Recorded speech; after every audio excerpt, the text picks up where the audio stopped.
event. But we continue with the celebration today. I think people need to come early to do the niceties. Good morning, Wanjiko. Please sit next to her then. Yeah. Good morning, everyone. Good morning. Good morning. How are you today? Today I'm going to catch a few people off guard. So be ready. I trust you're here yesterday, isn't it? Were you here yesterday? Can I have a mic? Can I have a mic?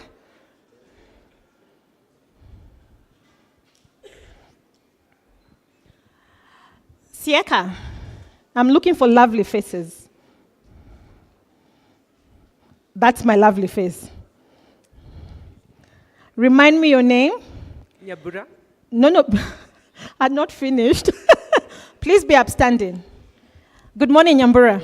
Good morning. What's your name? You didn't introduce yourself yesterday. I know. I said I'd do it at the last. I want to keep it a suspense so that I can tell you everything I do. It's a lot. Yesterday, isn't it? Mm-hmm. First, tell me what was your positive word. What was my positive word? Yes, we did a positive word in the morning. Wait. Then after that, tell me your key highlight and why it was your key highlight. Go. My positive word was generosity. Wow. Because it takes a lot of generosity for us to be sitting around here, sharing knowledge, sharing information, sharing what we've learned. Not just anybody does that. Sure. We tend to be stingy with information a lot of times. Mm-hmm. The highlights were many. But I think the key one was very early in the morning when Sieka was actually giving his early morning address, when he talked about empathy and patience. Wow. When we're implementing work. Yeah. We talk about a lot of other things, but empathy is not something we hear about often.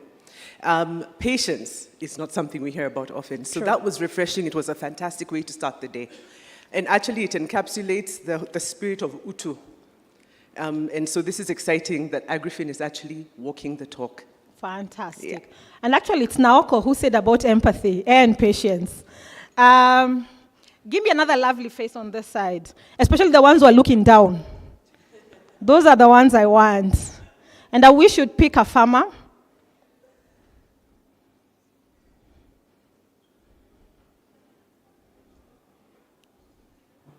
There's no nodding, no. Tell me your name and tell me what you're yet to learn today. What can we do different in the learning today? Hi, my name is Irene. I'm a farmer. Gosh, it's too early to ask questions. Gosh, what can I say? Gosh, I don't even know what to say. No. Let it take a moment, Sima. Let me see, ma.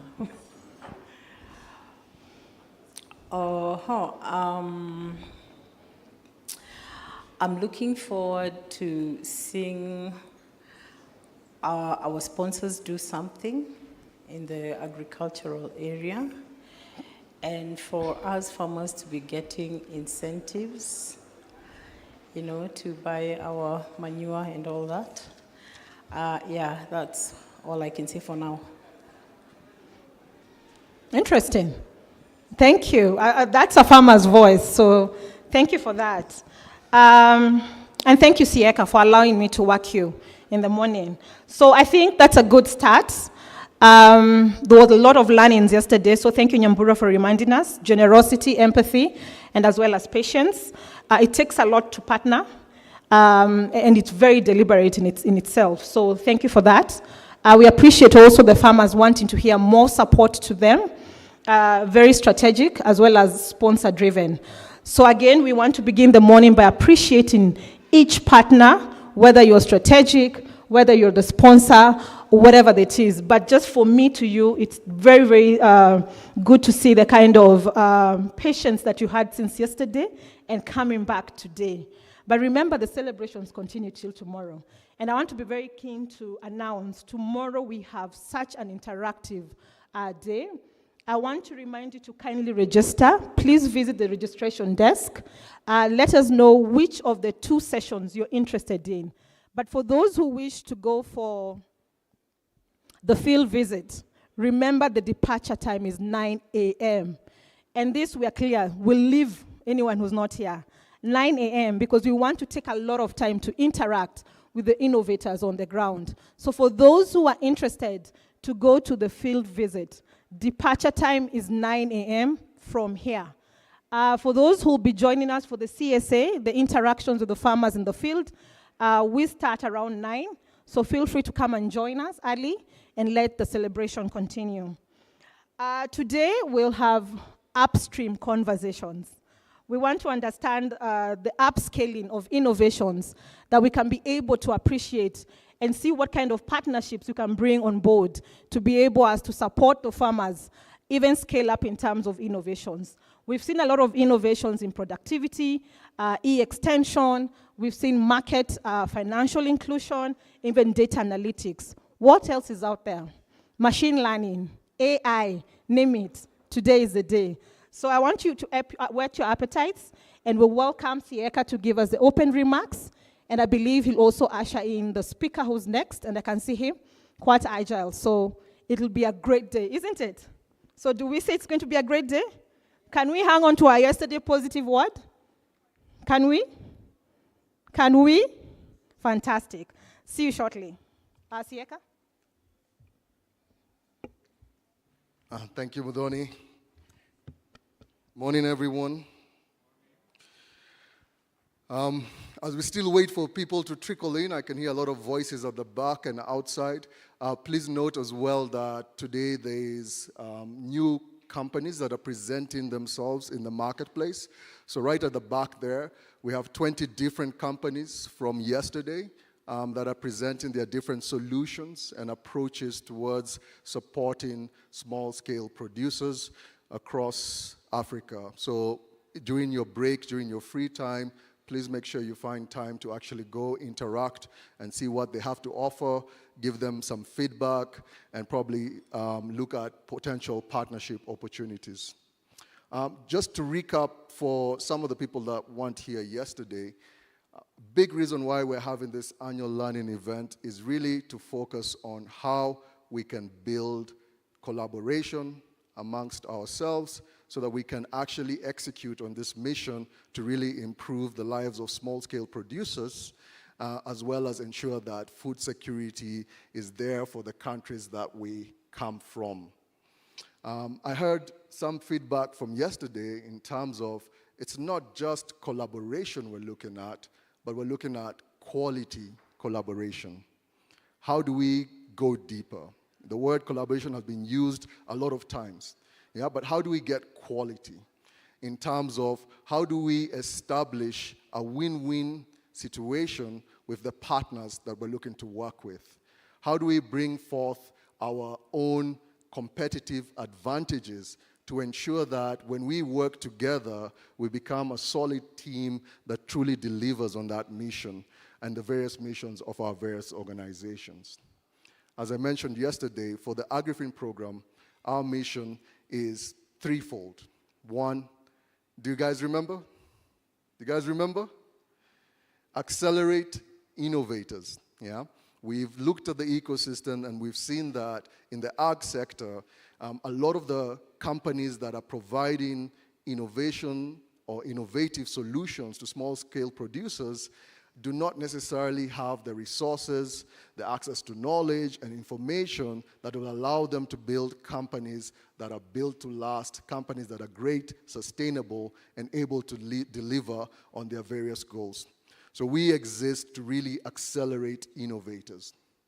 Then we exist also to accelerate those innovations, to help these organizations understand what are the adoption pathways. I know a number of you were at the evidence session yesterday evening, where you sat with Busara that talked about nudges and how to leverage behavioral science to increase adoption of your solutions. You went to the JPAL on the RCT to really understand whether the work you're doing has impact at a farmer level. And with 60 decibels here that were giving presentations on the lean quip and the lean evaluation. All of these tools really help us to understand how we improve that impact, yeah, and how we can create better products that are really focused on delivering value to consumers. I'd actually share an example. Probably at the very beginning of our program, we were working with one of the leading banks in the region, and they had rolled out a digital platform to register their customers so that they could use it, their farmers, so that they get access to loans. But they were seeing adoption rates that were less than 10%. People were not using the service.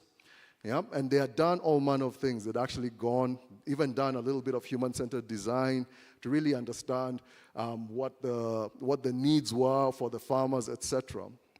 So when they engaged us, we sat down with them, and understanding their problems, we brought in behavioral scientists, Busara and team, to actually look deeper at how they were managing the system from a company perspective.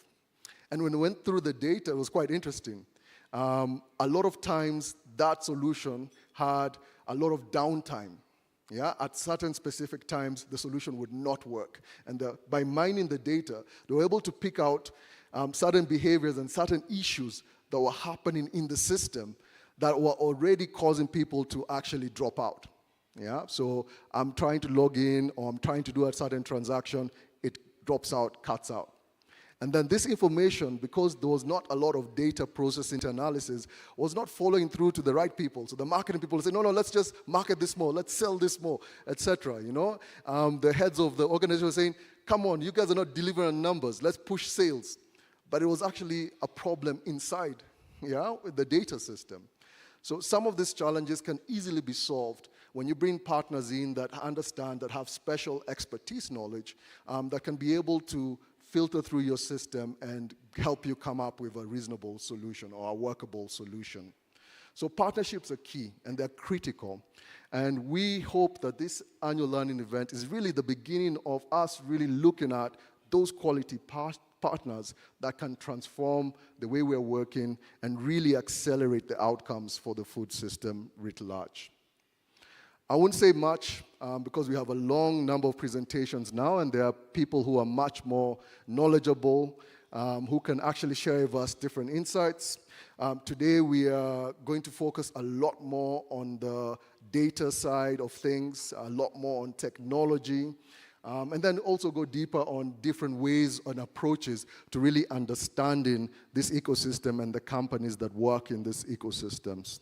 So without further ado, I'd like to introduce the first presenter of the day. This is Dr. William Ogalo, who's going to take us through some ideas and thoughts around use cases for machine learning and artificial intelligence. Let's welcome him with a round of applause.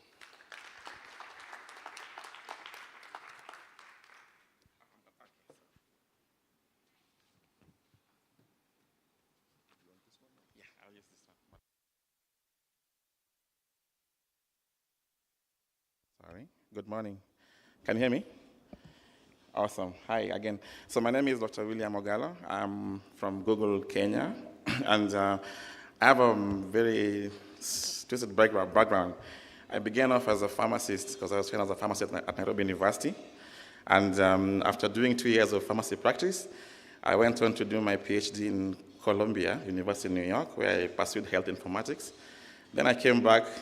I joined IBM Research, where I did my computer science, healthcare and computer science as a means of solving global health problems for 5 years. And then now I joined Google just 2 months ago, where I'm using AI for food security. So I hope this is going to be a nice and interesting lecture, not really a keynote, but more like just introductory talk about what is AI, what can you do with it, what can we learn from it, and then how can we use this thing called Earth Engine that is offered by Google as a means for conducting analysis in different settings.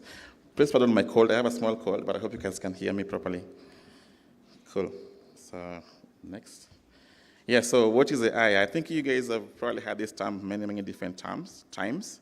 And AI is essentially just a technology or an approach of imparting computers with like human intelligence, right? So the idea is to basically make machines and technology be able to act like as if they are humans, or basically have the level of intelligence of a human in terms of like reasoning, learning, solving problems, and so on and so forth. It's become so inherent in different systems these days that it's going to be part of the backbone of innovation in the next generation of computers. So it's really an evolution of how things have been progressing over time. Now it's going to be really one of the most important components of computer science and technology as we move on in terms of scientific discoveries. It has different disciplines. So AI is not just the software itself. It's actually the hardware, the programming, the psychology of how to use these particular systems, and so on and so forth. So it encompasses things like computer science, data analytics, software engineering, and so on and so forth.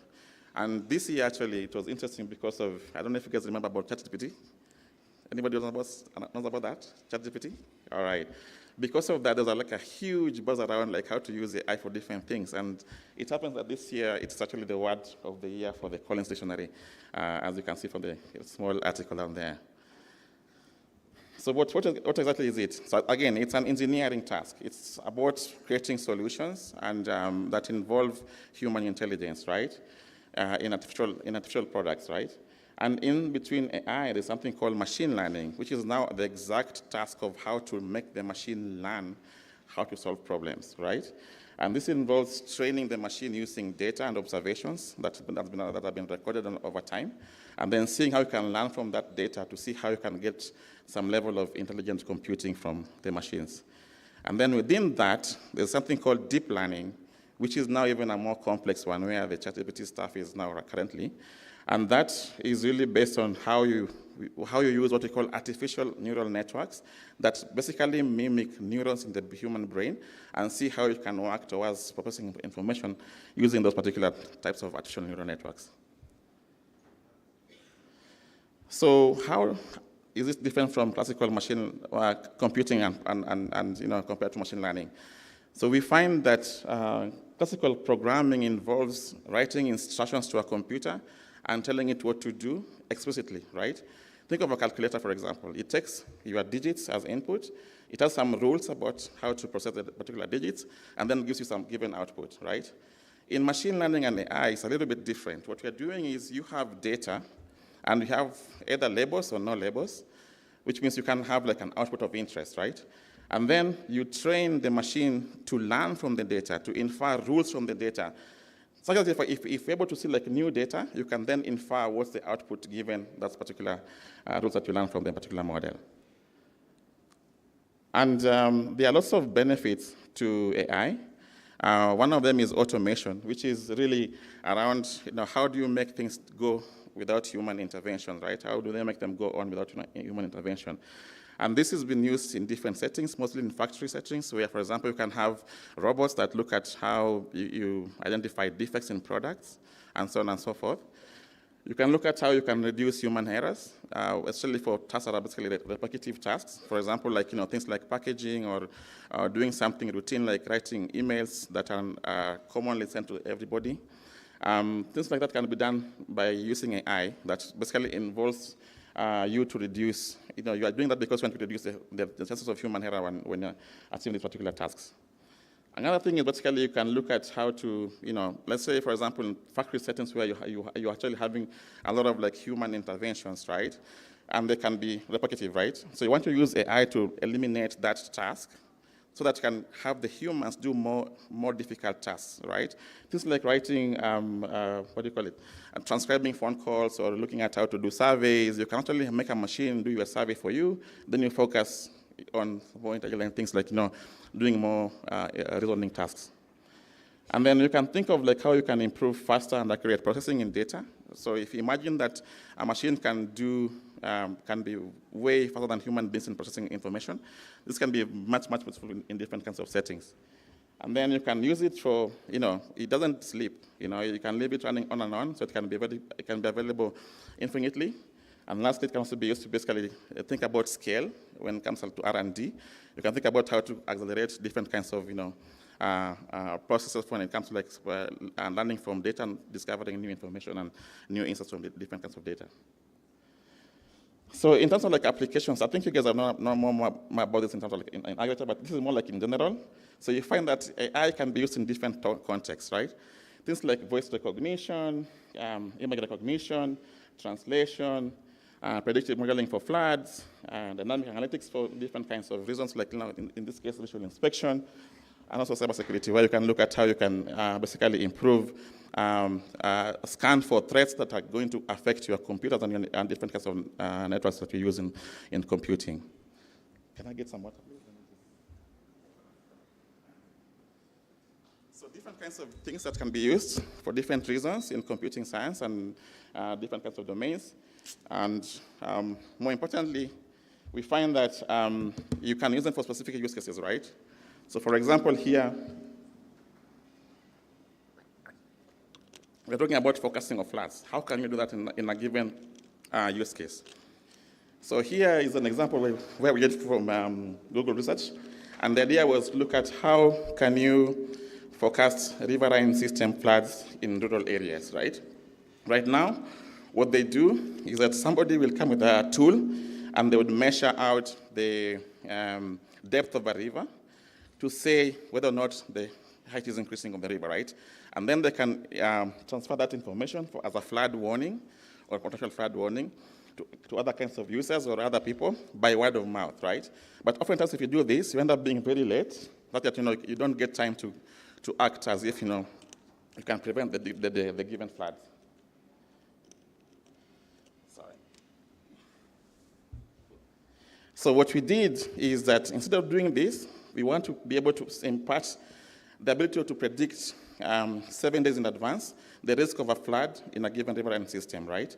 And what you do in this case is to model what we call a hydrological model, which is essentially using things like weather data, temperature, precipitation, and so on and so forth, to look at how likely the depth of a river or the volume of a river will increase in 7 days in advance, right?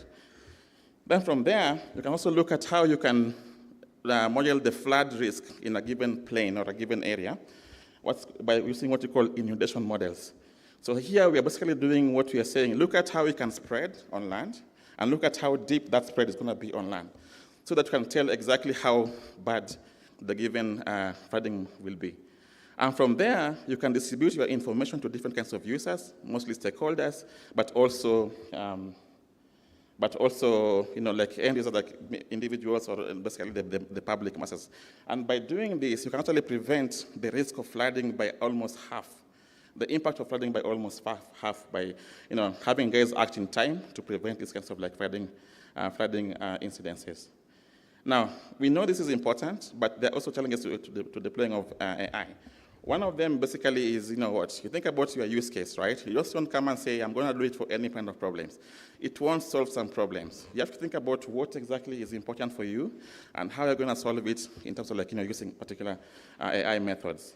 Secondly is that there are not many people who have done AI worldwide. About only 10,000 people are truly skilled in developing AI methods, and that's actually a very, very, very big problem, which means we have to think about how to use the right experts, get the right people who can develop the systems and also deploy them.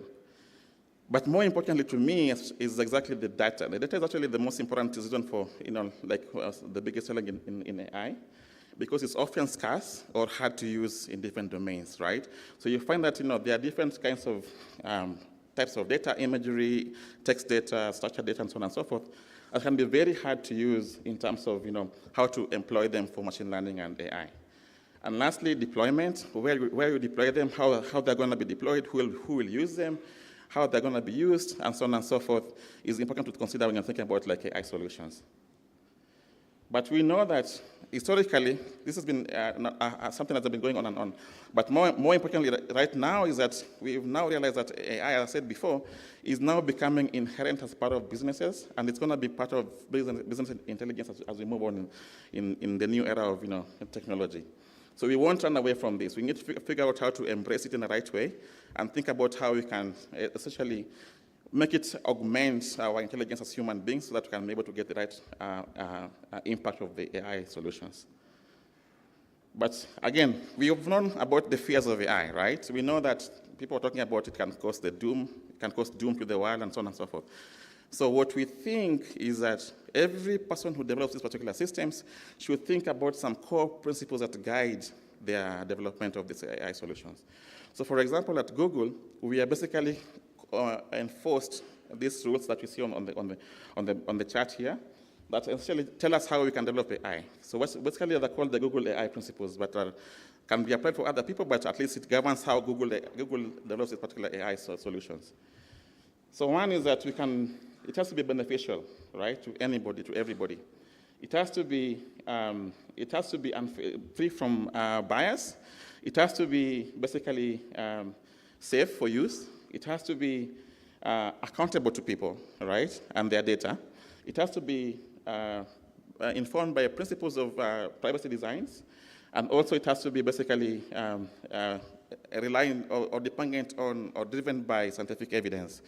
And lastly, it has to be, available for use that accords with these particular principles. So you don't make it and shelve it. You make it available for people to come and use it and basically have a way to critique it and think about whether or not they like it or not, right?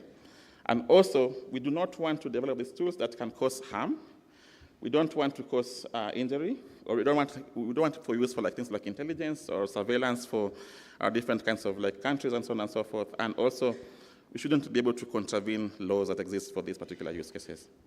So that's a very, very, very brief intro to AI. And now I'll move on to Google Earth Engine as a solution. So the Earth Engine is basically a geospatial analytic tool that combines data from different kinds of satellite imagery and other forms of data with what we call the Google Cloud Platform, right? And the first goal of this tool was to basically think about how to have this geographic data be able to analyze, to be able to be analyzed, and also to be computed at scale. So think about large-scale planetary data from all over the world, all over the globe, and how this can be used to infer from visualizations and also analysis. And then number two was to basically think about how do we solve global challenges by progressively improving our abilities to analyze these particular large-scale data sets that we provide from different kinds of sources. So how does it work? Again, you have different kinds of data, as you can see from there.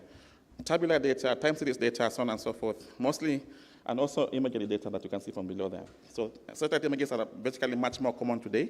Different kinds of data are being collected by using satellite images.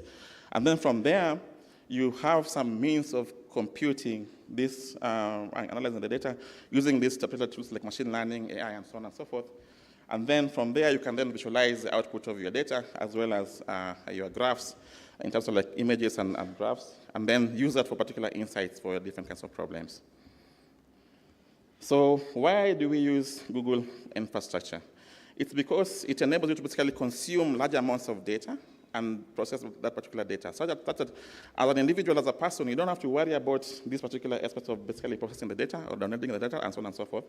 You just think about what am I going to analyze for my work? What do I need to, what's my question? How am I going to solve it using Google Earth Engine without having to worry about where the data is from and so on and so forth. And there are two main components. One of them is the data itself, the catalog of the data, right? And this includes things like climate, weather data, climate and weather data, satellite imageries, and also geophysical data. On top, there's basically an example of what we call climate data. So that's actually the temperature of the globe. It's like the movement of the clouds. In the middle part is you see it's like satellite images of that given area or a given point in time. And the last is basically the shape of the land cover itself, or land mass or terrain, as you can see in the last picture there. And also beyond this, we have about 40 years of data that can be found in the toolkit. And you can also come with your own data and then onboard it into the particular system for your own use. The platform itself is basically a simple UI that can be used to analyze these kinds of data. As you can see from the top there, it's just a way to interact with the data and visualize it and basically perform machine learning tasks on the data. You can also use something called Python, or I don't know if everybody knows about Python or JavaScript as a means of analyzing your data. So you don't have to use the UI itself, but you can actually use API calls to analyze the data that you have in Google Earth Engine. And the most important thing is that it is able to support multiple users because of what we call parallel computing and scale. So you can have thousands of users using the same tool at the same time, so you don't have to worry about compute or time speed and things like that when using the Earth Engine. And then lastly, we have a huge community of users who can basically provide support about different kinds of problems and solutions on how to use the Google Earth Engine. An example here is how it's being used for removing cloud cover and cloud shadows from Earth images, right? So you can imagine you can have a series of snapshots of images for a given area, but you can have them at different times of, as you go on, right? And this will basically enable you to have different views, including some with clouds, some with not clouds, and so on and so forth. But if you want to have the actual exact look of the surface itself, you go to the next step and use these particular tools to remove the clouds in some format so that you can be able to basically get images that look like that, like from this, as from, compared to the one before from there. So with this Google Earth Engine, we have lots of land use, land cover data sets that can be used for different kinds of use, or different kinds of reasons. You can use them for predicting climate risk. You can use them for looking at how to protect forests and other resources, looking at carbon emissions and the impact of things like deforestation and so on and so forth, and also looking at how you can basically, have sustainable world in terms of global supply and chain transparency, as looking at how people, let's say, move around places or buildings and so on and so forth, how they cause deforestation and things like that. So there are many different kinds of uses. I'm just going to show you examples of 2 of these uses, right? And the first one was done by the European Commission, where they looked at how do you map the global surface water in the world, right? So this is a global scale surface water project that they looked at a few years ago. And they looked at about 3 decades of data, right? So about 30 years of data that was analyzed from this thing called Landsat images or satellite images.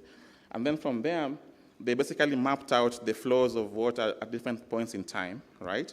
And surface water in this case. And then they can use this for different kinds of tasks, for example, looking at security of water, flooding risk and impact assessment, and so on and so forth. Now, the second case study is sort of what's done by the Food and Agriculture Organization. And the whole point here was to analyze plots of land in a given area, right? The idea is basically look at images, look at how the land is being used, how it's being forested and all that, and how it's being taken over by human activities and so on and so forth. And this has been used for looking at deforestation, land use changes and so on and so forth, as well as looking at how to report the greenhouse effects or greenhouse gas emissions from different areas of a given location. So with all this, I hope you've learned something small about what is AI and Google Earth Engine. I spared more time so that you can have a discussion with the team here, and then just see if you can get something from the talk. Thank you so much. Thank you so much, Dr. Harry. We appreciate.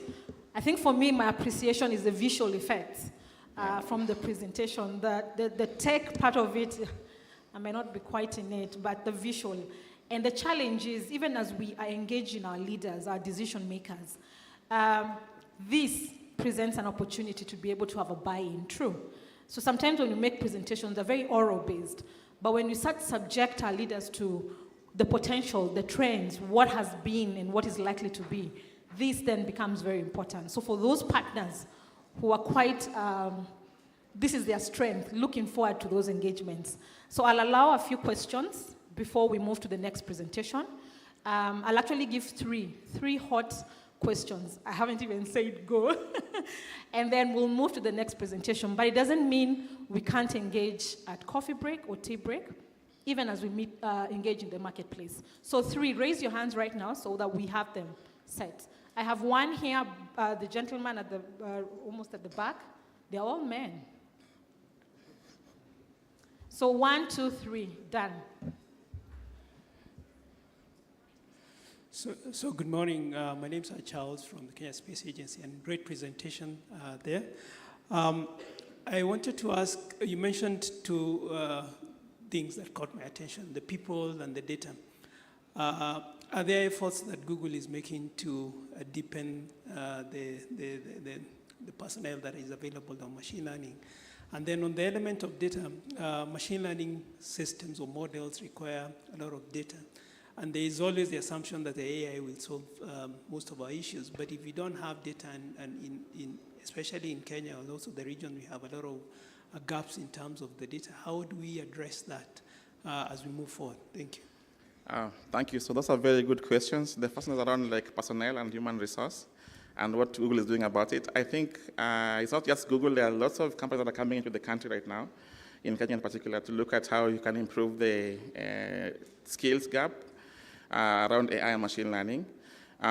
We personally have different kinds of programs that basically train non-Googlers about machine learning and AI, data science, and so on and so forth.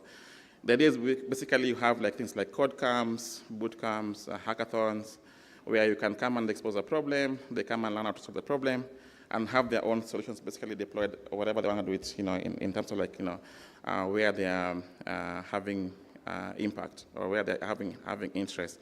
So we have different fronts. We can employ people. I'm not saying that we're going to employ now, but I'm just saying it employs local talent, like Google employs local talent like myself. And also, it also has a way of growing the local talent without employing them by basically imparting knowledge and skills about AI. The second question is around data issues or inefficiencies. And it's a very important problem in machine learning. As we said before, if you don't have the right data, then you're not going to make the right information. As we normally say, garbage in, garbage out, right? For sure. But with AI, you find that there are different ways. First of all, you have to look at how to get more data. And that's where I think there's a talk about collaborations later on in the day about how to collaborate and get more data from different kinds of people, right? And then number two is basically how do you use new technologies to look at how to handle inefficient data, right? One way is like if I can learn from your environment in a given area, I can infer how likely you are just by knowing that I'm surrounded by these particular regions in a given area. So if I'm looking at rainfall patterns in Kericho, for example, I look at the surrounding area. If they don't have the data for there, then I can infer what is the rainfall patterns from Kericho. These are new ways of how to address this inefficiency, but it's not really there yet. We are still thinking about new and better ways of handling things like bias in the data, inequalities in the data, things like transparency of these particular models, and so on and so forth in the tasks.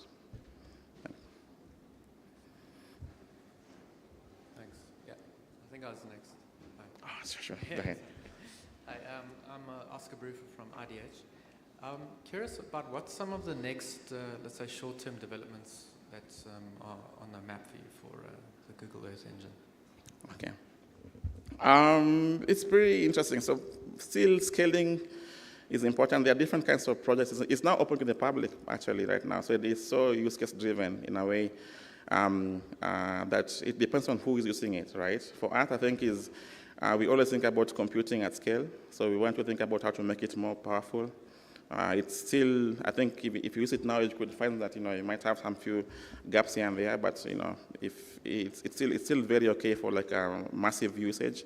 But I think that's the most important thing. How do you make use of better compute? How do you look at large language models, things like foundational models for that, basically looking at geospatial data? That's where we are going towards. So technologically, it's improving the compute. And then from the AI perspective, it's more of like looking at how do you get these new technologies like ChatGPT for images and all that in a way that, in a very simplistic way. So they're called large foundation models for geospatial data in this case, yeah. Okay, thanks. Thanks for a great presentation. Claude here. So we are seeing the data legislation landscape of many African countries grow. Countries are stepping up. And I was wondering whether you can speak to how you're working with governments who are now putting in place laws that cover things like data localization or data sovereignty. How are you addressing that? And how do you see this space grow over the next decades? Thanks. Yeah, that's a very good question, and it's also ties back to Daktari, just a minute. Let's have the other question. Okay. Please, do you have someone to write it down? I'm good. I'll remember that one. My name is Bangu from Wales City Regulatory Board, Tanzania. I've got two simple questions. Number one is with AI. Mostly, I'm a friend of AI and I use it most of the time. But I'm just wondering, when is it going to be able to, process some of big information, like if you want to get some digital diagrams, etc.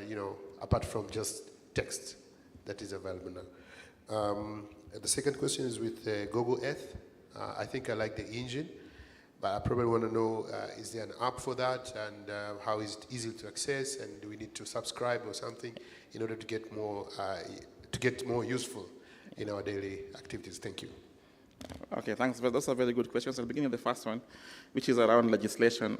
So every software company has interest in whenever they come to a given region, and that means that everybody has to have a way in which there's a level playing field for everyone. That's why it's important to have these forms of legislation around privacy, protection, reuse of data, and so on and so forth, security of data, and things like that. And at Google, we take that very seriously as a company, and we actually have a whole department called Public Governance and Policy that is basically lobbies for things like the appropriate legislation in a given country, how to advise the government to create, list these policies around legislation and how it impacts business. I know the same thing happens with other companies like Amazon and Microsoft. They have interest in basically ensuring that they're playing by the rules that the government has provided, right? And that's the most important thing for the big techs. For individuals, I think it's more of think about whatever you have data, think about do I have approval to use it? Do I have access to it by, is it publicly available or not? And am I using it the right way? Am I being fair when I'm using the data? So it's more from an individual perspective, but again, it's really dependent on what's available in a given location. What I know is that our countries in Africa are not very well advanced in these policies, and legislation around data. So what we tend to do is to use principles from the West, right? For example, for healthcare, there's something called GDPR in Europe that basically prevents you from sharing any forms of data without the consent of the individual. And so we tend to use that as a benchmark for local context without actually having the local law required by Kenya, to do that, right? So there are some ways you can infer from other countries or other parent company regions or countries that tell you what to do, despite what the local governance and laws are. So I think we are bound by some obligations about Google that basically will make us not just misuse data in any form, regardless of whether or not a country has got the laws or not. That's normally how we approach it. And then you talk about AI and how you've probably used ChatGPT and so on and so forth, mostly text-driven. So there are other forms of AI, mostly for images, for videos, for structured data, and so on and so forth. They are typically not surfaced yet to the masses, so maybe that's why you've not found it easy to use, but they're typically there. So you just need to do more digging, looking at what's available for use. Things like DALL-E, I don't know if you ever have DALL-E, for images and getting new images and so on and so forth. There's other forms of, basically machine learning models that are more old school that are normally available online. And you can use them. Text transcription, these things are they're almost they're almost ubiquitous right now, like voice recognition. If you use YouTube, how they recommend your videos, that's like AI going on, it's happening right now. Things like your emails, if you do autocomplete, that's AI in action, and so on and so forth. So there are ways so that you're not seeing it because it's ubiquitous, but it's really, really there. And then number two, Google API, there are two versions. There's a public version that you can basically just log in and use. I can provide the address after the talk. And also you can actually subscribe as an entity or as an individual to access even better functions from the API tools and so on and so forth. Fantastic. Dr. Please don't leave us. Let's enjoy your company throughout the day. Let's give him a round of applause, kindly. Good job, good job. I feel the next presentation is more practical in terms of then what is happening currently. So I'd like to invite Caroline Jean, I hope I'm pronouncing it right, Gomans, to take us through this, and we'll have a couple of questions as well. Welcome. I think we are going to start with a small video, if technology is with us. Yeah, it's going to launch now. Under what conditions can smallholder inclusive business models be efficient, cost-effective, and economically viable at scale? For us at IDH, the answer to this question defines our core aspiration: a commitment to improve the income of smallholder farmers, strengthen supply chains, build better business models for companies, and protect our planet for sustainable progress. Through extensive research and business modeling across the globe and many sectors, we now understand better how to support farmer, inclusive and equitable value chains that are more effective, efficient and impactful. Central to this is a more collaborative and long-term approach, where farmers are engaged by the private sector as long-term business partners based on various needs and capabilities. The envisaged transition must be data-informed, drawing from the insights that can make value chains more efficient, commercially viable and scalable. Against this backdrop, we're pleased to introduce the FarmFit Insights Hub, an interactive online space where businesses, investors, support organizations and donors can get insights, benchmark performance and access a wide range of knowledge resources. Our insights show us that we do not only need more investments into smallholder inclusive business models, but also better investments.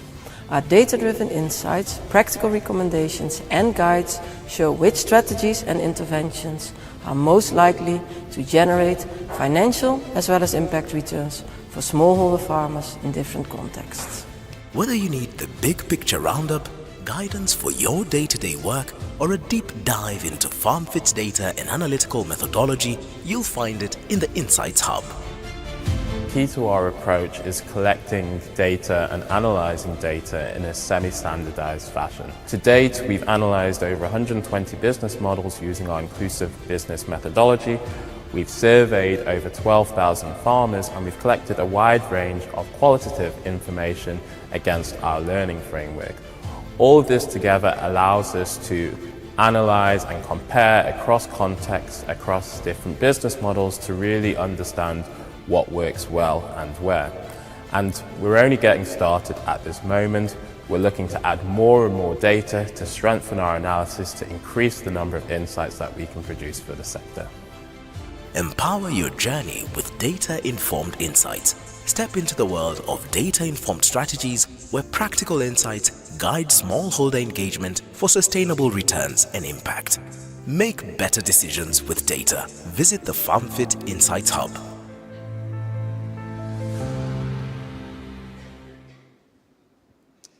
Yes, well, it's a real pleasure to be here today for the launch of the IDH FarmFit Insights Hub, and I'm really grateful to the AgriFin team to be given this opportunity to do this during your annual learning event. Also very grateful for many colleagues, current and past, at IDH, who have put in a lot of hard work in this and has resulted in the launch of these beautiful digital platforms that locks insights for the wider sector. My name is Caroline Gommans and I'm the Director of IDH Intelligence. I have worked in the agriculture and finance sector for over 25 years and I really see the large potential of this hub. I think it can really truly transform smallholder markets. And our insights are based on extensive data that we have collected, but also really analyzed for different use cases, as the previous speaker also mentioned that is really important, and a lot of insight generation. Also very grateful for the support by the Bill and Melinda Gates Foundation and the FCDO over the past years, which has also made this possible. And at IDH, we value partnerships, and I'm happy to take you along in this journey that we started in 2015, and is also clearly showing the value of quality partnerships along the value chain. So let me tell you a bit more about why this Insights Hub. Smallholder agricultural markets are crucial. You've heard this several times during yesterday and probably before that as well. It's important for food security, for economic development, for a pathway out of poverty, and also to build climate resilience. And we believe that by bringing clarity to the economics and impact of smallholder inclusive business model, we can make the agricultural sector an important engine for growth. And that requires a business case for farmers as well as for the business. And we feel that that challenge is quite big, and we are calling for a paradigm shift. And that paradigm shift consists of two components. First of all, a key role for the private sector, and then also strong data to enable data-informed decision-making. So, what is the FarmFit Insights Hub? It's a digital platform where you will find insights and learnings that will enable different target audiences to make data-informed decisions. And that, for us, is really important, because there is not only an underinvestment in the sector, but also an investment in the wrong things, in things that don't work. So we also really want to have better investments. And in 2015, we started this journey, and I think we are just at the beginning of it, to be honest. And the start of our journey was that we wanted to answer the question, under what conditions can smallholder service delivery models be efficient, cost-effective, and commercially viable at scale? We collected and analyzed semi-standardized data, and for this first release of the Insights Hub, we've analyzed over 120 business models using our inclusive business methodology, and we aggregated also a large amount of qualitative data against that question that we set out to answer, and which consists of many detailed questions, which together form part of our learning framework.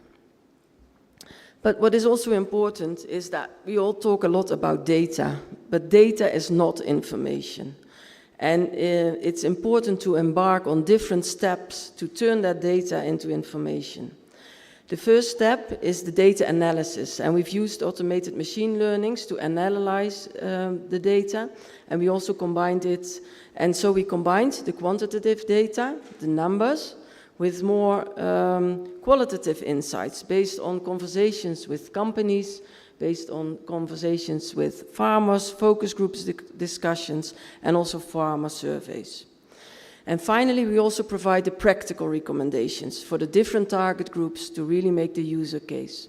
And the target groups that we are distinguishing are companies, support organizations, donors, investors, and governments. And we are really trying to answer the so what question. So what does this really mean for you? Let me move to a question, and I will just do this in the old-fashioned way by raising hands.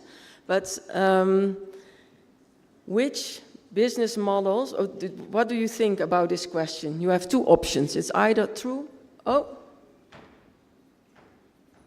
it's not, okay, sorry. Thank you. So the question is, which business models that charge farmers for service delivery? No, sorry, let me start again. So the answer to this question is true or false. Business models that charge farmers for service deliveries, even if not fully recovering their costs, invest significantly more per farmer than business models that provide services for free.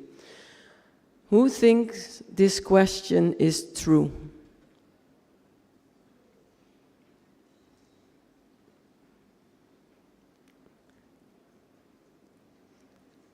So all the rest think this question is false?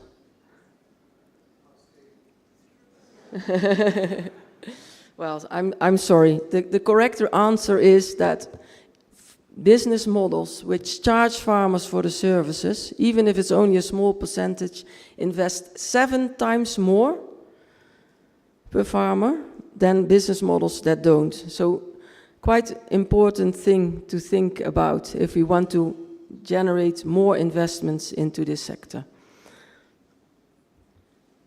Trying to get a bit more enthusiasm in the audience to try to get this one right. So, which category of agribusiness invests more in service delivery per farmer? Global agribusinesses or regional and local agribusinesses? Oh.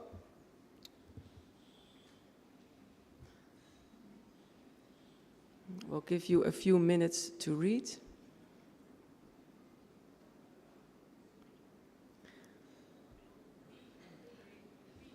B, regional and local. Who agrees with the lady in the back?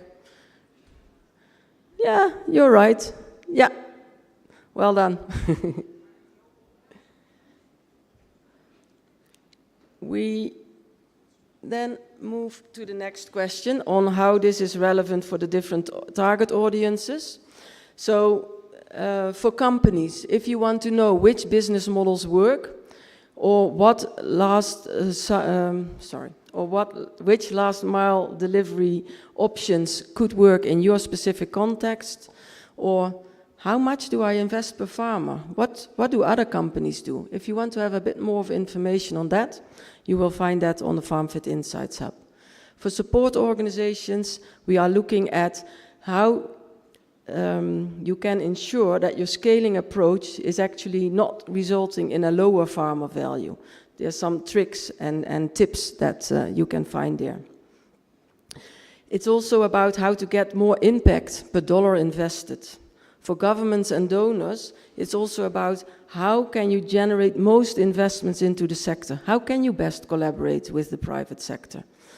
And for investors, we think it is very useful to look at some of the key assumptions or the key metrics of the business models of potential investees or actual or current investees. So I'm now going to take you quickly through a few slides which show a bit more in detail what you can find on the FarmFit Insights Hub. So welcome, and I also recommend you to check out the actual website and go through yourself.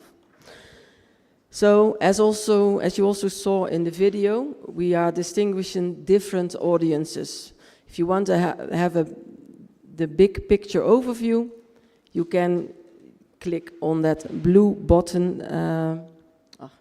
Sorry, guys. So there are 3 different audiences. So if you click on Explore in the blue box, you will go to the big picture thinker. If you're a doer, you go to the green box, and the last one, if you're more of a data enthusiast, really wants to get into the methodology or the nitty-gritty, you can go to the yellow box. So I'm now taking you to the big picture thinker and some of the key insights that are mentioned here. So when you click on the arrows, you will get a lot more detailed analysis, and you can scroll through either getting the quick overview or going into more detail. We also deal there with the trade-offs and some of the tipping points. So, for instance, skill is not always a silver bullet, but there are many more, as you can see. And then, finally, we also move to the implication for the different target audiences that I already mentioned. And again, a lot more detail available there. If you are a big picture thinker or a doer and you want to get more information on a business model and how to do that for yourself, you will also find a business modeling tool. Then there are also, for the doers, innovation guides. And personally, I'm really enthusiastic about these innovation guides. You can see on this slide commission-based agents innovation guide, but we also have innovation guides on, for instance, farm management information systems, and we will be continuously adding more innovation guides. And they tell you why and when to implement a certain innovation. There's a brief animation there that gives a bit more the lighter picture. And it also tells you what not to do. So there are also a lot of mistakes from which you can learn, and that are here. So, because not in all cases an agent model will work. So it is also really good to learn from mistakes that others have made, and which are all documented here. Then we also have the Insights Explorer, and here we are really presenting the in-depth analysis based on automated machine learning of outcomes like service delivery cost per farmer, direct cost recovery from farmers, and farmer value creation. And we assess which drivers determine these, or influence those outcomes. So this can be context drivers, but it can also be design drivers. So, for instance, scale, last mile delivery, target group, crop type, and also the type of services. If you then click on, so there are these green lines, and that is where we are providing a detailed analysis. And there's also a few orange ones, because that relationship is just not that clear. But if you press on those green dots, you will get data on this, that specific relationship. So here, for instance, you see that businesses that reach a large scale of farmers spend less on farmers than those with medium or smaller scale. And maybe that is not such a surprise, because this is a bit economies of scale. But the difference is quite big. It is also helpful, and then again for benchmarking, as I mentioned earlier. Let me click on one other insight, which is the farmer value creation versus scale. And here we see that if scale increases, the farmer value decreases significantly. And this is an insight which I think is quite important, because we often want to go for scale, right? We want to make a big impact. We talk about the breadth of impact. But it also shows that that goes at the expense of the depth of the impact, of the difference it does make, and the extent to which farmers are getting a better income. So when you are scaling, this is something to keep in mind, that it's not a silver bullet. We see that farmer segmentation, for instance, is really important to maintain farmer value. And that farmer value then also distinguishes, is different for different groups. But go through this to this website if you want to read more about it. If you click on this, then there's a whole analysis behind it that provides more information. Then there's also, for the data enthusiasts, there is the Data Explorer, and I think, it is, so it enables you to enter different variables and see the different data points. So, I'm really welcoming you to visit the hub. And as I mentioned, this is just the start of our journey, and we hope you will find these data and insights useful. And we also hope that you will join us on the journey to transform markets. And for the future, we will be collecting more data from companies, and we are also going to carry out more sector and context-specific analysis. One example of this is our collaboration with CGAP under ABERA, where we will be looking into more gender-specific insights. We're also interested in many other partnerships, so if you see an opportunity, let us know. We also intend to generate more insights and update the hub with more resources provided by us or by others. Mid next year, we have planned our second release based on new data that is available. So, if you want to stay updated on all the changes, you can also subscribe to our newsletter, which comes out quarterly, or you can join us on our LinkedIn page. And yeah, I will pause here and let me know if there are any questions. Thank you so much, Caroline Jean. We appreciate. Clearly, there's a lot. There's a lot in the hub. I'll only allow one question due to time factor and the fact that it's also raining and we need to move. One question. Fantastic. Who has a mic that is near him? Caroline, you'll keep walking with us today? Yes. You won't leave? Yeah, no, I will be around today. So. Yeah, first of all, thank you for the very engaging presentation. My name is Kevin, and I'm with Mercycorps.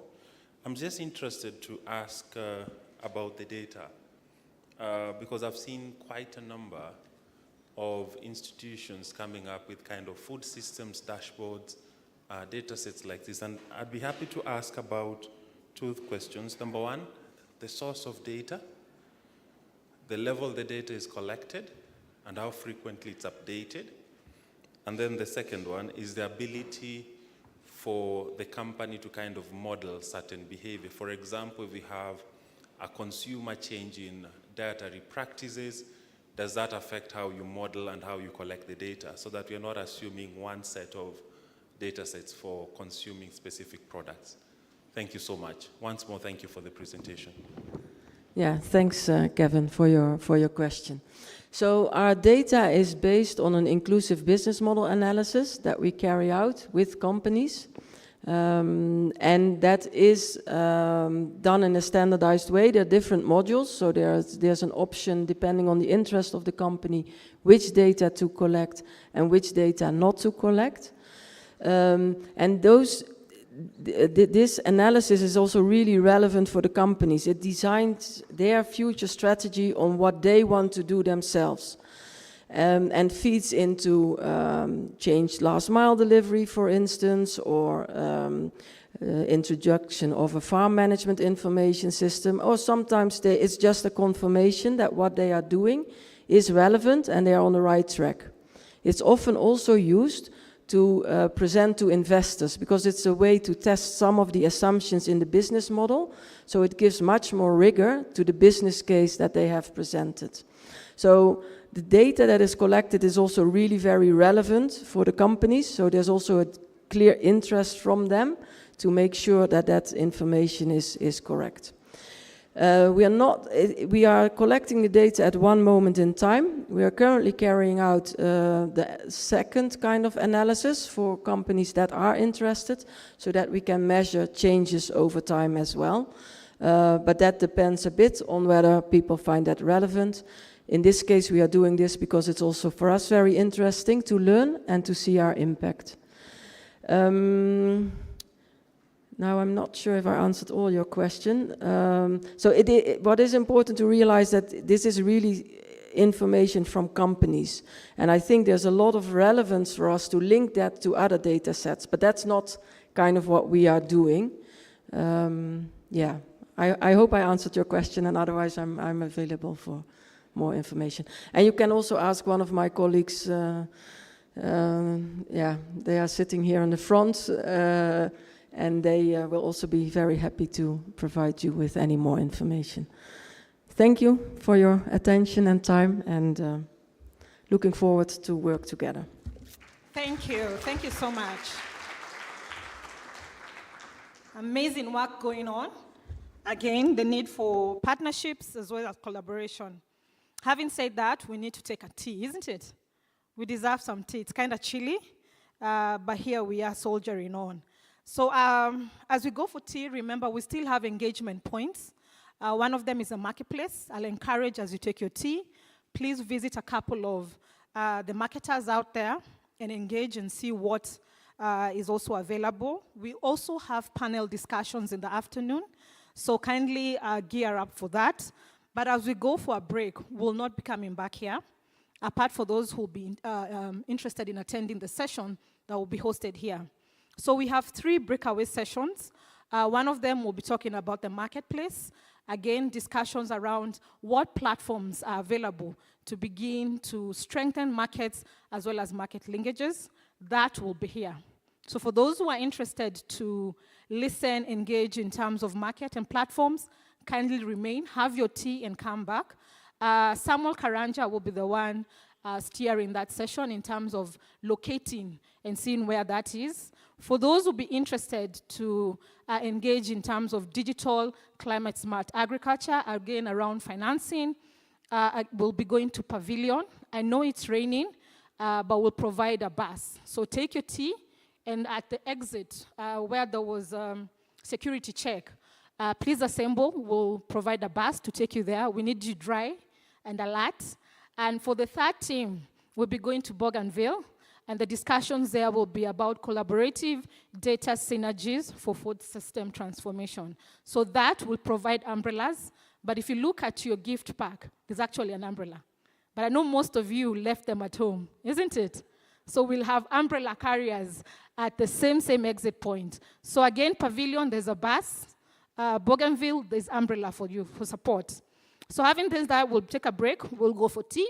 We'll also expect to see you in the marketplace.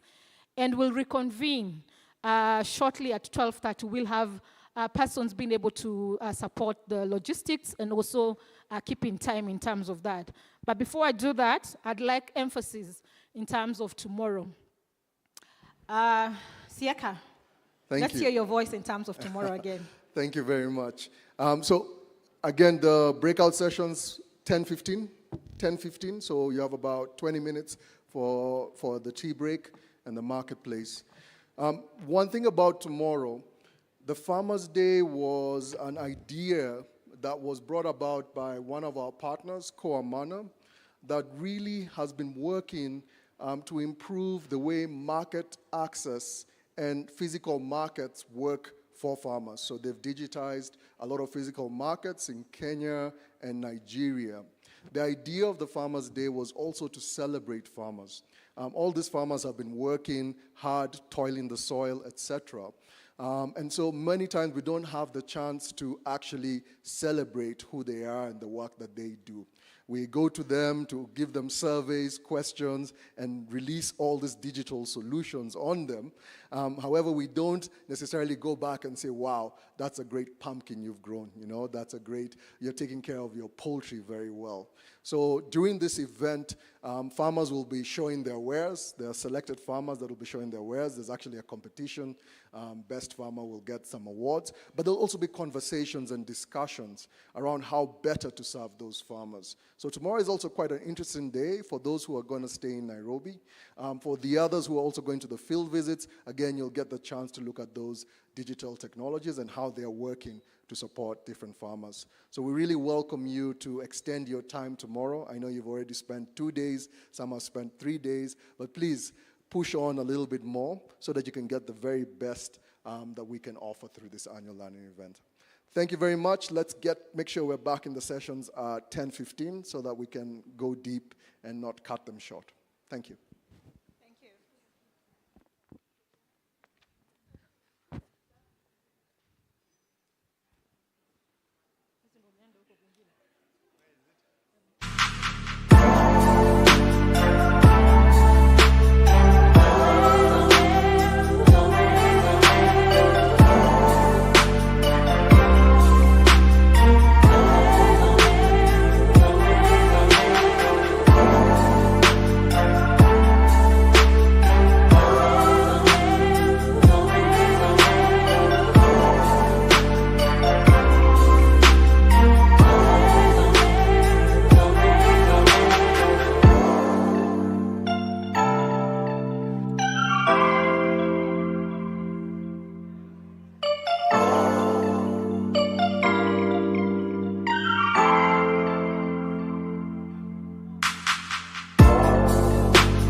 digital platforms. So today will be an exciting session because we want to try something I think we've not done. Part of the team that was coming up with this session, we thought to make it more interesting, to have everyone participate, other than just having presentations here. We want to learn from each other because most of us here, either they have farmer-facing organizations, they are ag techs, we have a few farmers. We want to understand how digital platforms, the different kind of models of digital platforms, and what are the best learnings and best practices for digital platforms. So the previous years of annual learning event has been mainly on either developing digital platforms. Last year we did some work on scaling digital platforms. But this year we thought that we can make it more interesting to have the participants have a voice so that you can be able to also have a voice on what kind of digital platforms you currently have, or if you are a farmer-facing organization, what kind of digital solutions do you receive, whether you find them effective or whether you find that maybe there's something that can be done. So today we want to have, I think the main highlight of the day will be a debate. I remember during high school, we used to have those debates on whether money is better than education. So today we want to have a similar kind of debate. So we'll have those who will be proposing, or they will be sitting on this side, and the opponents on this side, and we'll have a lively engagement to try to see on the two different models that we've chosen, because there are different, of course, digital platform models that exist. but we came up with the thinking on how we can be able to have two classifications, if we may call them that. And I'm sure Walter will take us through our thought process on that. And we'll have, I think, the debate where everyone can be able to voice their voice and say, I feel a digital solution is more effective for a farm organization or different digital solutions as compared to having an end-to-end platform that covers all. We'll get all that explanation as we go. So without further ado, I think I've taken a lot of time explaining that. And of course, finally, we'll have a debate. Where is the remote? Okay.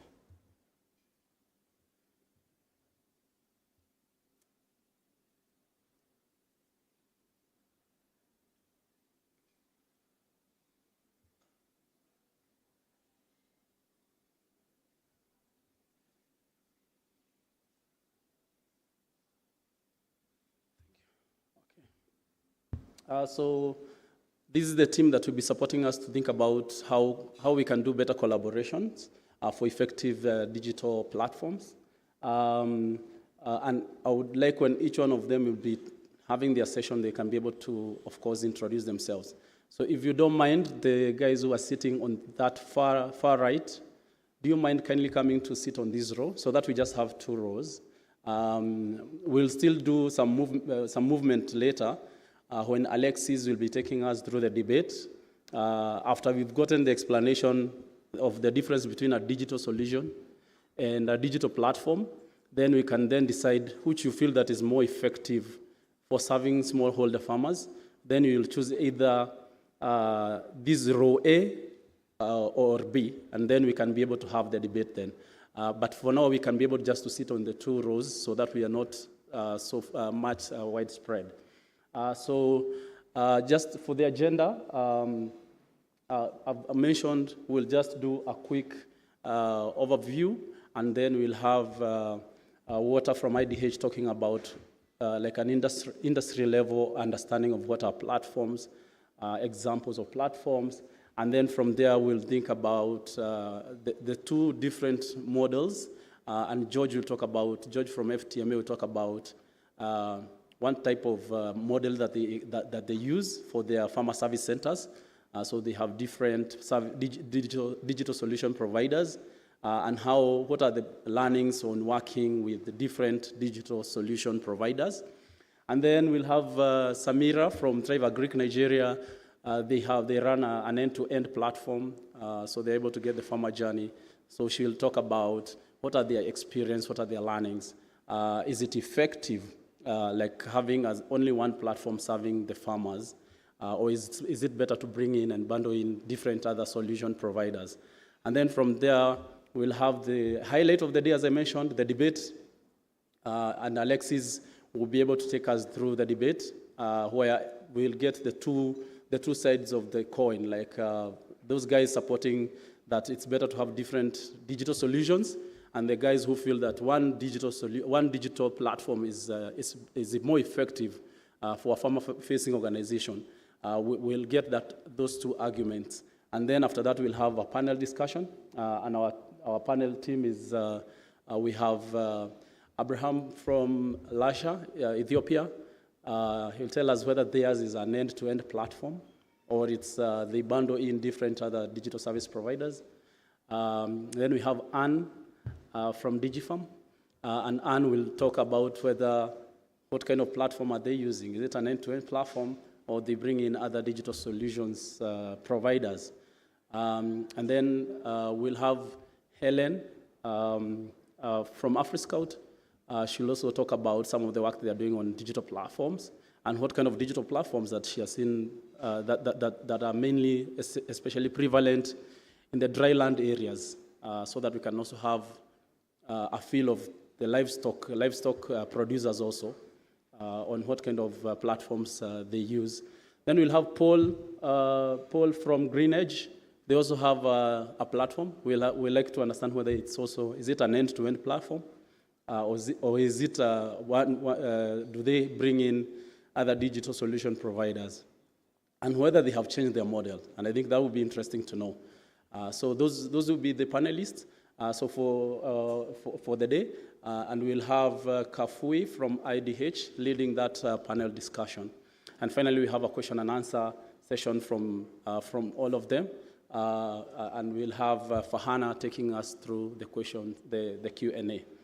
When we'll be having the debate, I think Alexis will give us the instructions for the debate.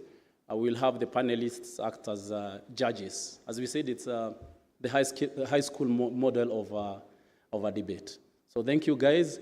I welcome you. Let's have an involving session. Let's talk. Let's have chaos. If we want to throw some punches, let's have chaos like those we have in Parliament. It's like Parliament of Uganda, where if you want to throw chairs, Kasim is there. He's our chief whip. So he'll marshal you out if you throw chairs. But let's have engagement so that we can learn more about effectiveness of platforms. So without further ado, I want to welcome Walter to take us through the general introduction of platforms. Welcome. Some applause for him.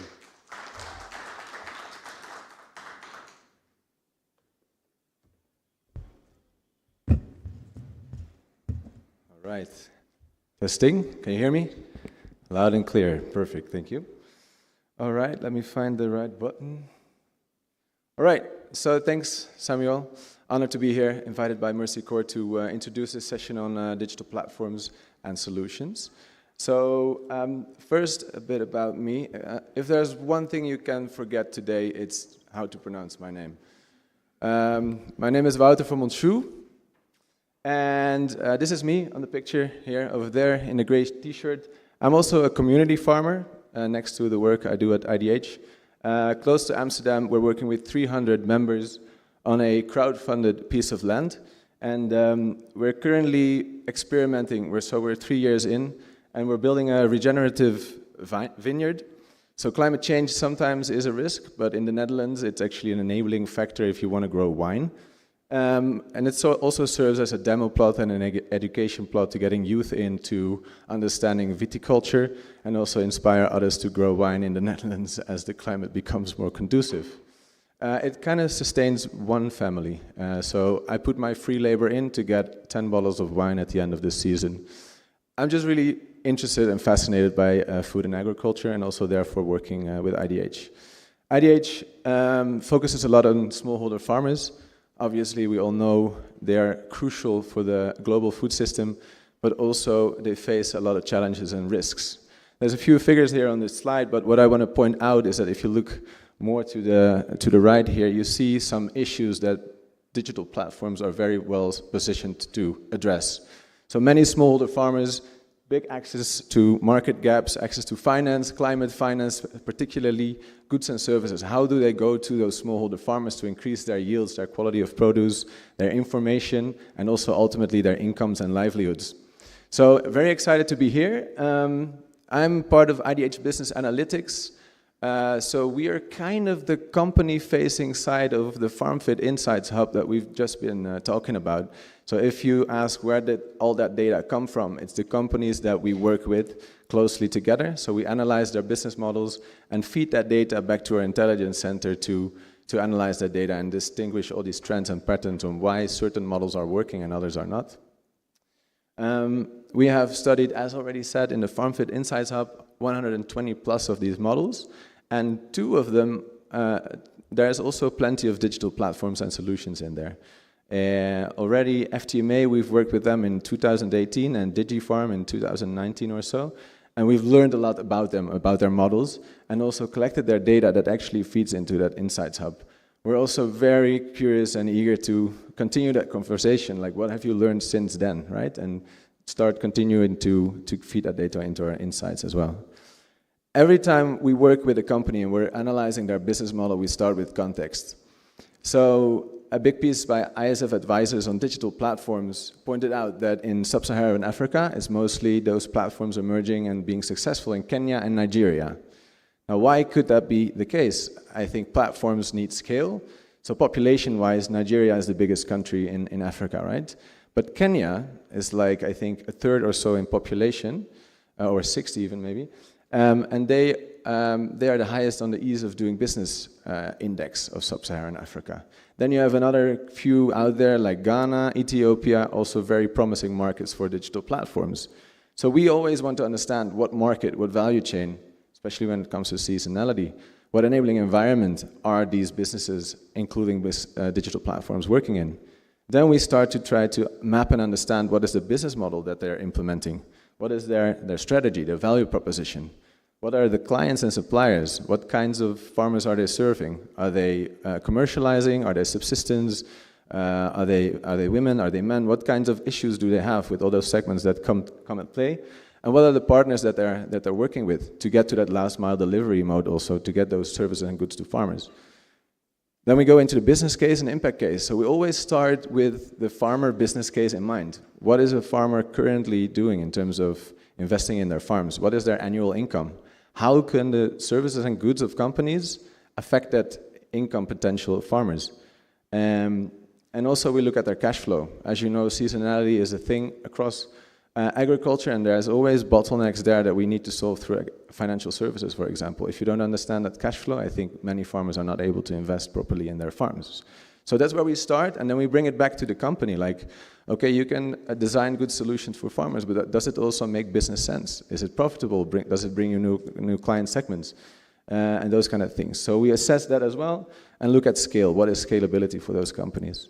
Finally, in all those companies that we work with, there is often very interesting innovations going on, and we want to test those in terms of feasibility, effectiveness towards farmers, but more so replicability. We're a public organization, and as you see with the FarmFit Insights Hub, we care all about sharing those innovations that might be replicated in other contexts.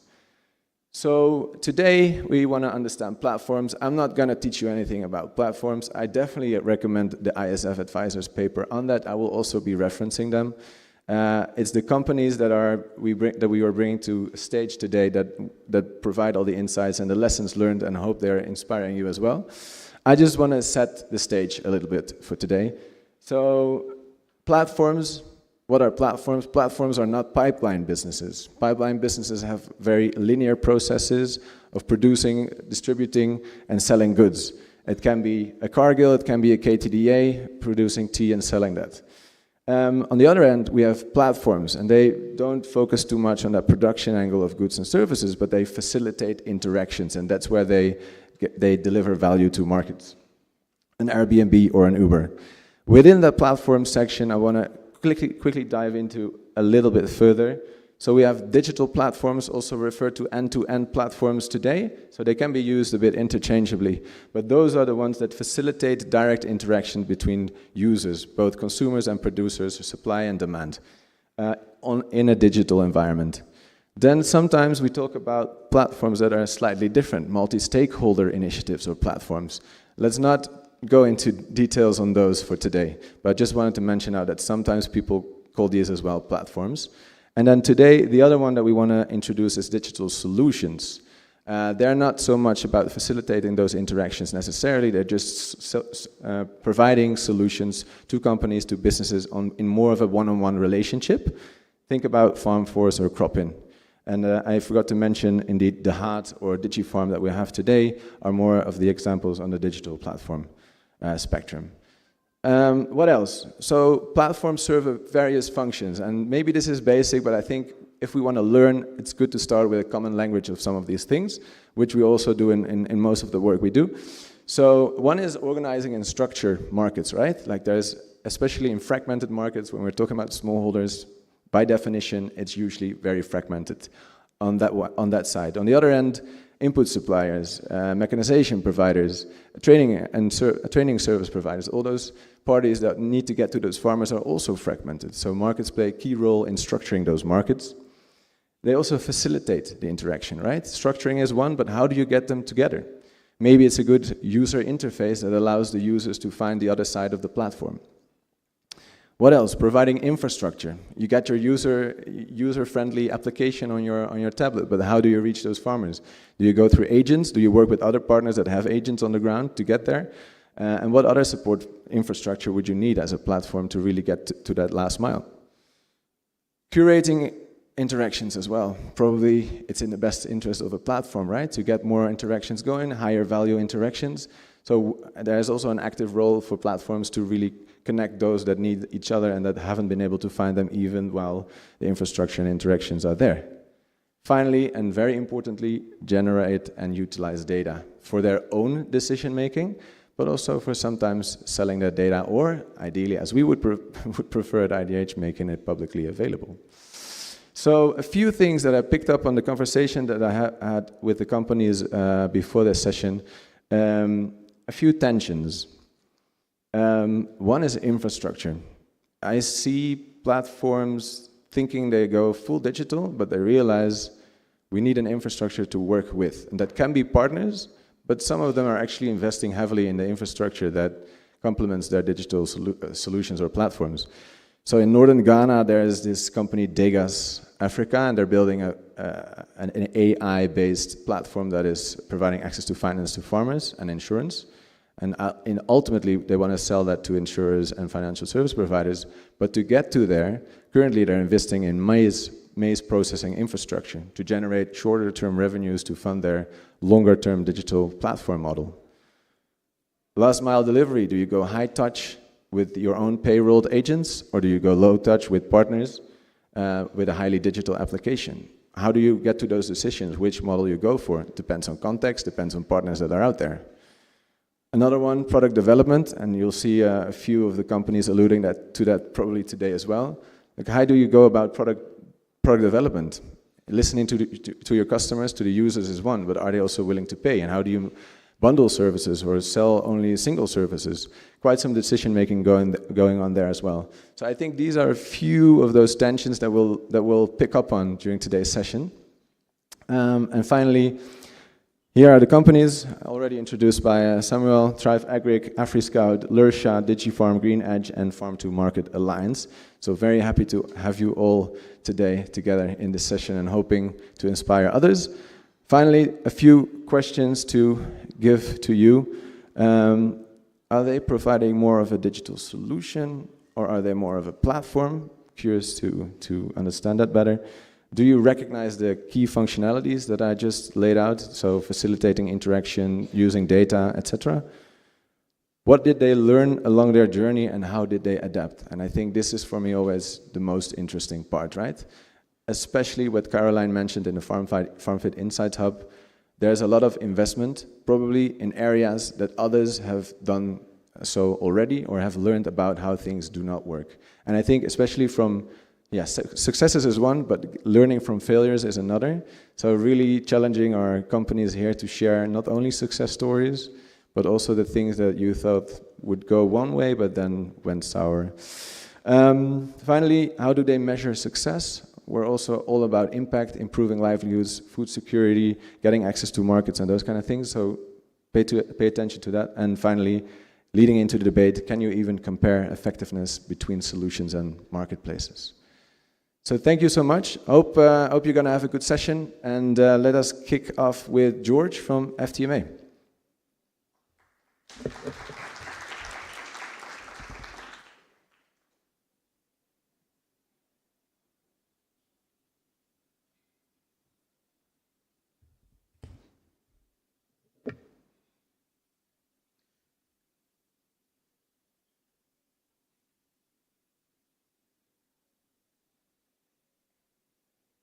I want to be sure that I'm using the right.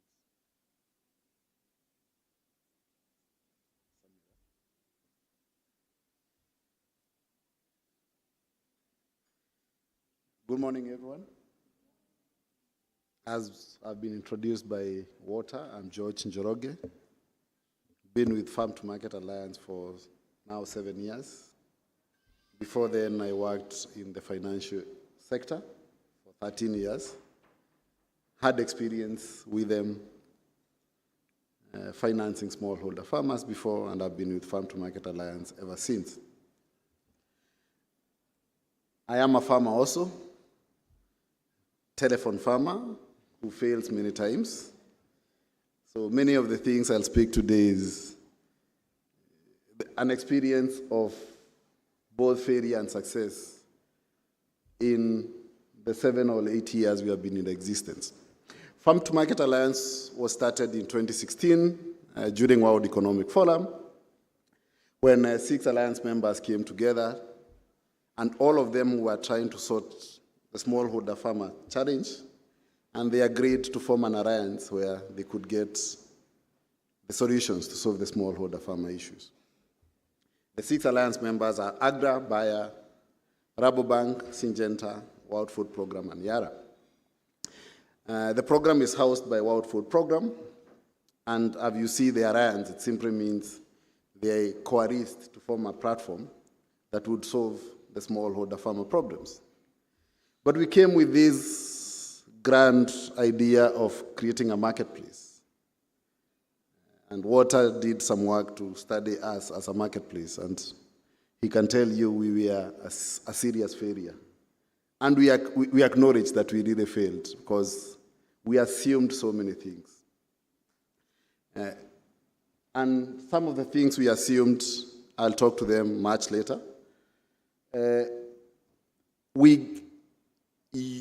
the 4 countries we operate, Kenya, Tanzania, Zambia, and Rwanda, the goal is to reach smallholder farmers, but you can imagine all these countries have different ways of getting to smallholder farmers. In Tanzania, we have AMCOs. In Rwanda, you have co-ops. In Kenya and Zambia, none exist in the food space. So we had to figure out how do we get this. Then these AMCOs and co-ops are designed to address a certain problem or a certain value chain. So we also got a problem in getting there. And we were also tasked to crowd in private sector investment to the smallholder farmers effectively and efficiently. And that's when we developed the Farmer Service Center model.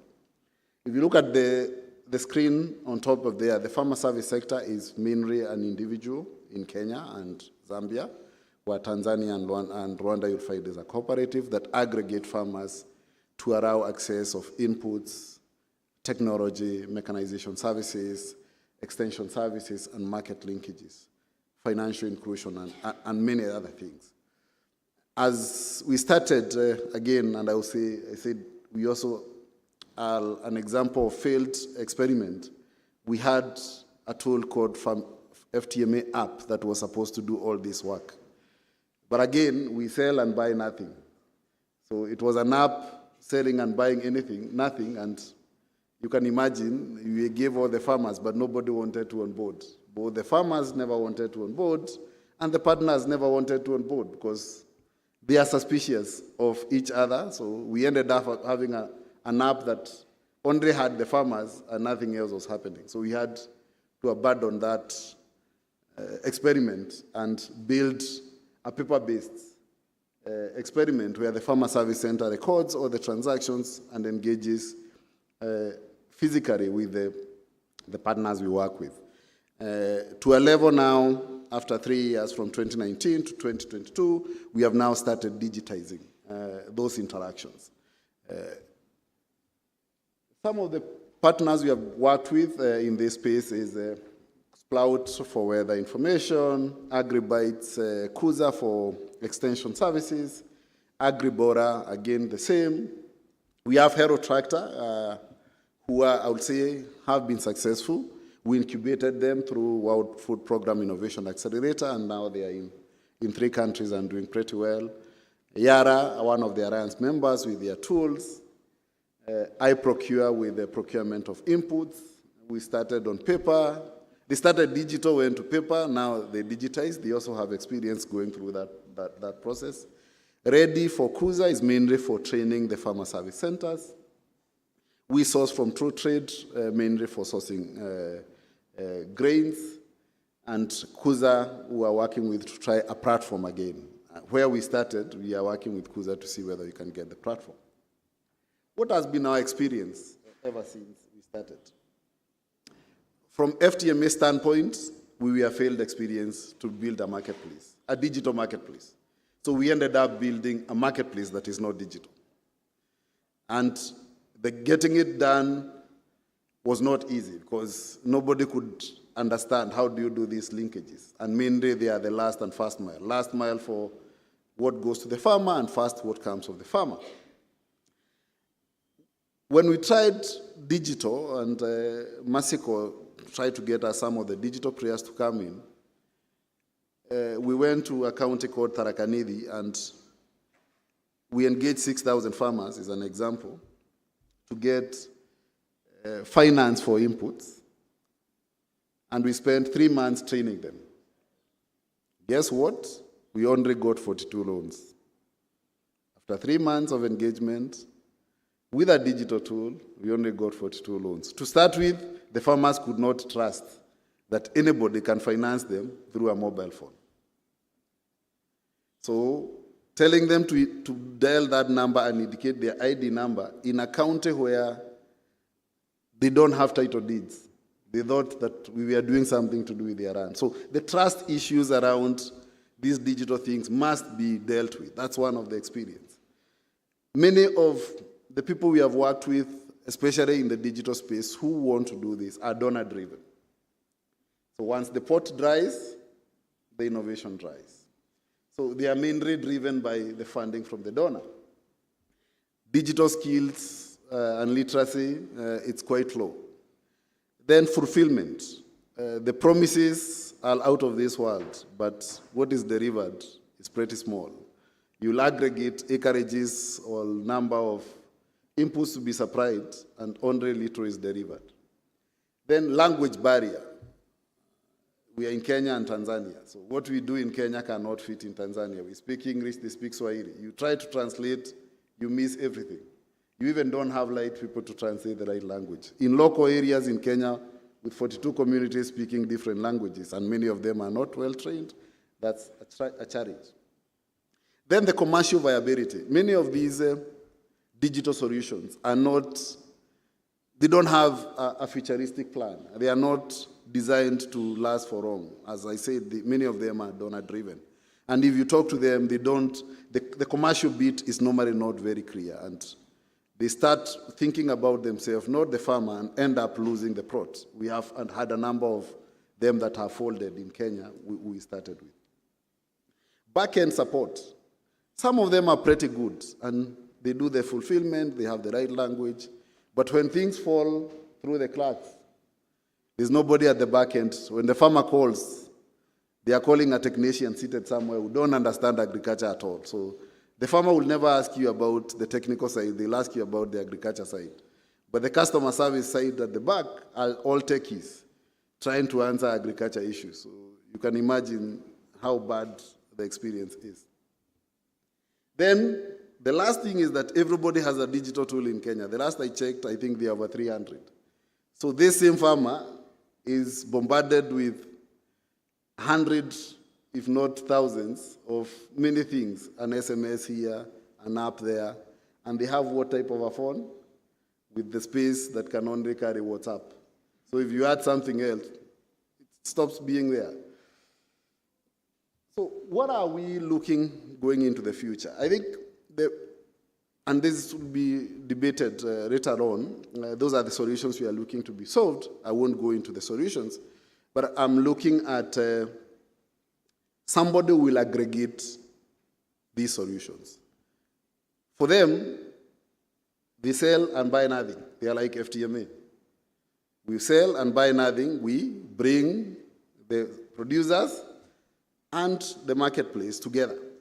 So that person will have an open API system that you come with your weather information, you plug in there, so that the farmer does not need to have 57 apps. I want to check weather here, soil health here, market prices here. So, and you can imagine farming is cyclical. So they start checking the inputs in March. The next time they check inputs is in October. They have forgotten the password. They check weather information this time. So there's all those lagging points. How do you create that continuum? This is an idea that we have been thinking as FTMA, and not necessarily for us to do it, but to partner with somebody who can do it. Ensure that because we have already built trust through paper-based transactions, how do we ensure that trust can be digitized? Because the FSCs have grown to a level where they are doing so much work. They are doing inputs access, market access, services access, extension access. And the level they are in is, they are doing so much that they cannot document everything, and we are getting it hard to intervene. So how do we digitize that ecosystem? Because it's already working, how do we digitize it? How do we ensure there's trust? Because all these private companies, they'll tell you that they trust each other, but from my experience, they don't trust each other. An input company won't allow, they want to hog a platform so that the other input company cannot get in. So the platform will work if you are plugging in individually. Digital skills, how do we, because we are not here to train farmers, it's mainly how do we create a system that each and every farmer can use. Our friends from Safaricom have M-Pesa, who my grandmother knows how to use. How can we build something like that within the agriculture space? Again, language barrier will be addressed there. Then extension service. Everybody wants to solve the commercial side, but the hardest bit is around the knowledge side. Knowledge and information flow from public, private to the farmer is the hardest challenge that we have experienced. Forget fulfillment, that knowledge. Why would I do this? It has been missing, and many of the countries we are in don't have adequate extension support. So it's more building something that will be a platform. If you like M-Pesa today has plugged, I want to use it as an example, has allowed everybody to plug in. A bank can plug in, an agrovet can plug in. It's user-friendly, can work with a feature phone, can work with a smartphone. So that's what we are looking at. But the journey to get there won't start by having a platform that fulfills all those things. It's curating innovations that solve challenges, but progressively plug into a platform that gets the farmer. And then also knowledge to help farmer make informed choices, because again, that's also a problem, that if you don't make informed choices, you are successful this year, the following year, you are out because they did it because you were there, not that they internalized what you want to do. I think those are some of the few examples. We have failed enough times. I would say in the 7 years, we have a library of knowledge of failure points. So for those who would be interested, talk about anything. We have tested literally everything, failed and succeeded. To get to the FSE model, it's an iteration of very many failures. And we should not shy away from failing. I think failing gets you to the next level. So we have failed. We have not stopped failing. We'll continue failing. And we want to work with you in the failure process to get the best solution. Thank you. It's my duty now to invite the next presenter, Samira. It's your show.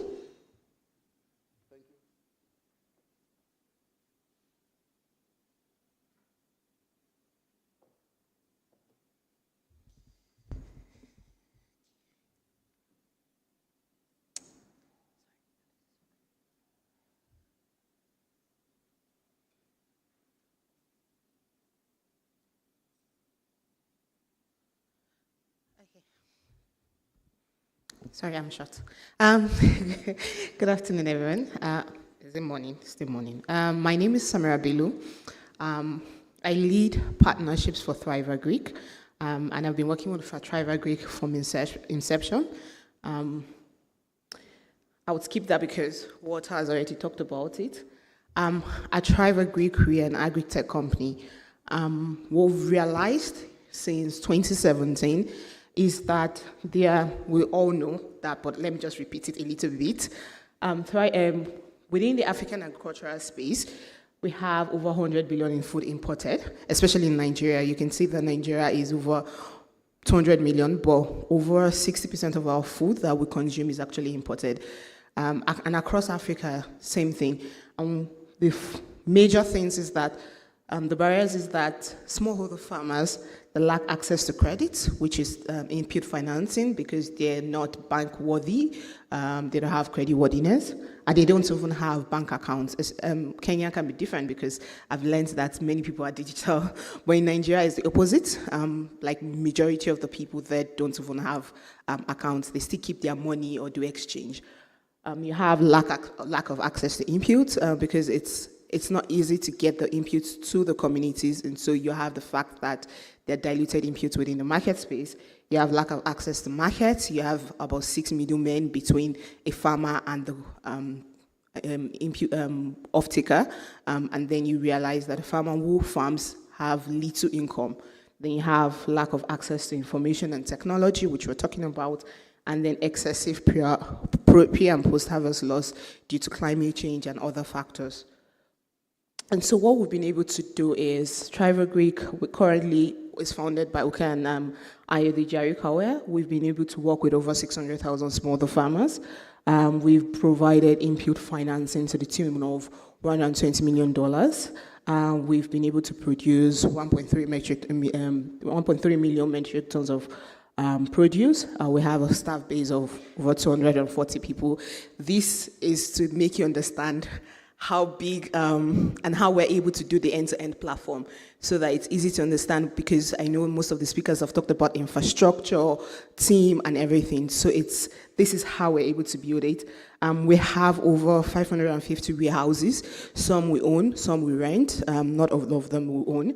And then we're currently working in Nigeria, Ghana, and Kenya. And by next year, we should expand to other African countries. And the platforms that we've been able to build from end to end is called the Agricultural Operating System, which I'll explain. We have the Trader platform, which I'll explain. And then we have the IMS platform. And all these products are under one platform, but different segments to move from one point to the other point. And so what that means is extension service, market access, and then inventory management.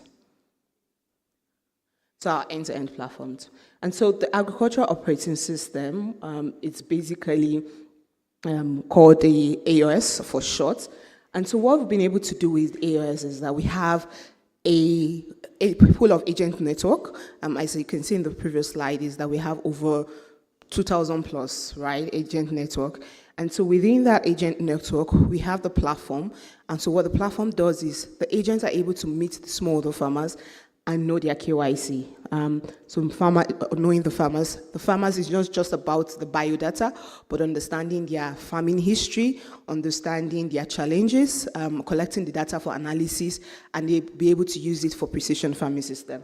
And so after that is done, we also do things like psychometric tests to understand the farmer's psychology and know who a farmer is to reduce risks.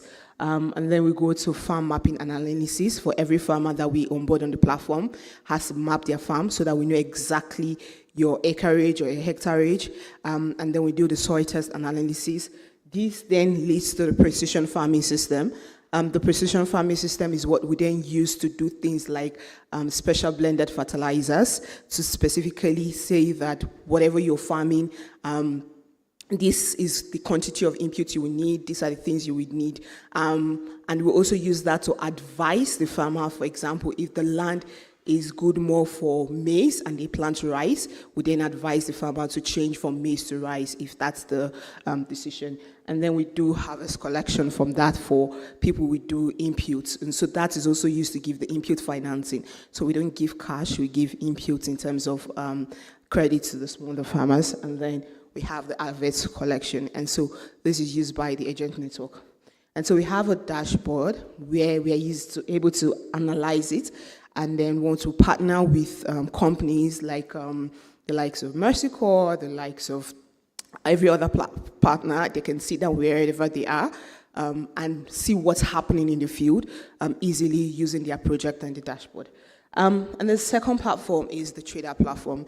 And so this is a digital platform for marketplace. And so what that means is that market access. So after we farm and we produce, the next chapter, which is the storage and the marketplace for the smaller farmers.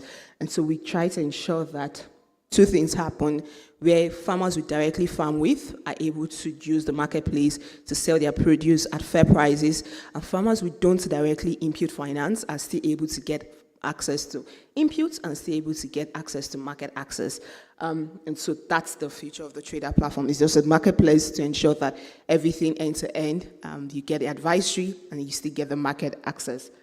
And so we also have a dashboard to see what are the pricing, advisory for the trader agents. And so we also have trader agents who get commissions from the platform to work with smallholder farmers. And so what makes our technology very unique is the fact that our areas is offline. And so when you go to the rural communities, you don't actually need to be online to do all the things.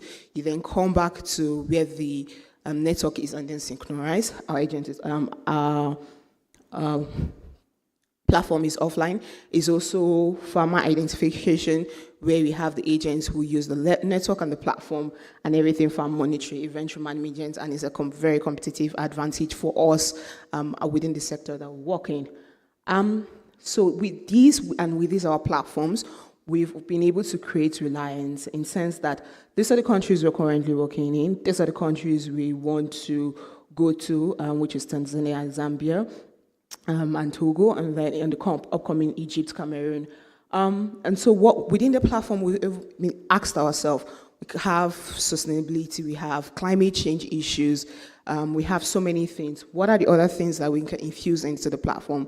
So we're currently going into agroforestry. We're working with Rabobank on that. We also want to go into, we currently provide that a little bit to our farmers, which is solar homes and the rest, but we want to expand that cleaning facility and processing facility. And the learnings we've learned so far is, when we started the platforms, we only had the AOS. And so what we realized is that for smallholder farmers, there are three major things that we built over time. Was lack of mobile devices. The smallholder farmers don't, in Nigeria, they actually don't. You see a farmer don't have mobile devices. And so we had to bring in and build infrastructure to agent network. And so the technology is then used by the agents on behalf of the farmers. But the farmers know once they see those platforms and the things, we do that. We also are able to ensure that there is limited literacy and education for the farmers. So we decided to change all our systems to suit the community by translating. In Nigeria, most of the places is Hausa. How do you translate this into local languages? How do you make it so simple? Because we also send SMSs to farmers that have just future phones. How do you make this so simple for them to be able to understand? And then trust. One thing, I think the other speaker talked about it, trust. Farmers have received so many government, NGO projects. They've collected their data a lot, but nothing happens. So trust is very key. And so we've been able to build trust across all the communities. And so once you build trust, it's easier for you to expand. For the agent network, another lens we've had is the fact that although the agents are educated a bit, not all of them have the right devices. So they don't have the right devices, and that limits what we can do and the number of farmers we can meet. And so what we've been able to do is we provide, most of the times we provide the devices, which is the mobile phones for our agent network. We also provide bikes for them so that they can easily go to rural communities. And that bikes is then, some of them then own it later on. So we provide that for them. And then we provide also the infrastructure in terms of the warehouses, so that in every community, at least there's a place that they can call their own office. And so we also, illiteracy, so we train our agents. For every agent, you just need to be able to understand. You're within the farming community. Most of them don't have the degree in agriculture, extension services, and so we have to train them. We partner with other organizations to train them on that. And then sustainability and long-term impact.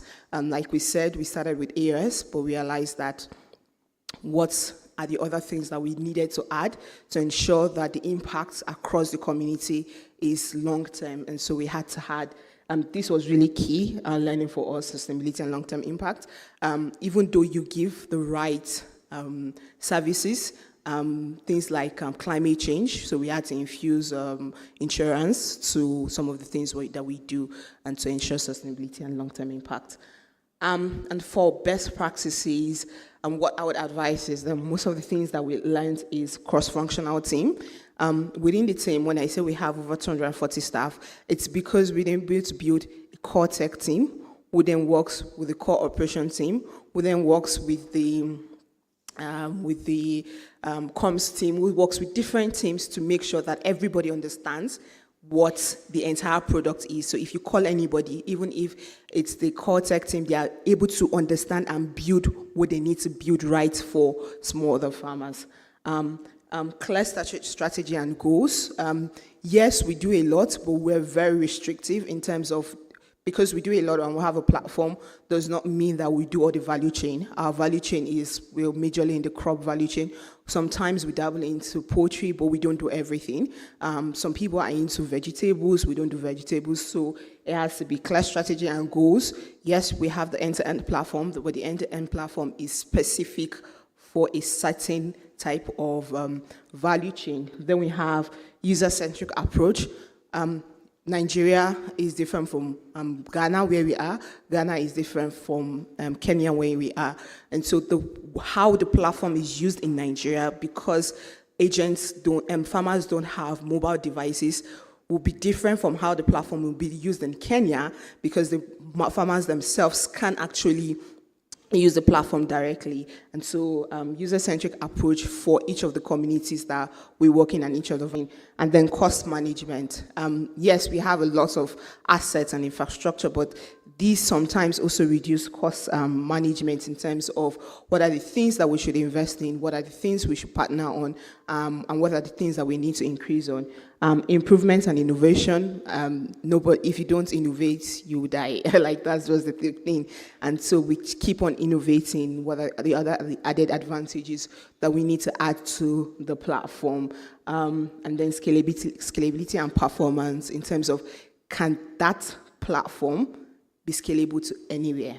If yes, then that's good. If no, then that's not a good thing, because at the end of the day, you would not have much network, and you'll not be able to increase if you have other competitors, you'll not be able to scale. So scalability and performance. Thank you very much.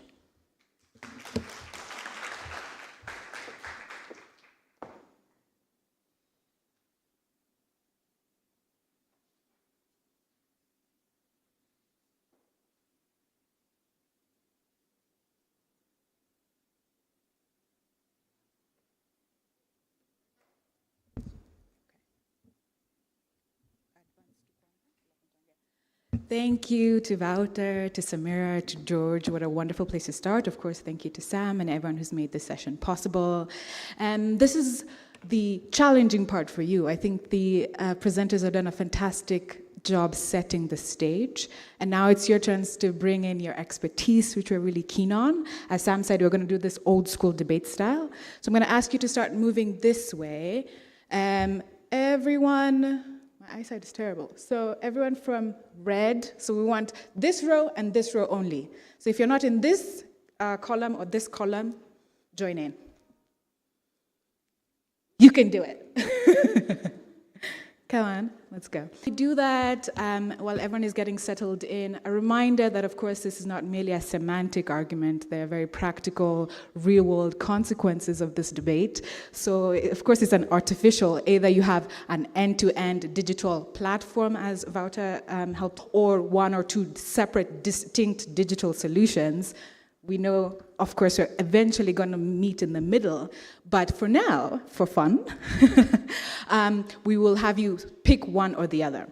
And so as people are thinking about that, let me start with a quote I like to use by someone called Amilcar Cabral, a revolutionary from Guinea-Bissau. And he says, always bear in mind that the people are not fighting for ideas, for the things in anyone's head. They are fighting to win material benefits, to live better and in peace, to see their lives go. That said, we're going to be audacious. My goal for us is everyone to have 2 people to argue with over lunch. So please give it your all and be as kind of enthusiastic as possible. So instead of selecting for you, I'd love for people to feel free to pick what works best based on your own examples from your work. So on this side, we'll have digital solutions. Over here, we'll have platforms. So for solutions, if you remember, it says you need to have a sort of discrete product that often might partner with other people, but tends to stand on its own. And then a platform is what we're calling this end-to-end solution. I might repeat the word end-to-end platform or offering. So here is platforms, here is solutions. Is everyone in the right place for the argument they want to make? Yes. Yes. So Samira and that wonderful description of the variety of things they do, that's a platform. Yeah, so offering multiple things, often under one house, end to end. That's what we mean by that. And then the solution would be, my primary thing is I only offer maybe digital credit, for example. Is that helpful? More questions? Start to move. Solutions, platforms.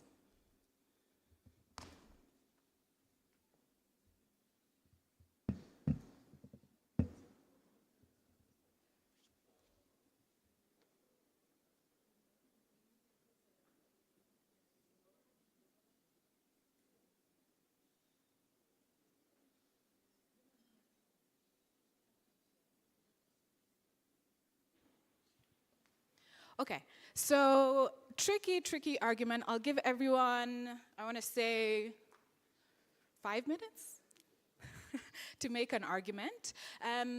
Instead of nominating speakers, we'll make it popcorn style, which is to say, if you formulated your argument, we'll give you the mic, you're able to make your case, look at your opponents and stand them down. And here's my suggested format for how you might make that argument. You would simply say your first name and your organization. We'll Google you, have no fear. Just your first name and your organization. You make your case, if possible, in 2 sentences. Give us an example. This is where you can talk about your work and if that informs your argument. And then if you like, and I know all of us are overachievers, you can give a caveat. So argument, example, caveat. Caveat is optional, which is to say a qualifier. Does that sound good? And I'll walk around kind of getting you excited. So I'd love if you can kind of talk to each other, test how you might want to formulate your argument. We have 5 to 6 minutes, I'm going to say.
to kick off, however the gesturing looks.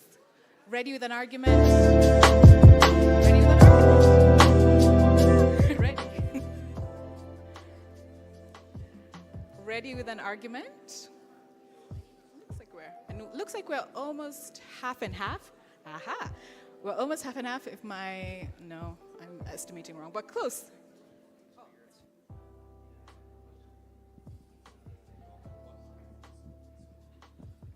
Rules of debate. Hold fast to your argument. Say it with some confidence and we'll believe you. But yes, you can pose your question with your tentative answer and we'll take it.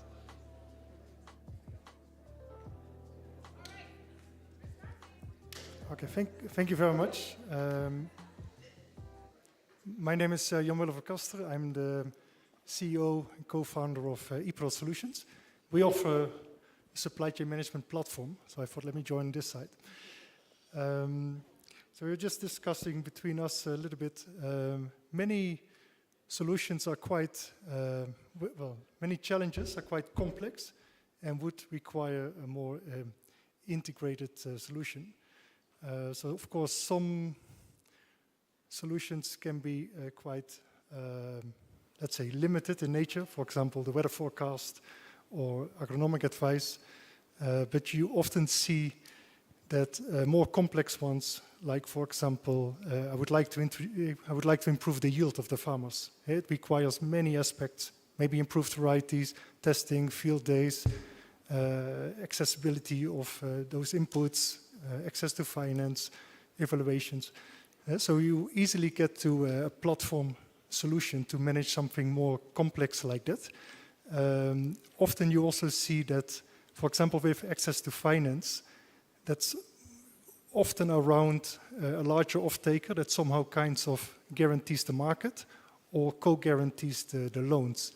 So in that case, even if, for example, you look at it holistically and the farmer would be able to repay the same loan, let's say for coffee, but through milk delivery, the guarantor, the off-taker for the product, would probably prefer to work just on, to guarantee only for the products that they are buying.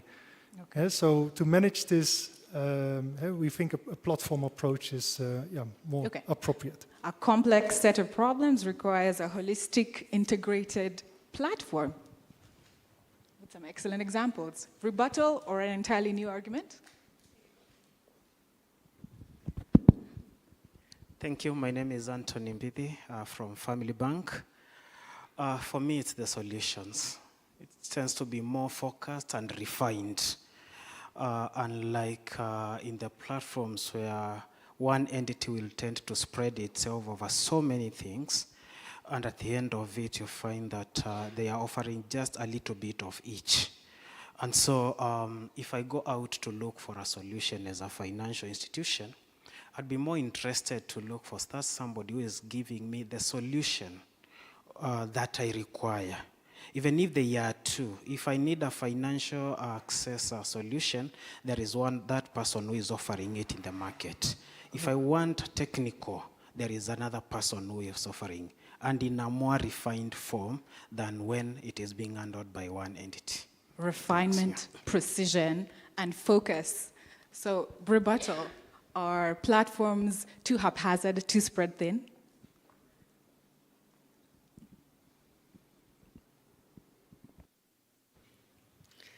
Morning, everyone. Lynette from Apollo Agriculture, a rebuttal. Refinement of the strategy or how a platform works is by what we are here for, collaboration and partnership. That is how you refine how we do the work. So, for example, we have had, for insurance in Kenya as Apollo, we work with Pula Agriculture, who have proven their name in the market in terms of agricultural farmer insurance. We work with Sprout, who have proven their name in terms of weather data to our farmers. So platform is refined by collaboration, working together to be able to provide the services, the refined services to the same farmers in a one-stop shop. So as the FTMA colleague has mentioned, there's so many companies, there are so many platforms, there are so many apps. So to be able to help the farmer deal with one person who they can trust or one organization, and this person is able to bring everyone together. And the job of the organization is to continue building the trust with the farmers, continue understanding the challenges the farmers are facing, and ensuring that they are representing the farmer in the consortium is the job of the platform teams. So that's what I'd say. So you have refinement. Anthony, you found a rebuttal, but all in a one-stop shop, and that's made possible through collaboration. Importantly, you said that centers the farmer, makes it easier for them to make a decision. Yes. Go for it. Claude from Beanstalk AgTech. And just to say that despite the conversation or the talks around the super platforms or the platforms, actually uptake has been very low. So today at 2 p.m., I'll be presenting the State of Digital Agriculture report. And you'll be surprised to hear that out of 1,400 solutions that we've surveyed, close to 65% are single solutions. So super platform or bundled solutions account for around 20%. I'll delve into that at 2 p.m., but they are facts. So I'll go for solution, not platform. Okay. Thank you. Love that. We want more facts. Tell us if your super platform or your platform is working. I love the rebuttal of what about uptake? So you claim to be serving farmers, but are you? Do they want your product? Is it make it harder for them to select? Here? Okay. Good morning, all. My name is Noah Nasiali. I serve at Farmers Media and by extension Africa Farmers Club, the most engaging Facebook group across sub-Saharan Africa with membership of close to 500,000 farmers. I have been on that side for very long. I've been a farmer for 16 years, and I started on that side. I'm not going back there. And one of the things that we're doing right now is working with Sprout, which is going to be, and we will work together and make sure it is a one-stop shop for smallholder farmers across Africa. For one reason, when I started farming, there was very little information. And I can tell you, I downloaded more than 15 different apps that I never used up to the end of the season. One of my famous stories is that I lost 75,000 cabbages just looking for market. And when I had agronomists coming to my farm, I would have 3, and they would all give me 3 different solutions. I had 3 different apps. But why I'm saying that I'm not going back to single solutions is because smallholder farmers only want one thing. How do I make money from my farm? They don't care about all those things. You know, we've done quite a number of research, human-centered design. I'd really like to see the results. But why this is important, and I'm very passionate about, especially with the Sprout team and what they're doing, is because I go there, I can be able to see what everybody else is doing, and I'll pick what is right for me when I need it. Remember, farmers, yes, we have smartphones. Some of us have smartphones. Some of us have smartphones that can only have one platform. So what is very key and what is important, and why this is important for me personally, as well as the farmers that I serve, is that let us try and create a solution for farmers, not too many solutions that they end up not even using them by the end of the planting and harvesting season. Okay, if we can't get farmers to use a one-stop shop, how will we get them to use your specialized solution times 15 apps, you said? Rebuttal or a new argument on the side? Someone? So we've got it. Patience, my friend. So Silas Masharia. Here first, their side, and then back to you. You had a very comprehensive argument there. Go ahead.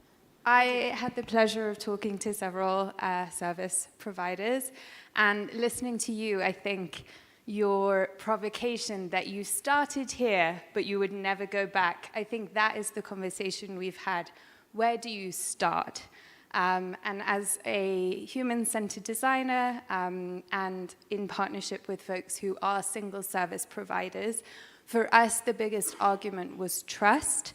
How do you onboard users to trust your solution? How do you get them to feel a sense of stickiness, a sense of confidence in you, and how do you then grow from a solution to eventually a platform? But where do you start? And I think the argument amongst us was, to your point, to build trust, and to your point, to start somewhere, maybe starting with a single solution can support your farmers to actually feel confident in you as you grow. Said. So I'm coming to you. So who's vetting the multiple solutions on your platform? What's a good question here? So how do you create trust, and what happens when one of the solutions on this multi-purpose platform fails? How do you rebuild trust after that? Someone here to respond to that? I think you wanted to go, right? Yeah. So Silas Masharia from API Exchange. We try and handle data solutions for different verticals. At the moment we're also working in agriculture. The same situation. I've been a farmer for 3 years. The point of fact, I'm echoing what he's saying. I can never get the right information and at the right time in the way in which I can consume. So I've been in the green veg industry. I have 4 types of times at which I need data, but I can't be able to get the data on time, right? So there's the understanding of where I am and which stage I am in the journey, and can you give me the relevant information as quick as possible? So that's why I'm on the platform side. Excellent. Yes, over to you. Hi, good afternoon. My name is Lucy. I work with Greenedge. I don't know whether I'm straddling both sides. So I'm kind of covering, so we have a platform solution integrated. However, my talking to having a single solution is that no matter how integrated your platform is, it needs to be cohesive and work as a one solution to the end provider.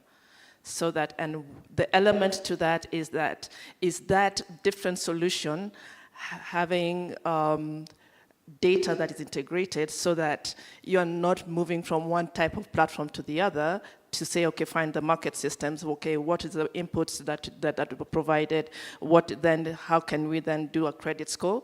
But it is a one single solution, even if it is a platform.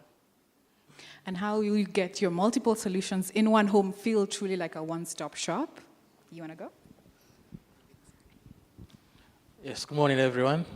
My name is Goodluck Lohanjo from the Commodity Exchange Markets in Tanzania, TMX. So we are having a commodity exchange. It's an online commodity trading platform.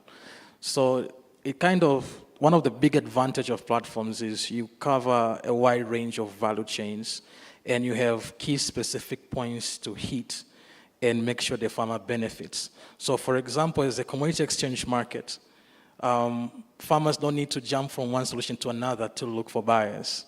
I can give a very real example. One of the regions, they use this same platform to trade more than 3 types of agricultural crops on one platform. So they don't need to jump into another place. But also, it adds a high value in terms of potential to integrate with other platforms that deals with different categories of services warehouse operations, collateral management, and all other information that are directed from the farmers or originated from the farmers. So platforms are actually easier to work with in terms of having a robust system, but also trusted information at key points in terms of productivity, storage, collateral management, and access to market. Excellent. Yes.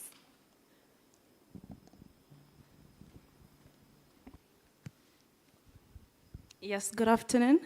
My name is Eunice Ndoritu. I am a communication specialist and brand strategist. I represent Juicy Kilimo. Our company basically deals in digital solutions and digital platforms as well. In digital solutions, we offer soil testing, dry chemistry soil testing solutions. In digital platforms, we offer farm management platform. But today, I'm gonna be representing solutions because I work directly with farmers and I have the interest at heart. So my main point today is I believe that solutions directly benefits the farmers, especially at the age and the era that we are right now. Most of these farmers do not have knowledge, are not literate, do not know how to use this particular platform. So you'll find that most companies that offer platforms works with agents. But for how long are we going to use agents, you know? These farmers need solutions that can benefit them immediately. So I feel like solutions much more accurate, they're more in terms of helping them immediately, and I'll be supporting that for today. Excellent. So both sides are optimizing for the farmer's needs and experiences. Both sides claim to be more efficient, perhaps even more effective. We've had some ideas that perhaps it's a gradation, and if it's a scale, where are we now? Which side, which is the beginning and which is the end? Are we all aiming to head here, or all trying to head here? And is this going backwards, like you said? So for now, well, people, I'm coming to you. I'm going to give you a few seconds to switch sides, if you would like. Is everyone still holding firm? No one has been convinced? You still have some time at lunch to convince each other. We have the panelists. What I didn't tell you is I've been recording you, not so secretly, taking your points. And the losing team at the dinner tonight has to open up the dance floor. So I hope I hope that gives you a bit more inspiration. So I'll go to you. Okay, so my name is Nyawira Kigathi from NCBA Bank. So I'm on this side as a financial, and there's a financial and the solution side. So for me, I think platform works really well for me because I just come into one place which is coordinated, and I'm working with people who have expertise in and have different strengths with different, working with different expertise from different fields. So if you're working with that farmer, I'm assured that this farmer has already been done for soil testing from this platform. He has already has an agent who's working with that person within this agent, and he's receiving the right quality of inputs, and I have a market at the end of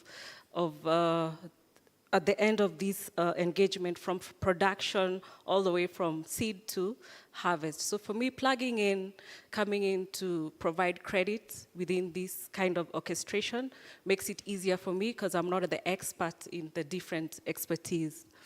So not only is it good for the farmer, it's better for the providers. Yes. Okay.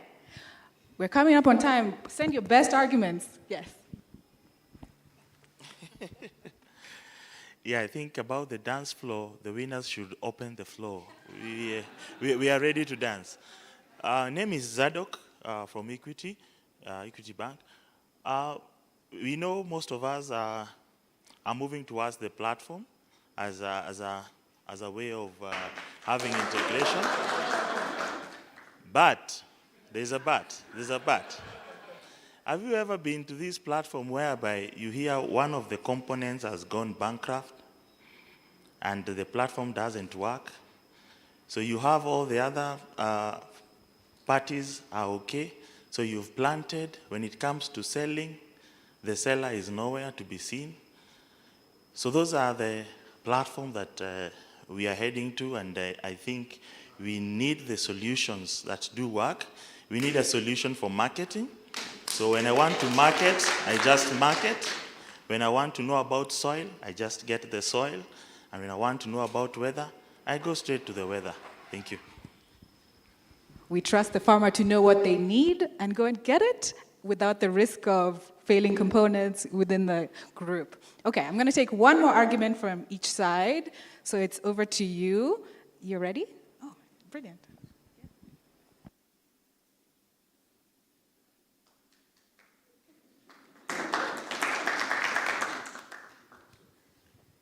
Okay, hello everyone. I'm Lena from Farm to Market Alliance, the best example of a platform. And just to give a feedback to the equity person, the reason it's a platform is because we are onboarding different sellers. So we just don't have one. So if one seller fails, we have different options. And again, having different players in that platform we have minds to bring on board different people or suggestions. So, yeah, we are many, so we're going to win together. Come over. I like that. Last chance for food to cross over. So with a backbone organization, as in collective impact, they will bring on multiple providers to limit the risk of one failing. Closing argument over there. Oh, there's two. No. Good afternoon. My name is Wanjiko Ngugi from Tawi Fresh. So Tawi is a marketplace as well as a solution. It was built from a solution-based to a platform. Where am I getting this? We cannot have a puzzle, complete puzzle, without one piece, right? So we need to start with a solution to build a platform. Believe? Yes. So you need us before you build that platform, okay? That's it. We have to close. We'll come back. So at the end, we'll have a Q&A. I know, George, you feel strongly you'll come back to restate some arguments. So I want to welcome Kafui to facilitate this panelist. We have some wonderful folks, and you'll get to learn more about them. As we close, if you want to argue with me over lunch, my current theory is that social media platforms, especially Facebook and WhatsApp groups, are outperforming purpose-built platforms, especially for pastoralists. So let's talk more about that. Great, thank you very much, Alexis. And a round of applause to all of you in the audience for your participation. So this is a bit of a tough act to follow after such a stimulating debate. My name is Kafui Ajigatsi. I'm with IDH, but less about me. We want to get on to the panelists. So starting from the far end, we have Anne Kabukuru from DigiFarm. Then we have Abraham Andreas from Lersha. Then we have Paul Asura from Green Edge Digital. And lastly, we have Helen Mutugo from AfriScout. So this has been a very engaging debate. And Anne, I want to start with you first, just to give some reflections about the debate, but also to introduce yourself, to introduce your organization, and where you see your position in this argument. Yeah, can we have some microphones at the front as well, please?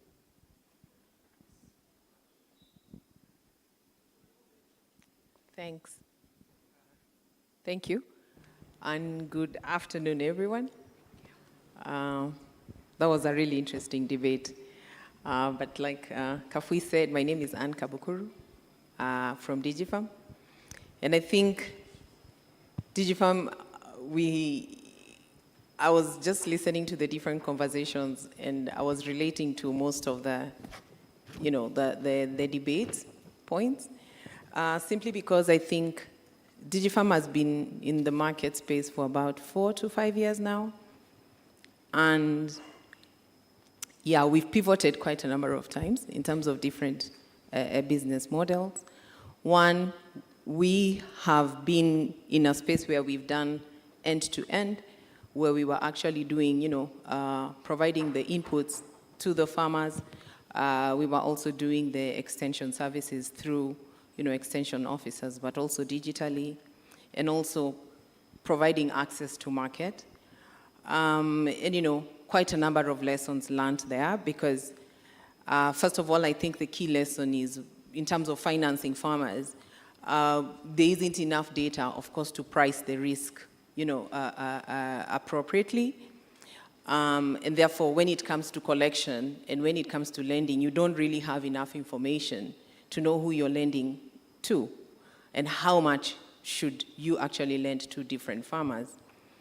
But also another key lesson is in post-harvest management, because and post-harvest losses, because having tried to do that, and one of the biggest lessons, and why I personally would support a solution, kind of thinking, is we didn't have the expertise to actually go and provide the access to market and collect produce and take it to the off-takers. So I think that was a big lesson for us, but also the knowledge in terms of post-harvest management for smallholder farmers is something that is quite important and quite is missing in the space. And therefore, what we've done today as DigiFarm, we've also looked at what then is our expertise and maybe what are our strengths, right? Coming from, our mother company, of course, Safaricom. And we feel that we can come in as a technology solutions provider, but also through data management and providing data solutions for stakeholders in the agri-economic sector. And specifically what we are saying is we actually feel we can provide digitization, one, to be able to provide efficiency in the operations of anybody who works with smallholder farmers, for example, SMEs and MSMEs, right, who buy from farmers. Today, just looking around or just being in the market, most of them are highly manual, and therefore we feel if we are able to digitize their operations and give them a platform which supports their trading with their farmers, so that they can communicate to their farmers, they can send SMSs and bulk SMSs to farmers, also register their farmers, have more insights on their farmers, and therefore at the end of the season also use the same platform to make payments. Then we start to drive a lot of visibility through that digitization and start getting a lot more information and data to support financing activities or credit the risk evaluation of smallholder farmers. And therefore, for us, we have pivoted to a solution, a digital solution provider, and we feel that, and that's why I think I was saying, having been in the end-to-end platform space, I feel being in a solution space where you have the expertise of what exactly you need to be driving to the ecosystem and what solution you're driving to the different stakeholders is very clear and targeted, and which makes it more effective. That's where we are at DigiFarm. Great, thank you very much, Anne. And now, Abraham, coming to you, we heard a lot of talk about trust and building trust, and Lursha brings in digitally enabled youth into its model. Please, can you explain a little bit about Lursha, how it uses a physical presence to bring trust, to build trust, and also reflect on what you've heard today?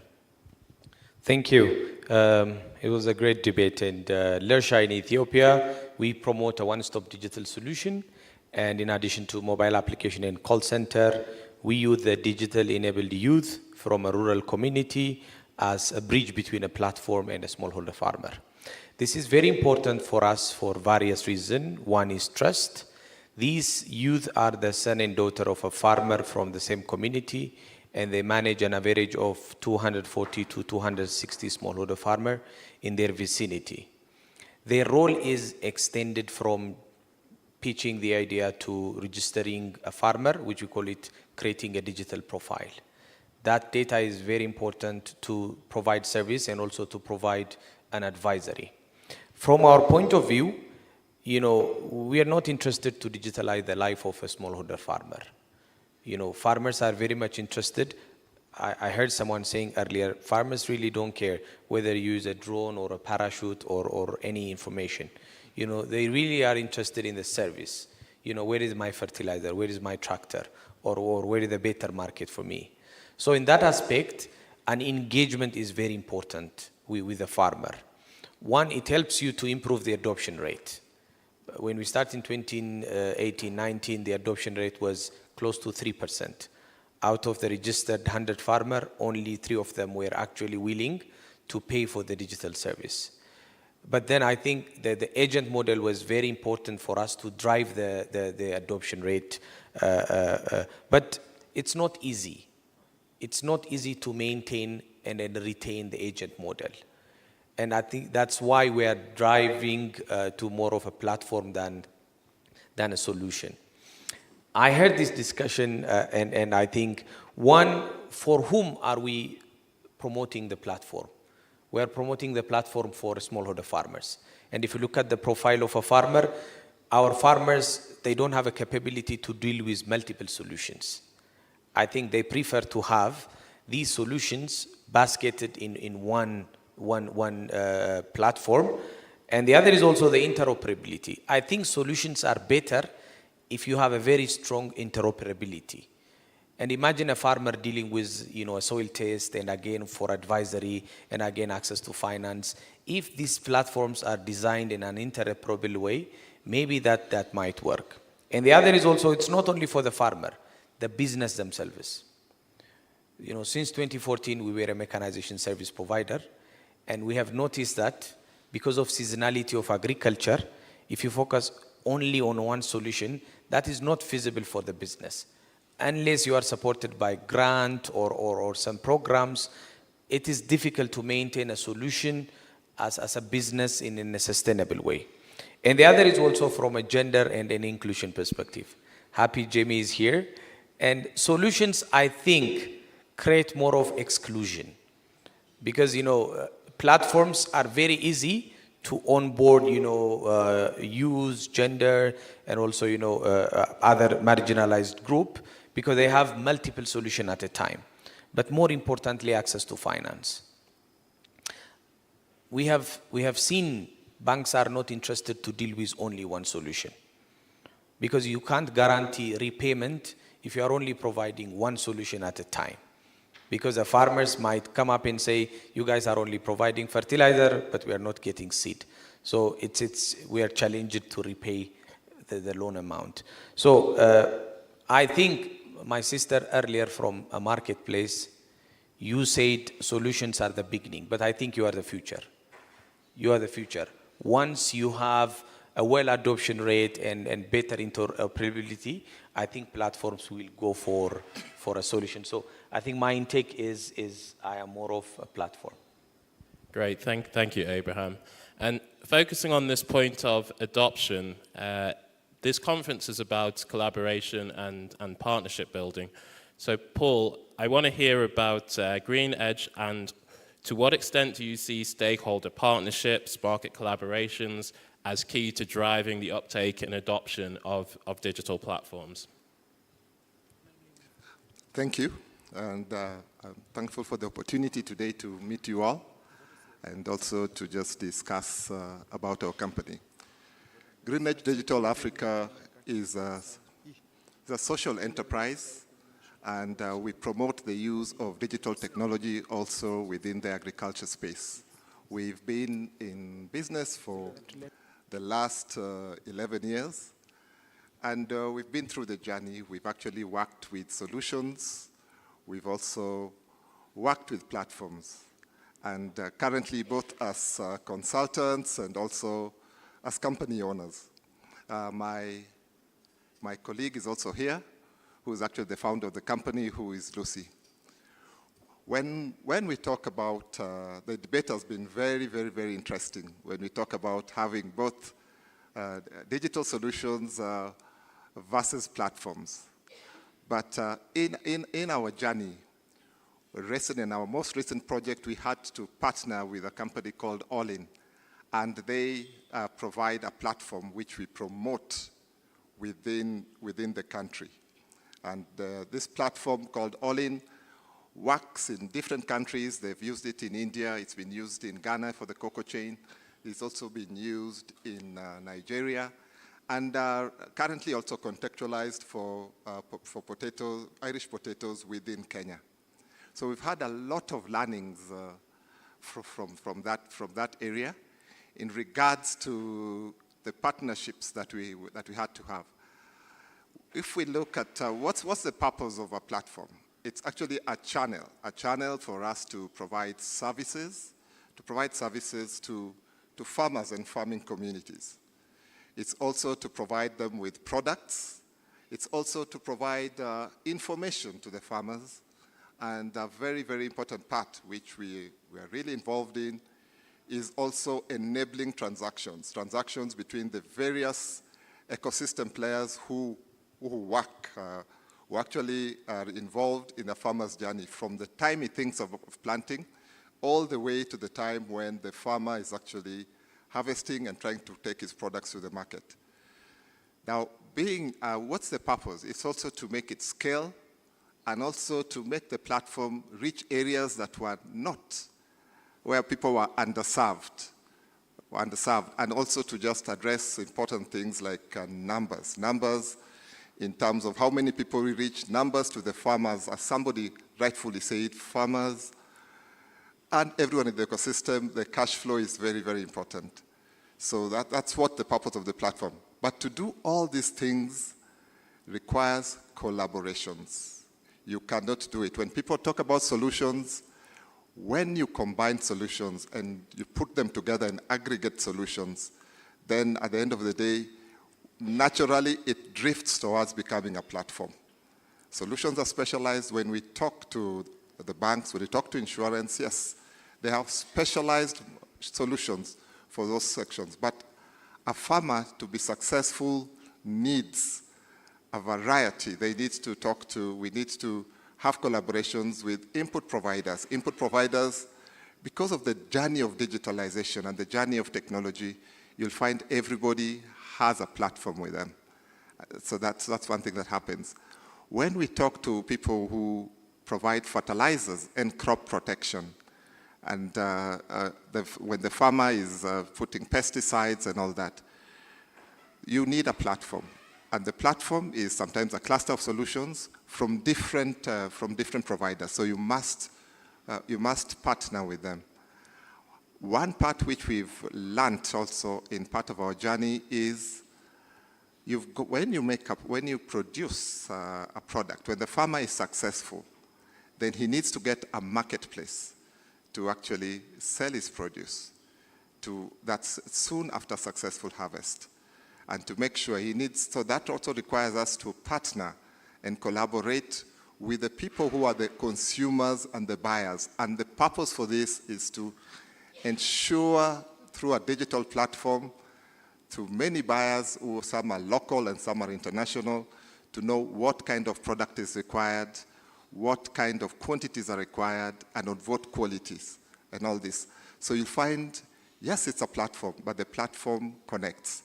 So if I talk about Greenedge a little, what we have is a platform that connects everybody. So we have bankers are welcome because they have visibility to the farmer.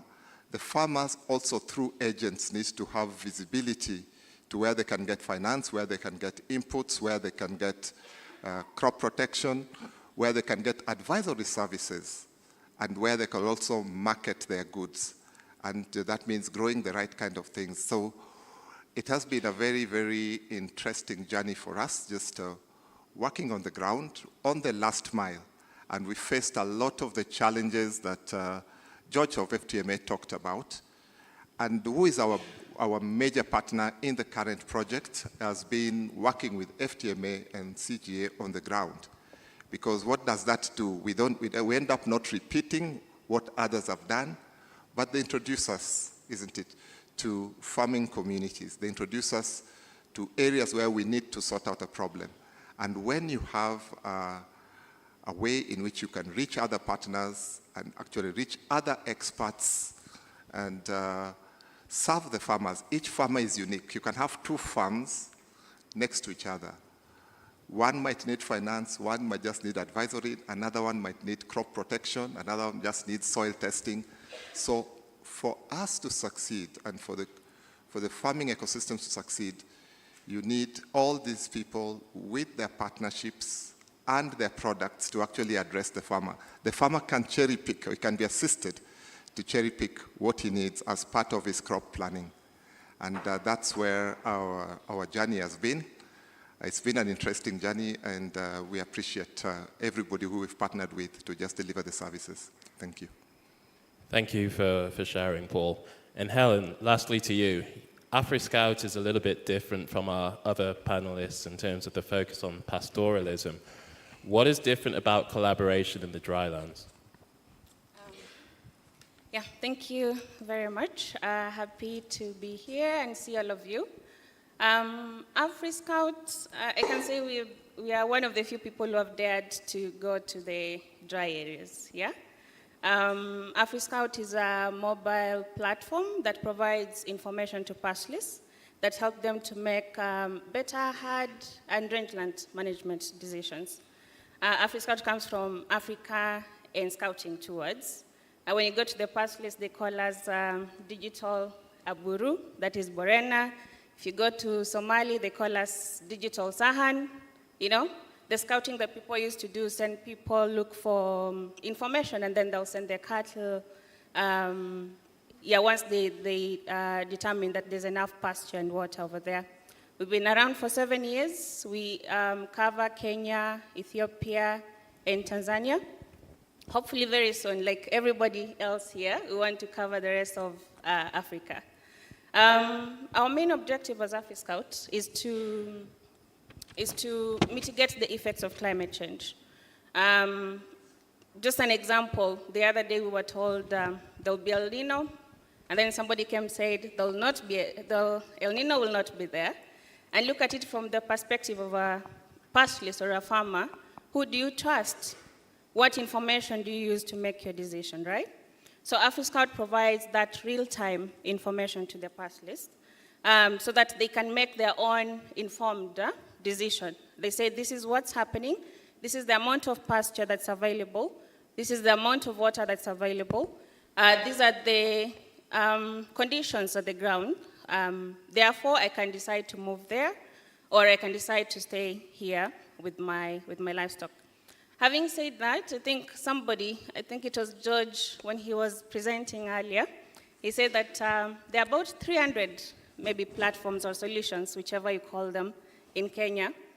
I can tell you almost for sure that only 2% are in the drylands. This is because in the drylands, it's expensive. The area, the geographical coverage, and you know this, is quite expansive. Somebody was saying the other day, like Garissa County, just one county, is the equivalent of like 5 counties in the other crop areas. So for this reason, finding the people to collaborate with in the drylands is pretty hard. Because when we are few, I can mention maybe 1 or 2 that I know here. And for you to collaborate with someone or an organization, you need to have like similar interests. You need to have similar values. So already you are very few, but then finding those similar interests, similar values can be a challenge. So this one makes it very hard for us, especially in the dryland areas, to collaborate. The second reason, there are so many. I'll just mention a few. But the second reason is somebody also said in the morning that, and you know this, in the drylands, the economy is mostly run by NGOs, right? They support education, they support the health sector, they support agriculture, whether it's crop or livestock. And these projects are usually, they're limited in terms of the number of years that they support and the resources that are available. And also, you know, with NGOs, the tides change. Today, they might be supporting WASH. Tomorrow, they support climate change, the netland management. And so you find that when they support this, when they leave, maybe 3 years, 5 years later, these solutions have not yet matured to a place where it's easy to collaborate, if that makes sense. You might find a lot of shell platforms or solutions that had the potential to really grow into something, but because the funds that were supporting it sort of ended, nothing is happening with that solution or with that platform. So when you come in as a potential partner and you're looking at, can we work together? Then you find that you have to start from scratch again. You have to test, is it working? You have to go and do... to be able to reach multiple farmers, right? So you can have different players providing the same solutions, coming to an umbrella sort of a platform so that the farmer can access unique services and different services from different partners and different solution providers through the platform. And therefore, it opens up, such a solution would perhaps open up, one, to reach scale, but also for the umbrella organization, but also for the individual partners who are coming onto the platform. They are able to also access the multiple farmers and have a bigger reach of farmers. And therefore, for me, I think one of the ways is, of course, to have a lot of collaborations and driving a lot of partnerships through digital platforms. But as well is, how do we embrace a lot of, creating visibility of the activities of, the farmer activities, and getting the right data to be able to have visibility or to be able to assess, farmers' capability, but also to drive a lot more insights on where are we going wrong or how can we do this better. So I think the visibility of the farming activities and the trading activities, if they can be brought into one solution where that information then can be shared with different stakeholders, I think that could also be almost like create for us a runway to be able to scale. Great, thank you. And Abraham, I can see you're very eager to talk. So go for this. I'd like to hear your response to that. Thank you. I think scale was one of our driver back in the days, even to come up with the Lersha digital platform, because conventionally we were providing input and mechanization service. So when we start Lersha, the whole idea was we want to reach, hundred thousands of farmers, and then the digital could be, one way to do that. But I think to scale a platform or a solution need to have a business case. If a solution or a platform is offering a value to a smallholder farmer or a pastoralist, I think that's one case to scale. But in most cases, I think solution like DG Farm, backed by a mobile network operator or banks, are in a good position to scale, because they already have a financial service to target, and aligning that to the existing service might be one easy way to scale. Why I'm saying is because when you scale, you go to a new market and you have a landing cost. And in some cases, the landing cost is very expensive. In Ethiopia, initially we were working in a highland, and when we expand now to 5 regions, we have seen that even regions in Ethiopia, they have a different context. In a platform, especially, understanding the context is king. So the more you understand the context, then I think the scale would be much, much easier. And also, partnership is one easy way to understand the new market, which makes the scale very easy. I really appreciate the effort by IDH and also CGAP to provide insight about new markets. And when currently Lersha is expanding to Kenya, and we have seen that Kenya is also a new market, and it's a different market than Ethiopia. Ethiopia is more of a public-dominated agriculture, populated by very massive extension workers from a government side, which is a Kenya market's a bit different. So when you scale, the challenge is different. You might pilot some platform in Ethiopia for 5 years, but when you scale to Kenya, Kenya is again a new market. It's a new pilot. So I think customization is also one of the other challenge. When you operate in a highland area and in a lowland area, you can't run with the same platform inside as well. Perfect. Thank you very much. And I actually have to hand over to Farhana to run the Q&A, but while we do a transition, I'll let Helen answer. Thank you. Awesome. I just wanted to add that somebody said in the morning something that really resonated with me, and the experience that we have with farmers and pastoralists. Farmers and pastoralists just want to see the business sense out of what we are providing. Pastoralists want to be able to, for instance, have better herds and be able to, probably, it's not in their culture, but probably sell this at a better price so that they can support themselves economically. I feel like it is the same for farmers. So if the solution that you're offering is able to provide this very basic sense, I think for me, scaling or platform providers is talk to the people that you design these products for. In most cases, people sit down, come up with a solution, and then after designing this, the solution, that's when you go to the pass list and say, we have this for you. But I think I think the other side, she said she's a user-centered designer. That's very key. When you're designing something, go talk to the people that you're designing this for. They tell you what they want, so that whatever you come up with really resonates with them. It needs to make the business sense. And of course, you customize now that to the context. Then it becomes, scaling becomes really, really easy. For AfriScout, as I hand it over, it has been easy for us to get into Kenya and Tanzania and Ethiopia, because I feel like the solution is kind of talking to what the pass list need, and we continue talking to them as time goes by. We continue doing research, we continue doing analysis, and as times change, now we're talking about climate change, how can we incorporate that into the solution that you're providing? So we need to move with time as we design our platforms. Thank you.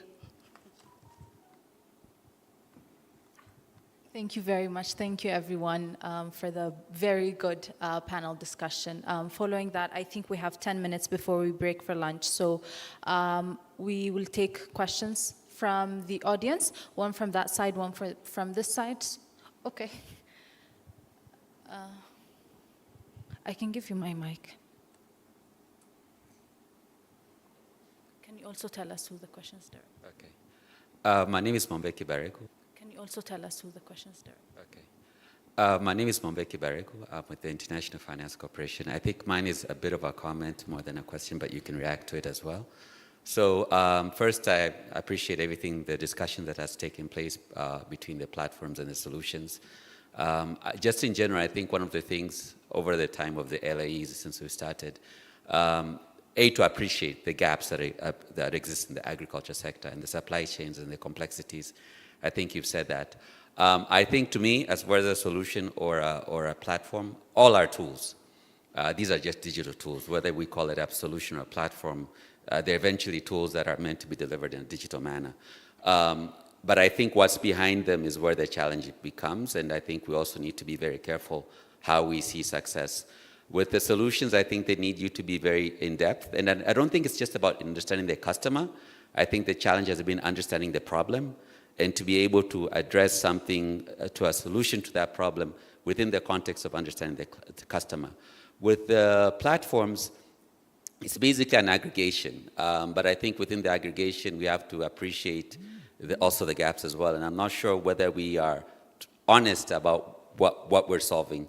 The challenge with being a platform, sometimes you start the infrastructure challenges that were mentioned, and then you probably start doing too much, and you're not sure what is subsidizing what, and what really is your business model, because you start blending a lot of other activities within what you call as a solution that's an aggregated solution. So I think we need to also be careful when we aggregate what exactly is subsidizing what, and what is the core of what this platform is trying to offer. Is it information? Is it payments? Is it trade? So yeah, and having said that, just to finish, I think the other part we have to be careful about, which I think the ALE should bring out, the public vis-a-vis the private. I think we tend to have private practitioners or private service providers talking, which is fair, what they're trying to provide to the public, to the farmer or the agri-supply chain. But there's a huge role for public investment, and I think that also needs to come out very clearly. Just to say, I think just on the example of Tanzania, I think someone from the commodity exchange spoke. But as far as providing a solution, it really is, for example, as far as data and information, is 3 different institutions, 3 different public institutions. One on the cooperatives and the data that they're collecting on cooperatives and the farmer, which can help now a solutions provider. Secondly, on the commodities and the quality and standards and the stock and flow of commodities, which is separate with the warehouse receipts board. And the third is the exchange, which I think someone spoke about. Now, understanding that there are rules and regulations around this, which helps to the trust issue. Rules and regulations help because then you know a standard has been, there's a way frameworks, a legal framework at least, that helps ensure that the data comes from a certain background. So I think those all have to be appreciated. Otherwise, we may be talking from personal experience, and that's why scale is also a challenge as well. Some of the things we need to say are, can the rules be uniform so that solutions can apply to different countries without recreating the wheels all the time? So I think just appreciating those complexities, whether we're building solutions require us to go deep and understand the problem, not necessarily the client, and to be able to solve that problem within that context. And platforms, we need to be clear, what are we aggregating and what exactly is the core of what we're trying to solve? Is it information, is it payments, is it trade? And how are we supplementing it? Because if you're starting to build warehouses and own staff and own agents, okay, what exactly is your core business model and how are you delivering it? So I think just to add that, and perhaps you can react to that, but really just, it's not this vis-a-vis that, but really appreciating the whole gaps, appreciating the public and the private, and being more specific as far as, even as a service provider, this is what I'm offering, but this is the core, and these are other things that are just helping to drive what we're trying to do. Thanks. Thank you. I guess that's a very good conclusion to how we can think of the different solutions versus platform argument. Can we have, I think that's not a question, but that's also things to consider. Can we have another question from the audience? Yes, please.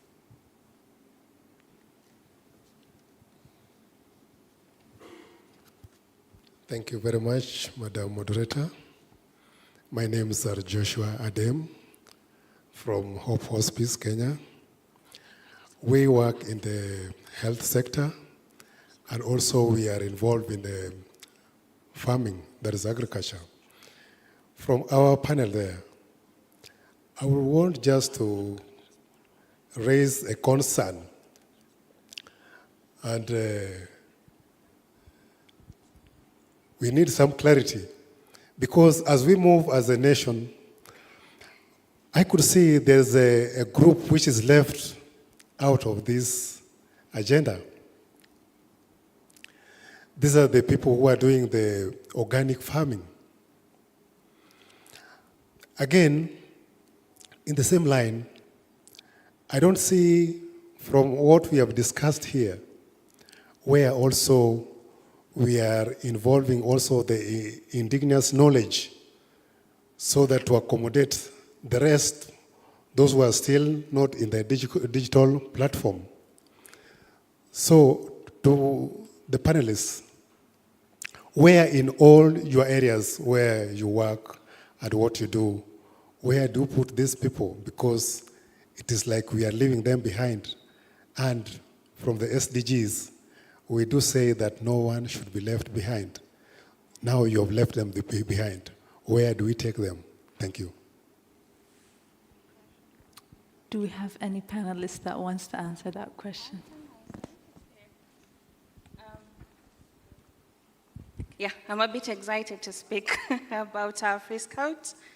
You'll forgive me a little bit. But very good point that Joshua raises. For the longest time, we've been told that probably the indigenous way that we do things might not be the best way. And in some cases, yes, we need to modernize a little bit.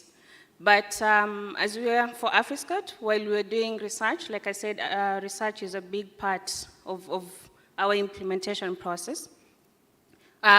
We have figured out, and this also goes back to the climate change discussion, that some of the practices that pastoralists used before were really amazing in terms of conserving the environment.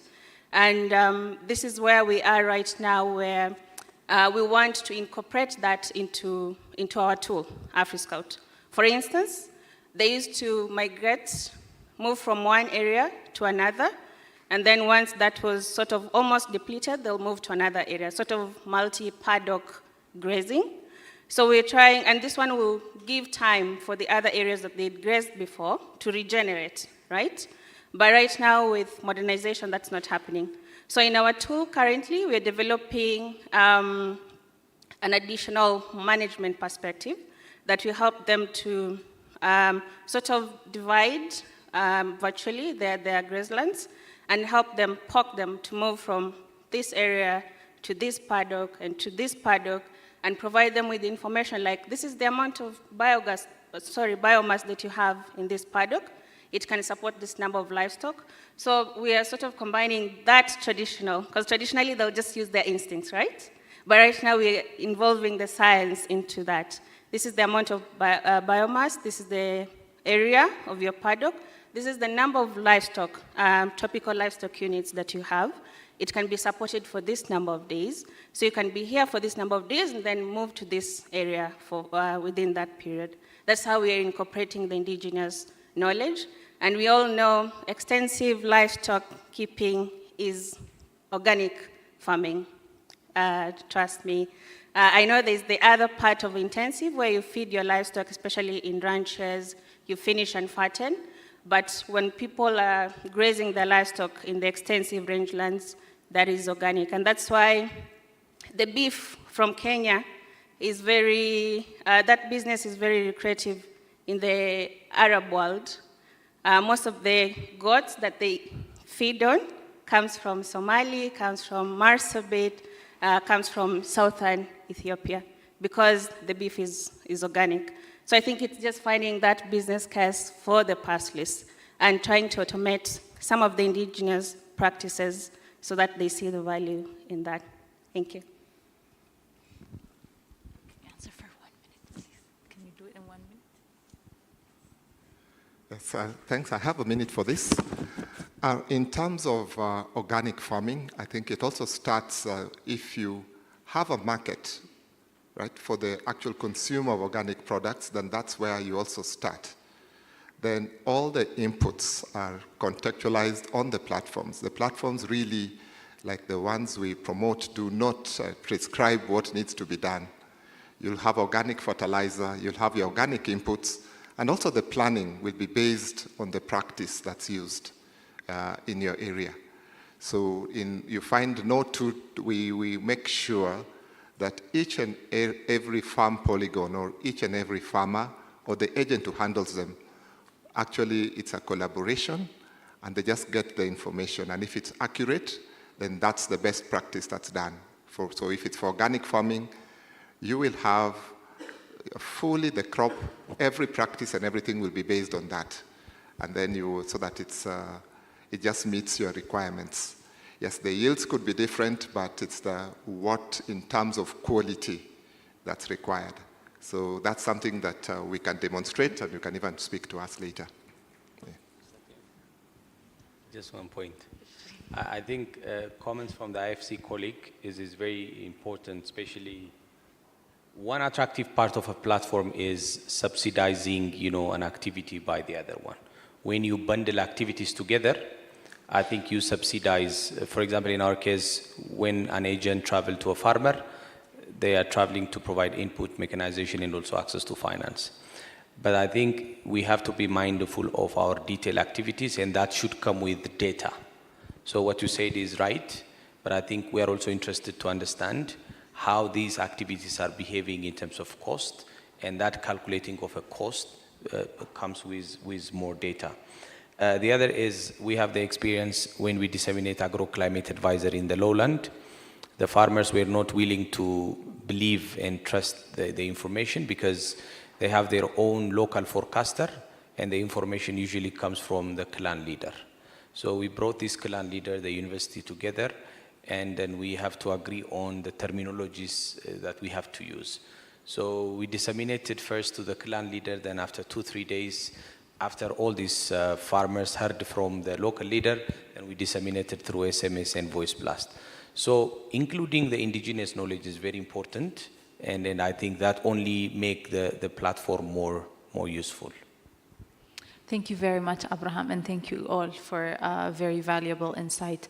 I'm going to have to cut this off now, but for now, this can continue during the marketplace and during lunch and the remaining sessions as well. And just to conclude, we had on WOVA, we had put this question on solutions versus platforms, and what we have learned is we had the poll. people chose between the two, and it seems like it's a 50-50% result in choosing the end-to-end platforms versus different digital solutions. So I guess it's also being a bit more considerate about the farmers that we're working with, the situations that we're in, to echo. Okay. To echo what Abraham said and another colleague said as well. So that will be the end of the session. We have a few announcements before we go out. Lunch vouchers can be picked at the main exit. Look for ushers in red. Photo booth is outside, so feel free to take photos before you go out for lunch or after you come back from lunch. Please tweet and share experiences via our ALE hashtags, AgriFin ALE 2023, ALE 2023. Thank you very much for joining our session. Have a nice time.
Imagine, if you will, sitting down to your morning coffee, turning on your home computer to read the day's newspaper. Well, it's not as far-fetched as it may seem. In fact, both local San Francisco papers are investing a lot of money to try and get a service just like that started. Science editor Steve Newman reports on one person already using the brand new system.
turning on your home computer to read the day's newspaper. Well, it's not as far-fetched as it may seem. In fact, both local San Francisco papers are investing a lot of money to try and get a service just like that started. Science editor Steve Newman reports on one person already using the brand new system.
Pampers is the best diaper for Celas's delicate skin. It provides protection against rash with its new lotion, olive oil. I only trust Pampers for my babies. Try it now.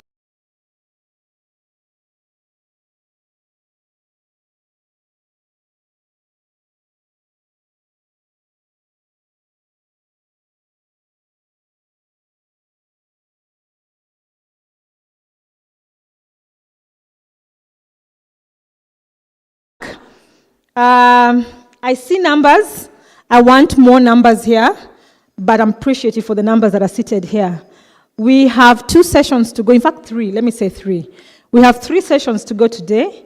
The one that is coming shortly will be extremely informative. Again, adding into the knowledge and pool of the learnings we've had since yesterday.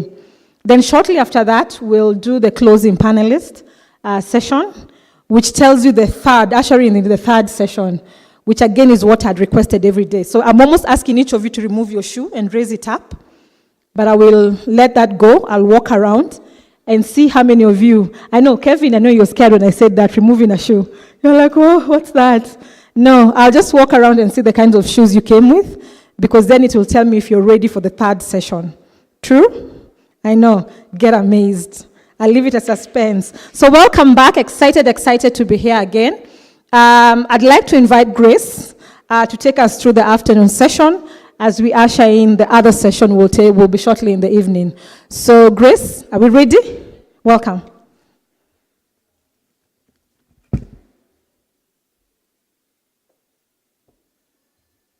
Thank you, Mumbi.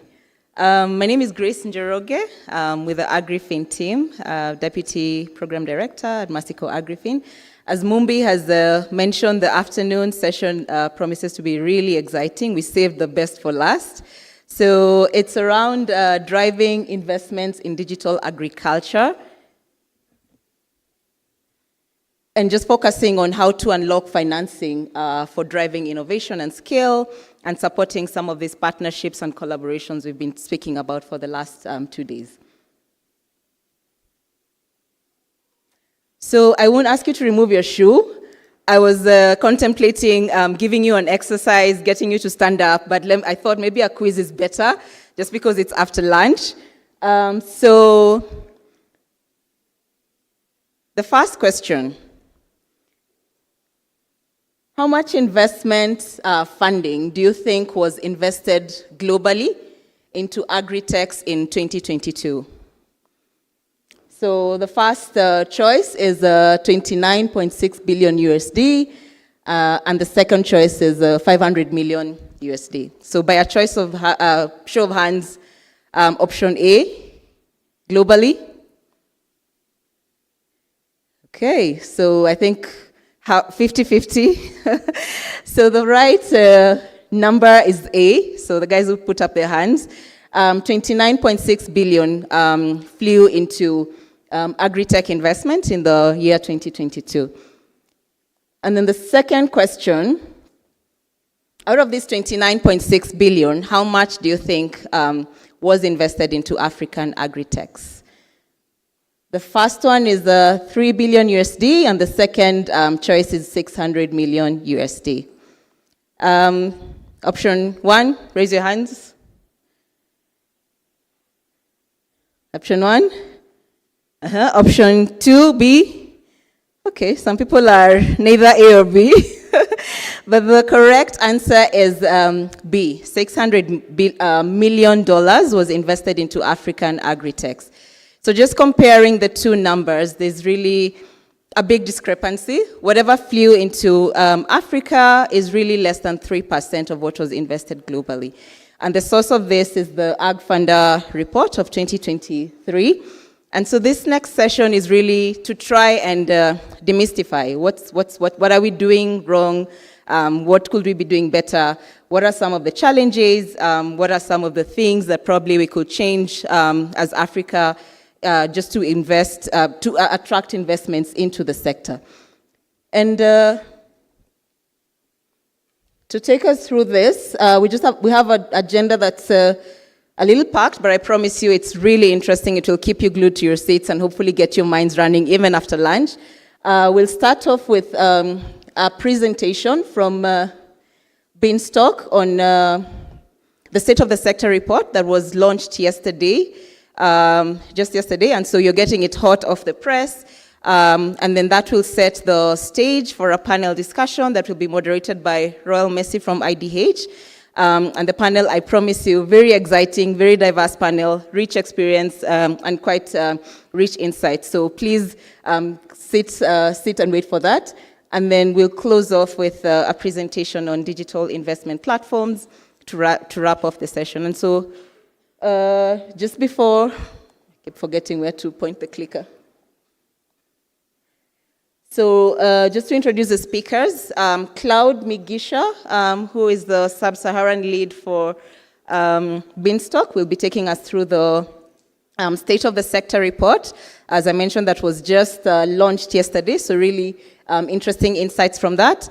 And then we'll have the panel, who I won't go into detail around who they are right now, because Royal will do a fantastic job of calling them on stage when the time comes and introducing them. But we have a really rich list of speakers. As you can see, their names there and their beautiful faces. So that's going to be a really interesting session.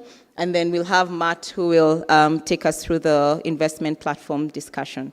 So without any further ado, and looking at time, I just want to call Claude to take us off on the first session. Welcome.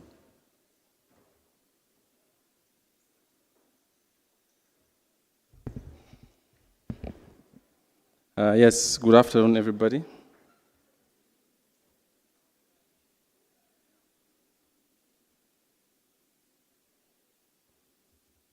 So 1 second. Yeah, so thanks everybody for coming to this session. I actually alluded to it earlier during the debate that I will be unpacking this report. It was launched yesterday at the ICT for Ag conference. So it's a 254 pages report. I'll provide the link at the end of my presentation that I need to try and compress in 17 minutes. So as it was mentioned, it's a global study that really looks at digital ag as a sector, and I'll be sharing a number of insights.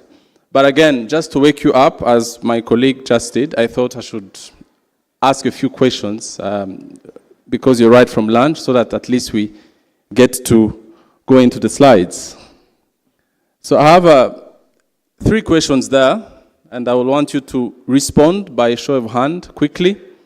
The first question: which of the following regions currently host the largest number of active digital for ag solutions? Who thinks it's South Asia? Yes. Who thinks it's Southeast Asia? A few, yes. How about Latin America and the Caribbean? Oh, only 2 persons. And who thinks it's Sub-Saharan Africa? Great, the majority. Yeah, actually, that's the answer. It's Sub-Saharan Africa. Second question quickly. Which of the following regions has reached the largest number of digital for ag users? South Asia? Okay, 2 hands, 3. Southeast Asia?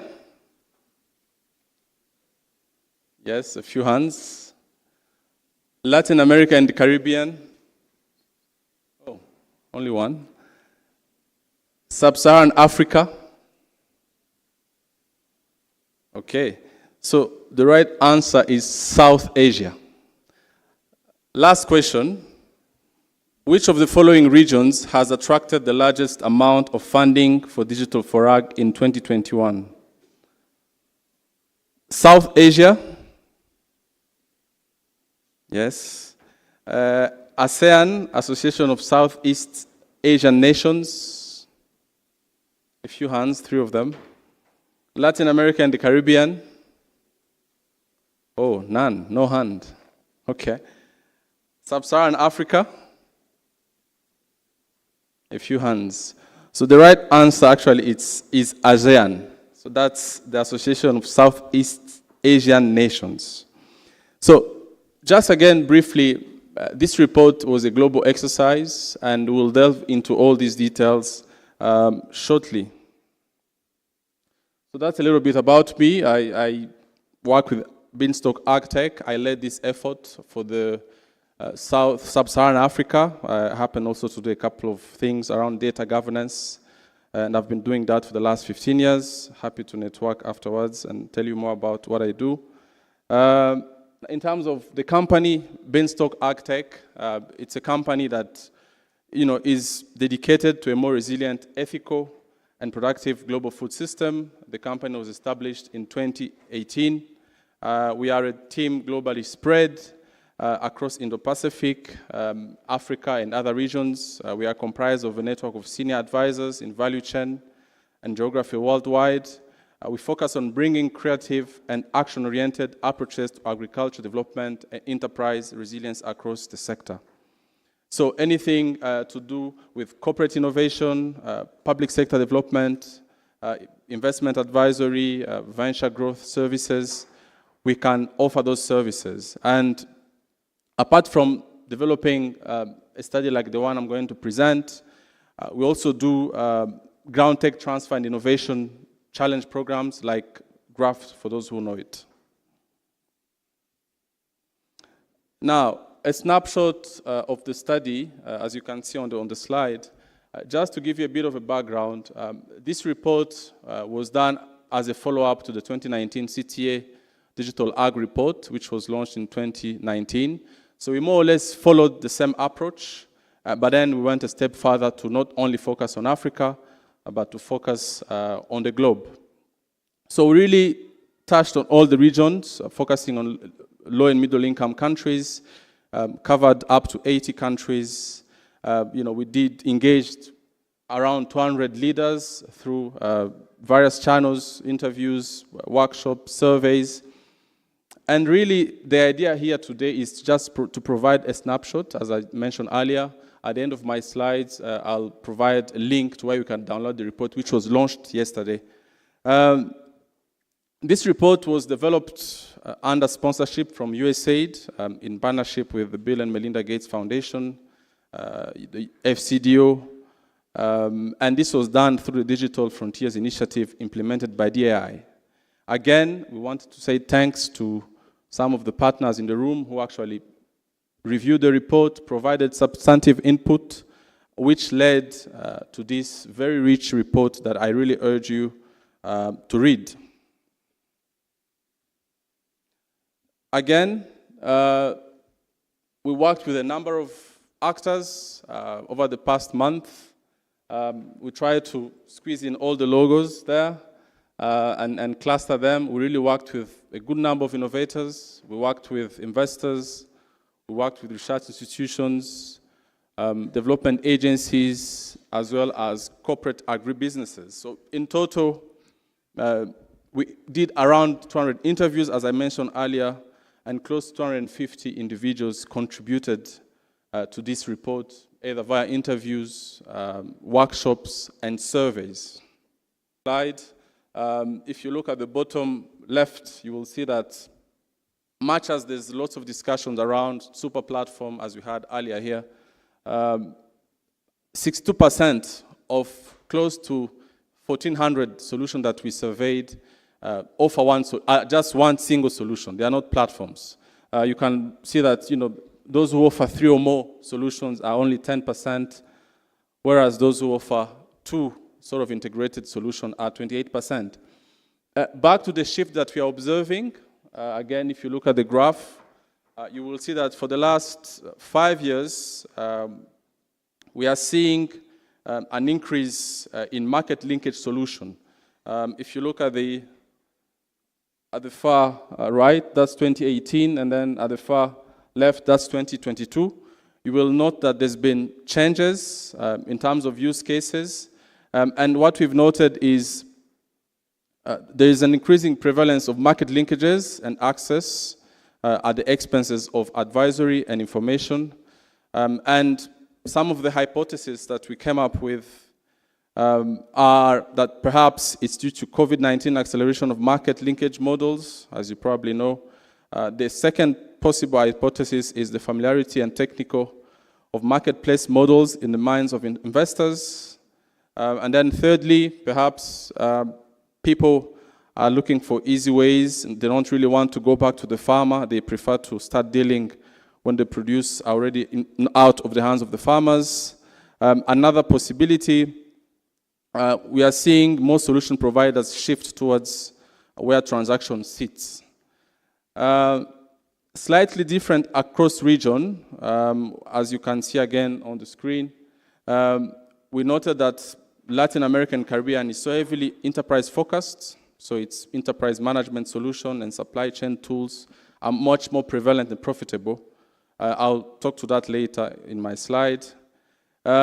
Again, despite the discussion happening around platform, I think the numbers there tell us a different story.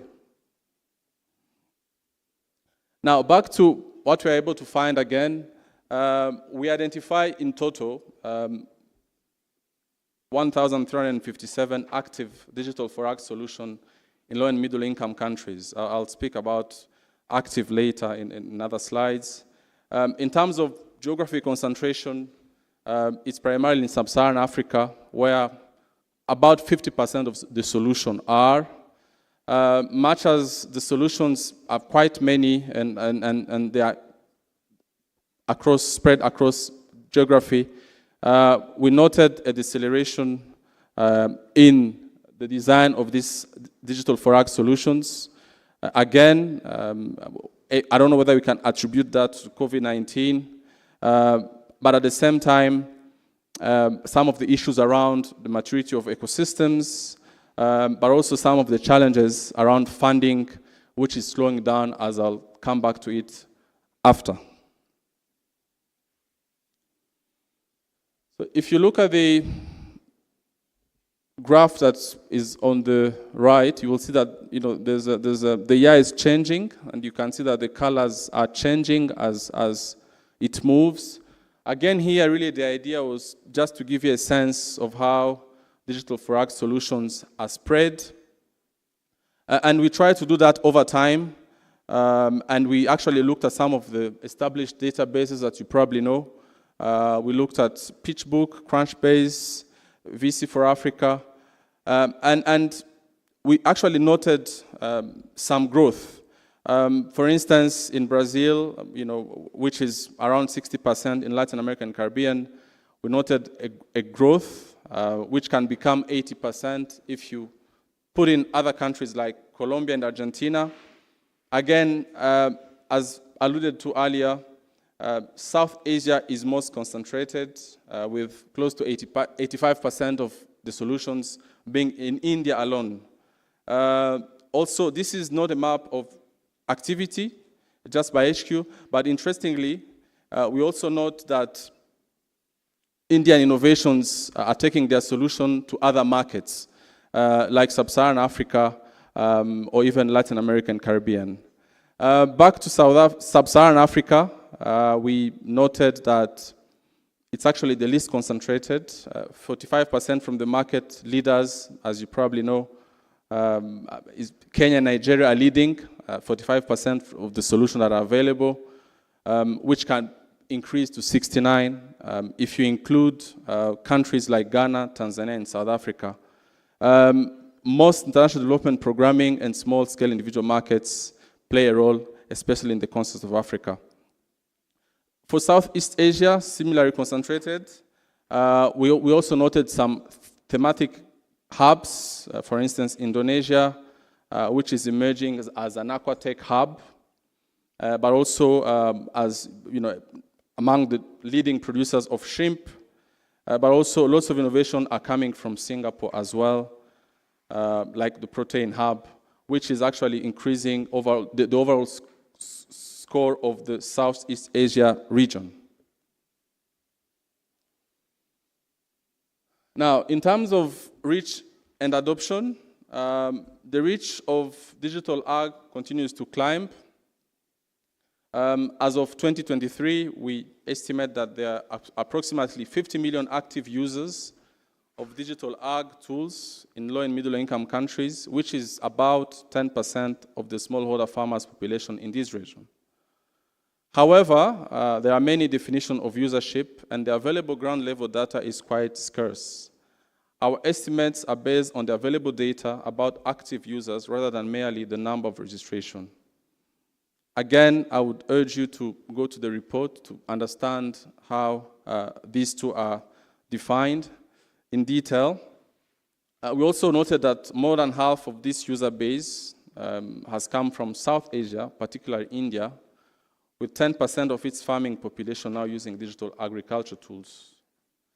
Regarding relative penetration, LAC, Latin American Caribbean, is leading the way, with 17% of its farming population actively using ag tools. Growth has been largely driven by a select group of solutions that have scaled significantly, with 27 digital agri-tech currently reaching over 1 million users, a notable increase from just 11 years ago. All of these giants are located either in Sub-Saharan Africa or South Asia. Based on the available data, we have not identified a single solution that reached 1 million users mark in Latin America or Southeast Asia. Now, as it pertains to this session, where we talk about funding and investment, again, as you can see on the screen, we noted that there's not been a systematic track of funding and investment for D4Ag. However, funding was and remains concentrated across use cases and geographies. In 2021, digital for ag innovations in LMIC, low and middle income countries, raised approximately 2.5 billion from private investors. This is based on the ag funder data. Geographically, private funding is majority focused on few countries like India, Brazil, Kenya, Nigeria, Singapore, Indonesia. And these nations, as I mentioned earlier, have emerged as powerhouse of technological innovation, reflecting trends in other sectors. While there have been significant investment in other regions, there are typically one-off occurrences rather than showcasing a consistent trend. Some regional specificity reflects local value chains, for instance, Aquatech, Indonesia, as I was saying earlier, favorable policy environment, such as AgriFin Tech in India, and the broader development of agriculture system. Sub-Saharan Africa markets remain least attractive, despite having many solutions to private investors, as digital for ag innovators there raised around 312 million in funding from private investor in 2022. That's the answer to the quiz we did earlier. Conversely, India has emerged as a global leader in digital for ag, with Indian innovators securing almost 30% of all private investment in the sector last year in 2022. Technologically, market linkage and access are garnering the majority of investment, as mentioned earlier, and this trend underlines the appeal of software-centric, asset-light business models for digital platforms that simplify and amplify market access for agricultural producers and businesses. So despite all headways, bootstrapping is still the most common funding pathway for digital for ag innovators. Most, around 77%, active digital for ag innovations in low and middle income countries have not raised external funds. Now, apart from providing all this insight that I've just mentioned, we also went a step further to understand some of the challenges, and the slide you're seeing summarizes them in seven categories of challenges. The number one challenge is disconnected knowledge sharing and collaboration networks. I think it's actually good to see that a couple of sessions actually at this very summit try to address this question. The second challenge is around uncertainty of financial viability. Again, if you read the report, we unpack very well what is meant there. The third challenge that we noted is the poor accessibility and quality of physical and digital infrastructure. Again, I've seen in a couple of sessions infrastructure coming up quite often. Again, even in this global scan, again, we noted that it's a challenge. We see a lot of insufficient physical infrastructure cases, shortcomings in public data quality. I think there's been a lot of discussion here about data, how we share data across ecosystem, data in silo, data not having the good quality, duplication of efforts also because people are not sharing data. We also saw shortcomings in user engagement and market penetration. Again, a critical factor. If you're targeting farmers or small-scale producers, we need to engage them. We need to be customer-centric. Again, climate, we also noted some constraint to climate-smart digital ag deployment and credibility. In most areas, climate is really lagging behind, is not integral to the ongoing solution development. We also noted a persistence of gender inequality and social inclusion. Then lastly, measuring. There's a lack of quality impact measurement. I think we had one session yesterday that tried to address the issue of measuring. Now, those are the challenges overall that stem from the report, but again, back to this today's session, which focuses on investment. We try to unpack some investment-related challenges that perhaps even the panel can build from. So some of the challenges really that came up is that funding is heavily concentrated in a few select countries, as I mentioned earlier, like Kenya, Nigeria, India, Brazil, Indonesia. We do not really have visibility on early-stage startups as three leading investment databases that we consulted, PitchBook, Crunchbase, and Traxen. They only contain 30 to 40% of more than 1,300 solutions in the database that we came up with. We noticed that there are still questions about business models for digital agri-tech, and on average, around 50% of the solutions in the database, only 50% around are breaking even. Another challenge, we do not see many examples of successful exits in the space, with most of the later rounds concentrated in India and exits happening via M&A rather than IPOs. Another challenge, the missing middle. I think someone mentioned it in one of the sessions yesterday. There's a missing middle of investment between small-scale grants, less than 550,000 US, and the average ticket size for African agtech innovators, over 750,000 USD. The majority of early-stage digital for ag funding has concentrated on market linkage and access, as I mentioned earlier, and financial access tools.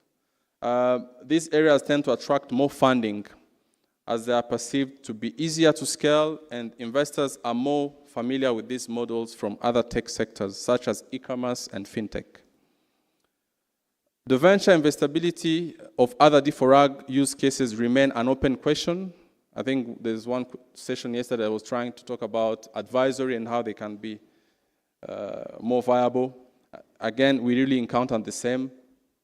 And different actors really struggle with understanding how they can turn them into viable business model. Also, back to the infrastructure issue, there's the investment that is going in infrastructure, there are still gaps there that need to be addressed so that digital for ag really reaches its potential. There are gaps in funding for R&D, despite the growth in agriculture public sector support.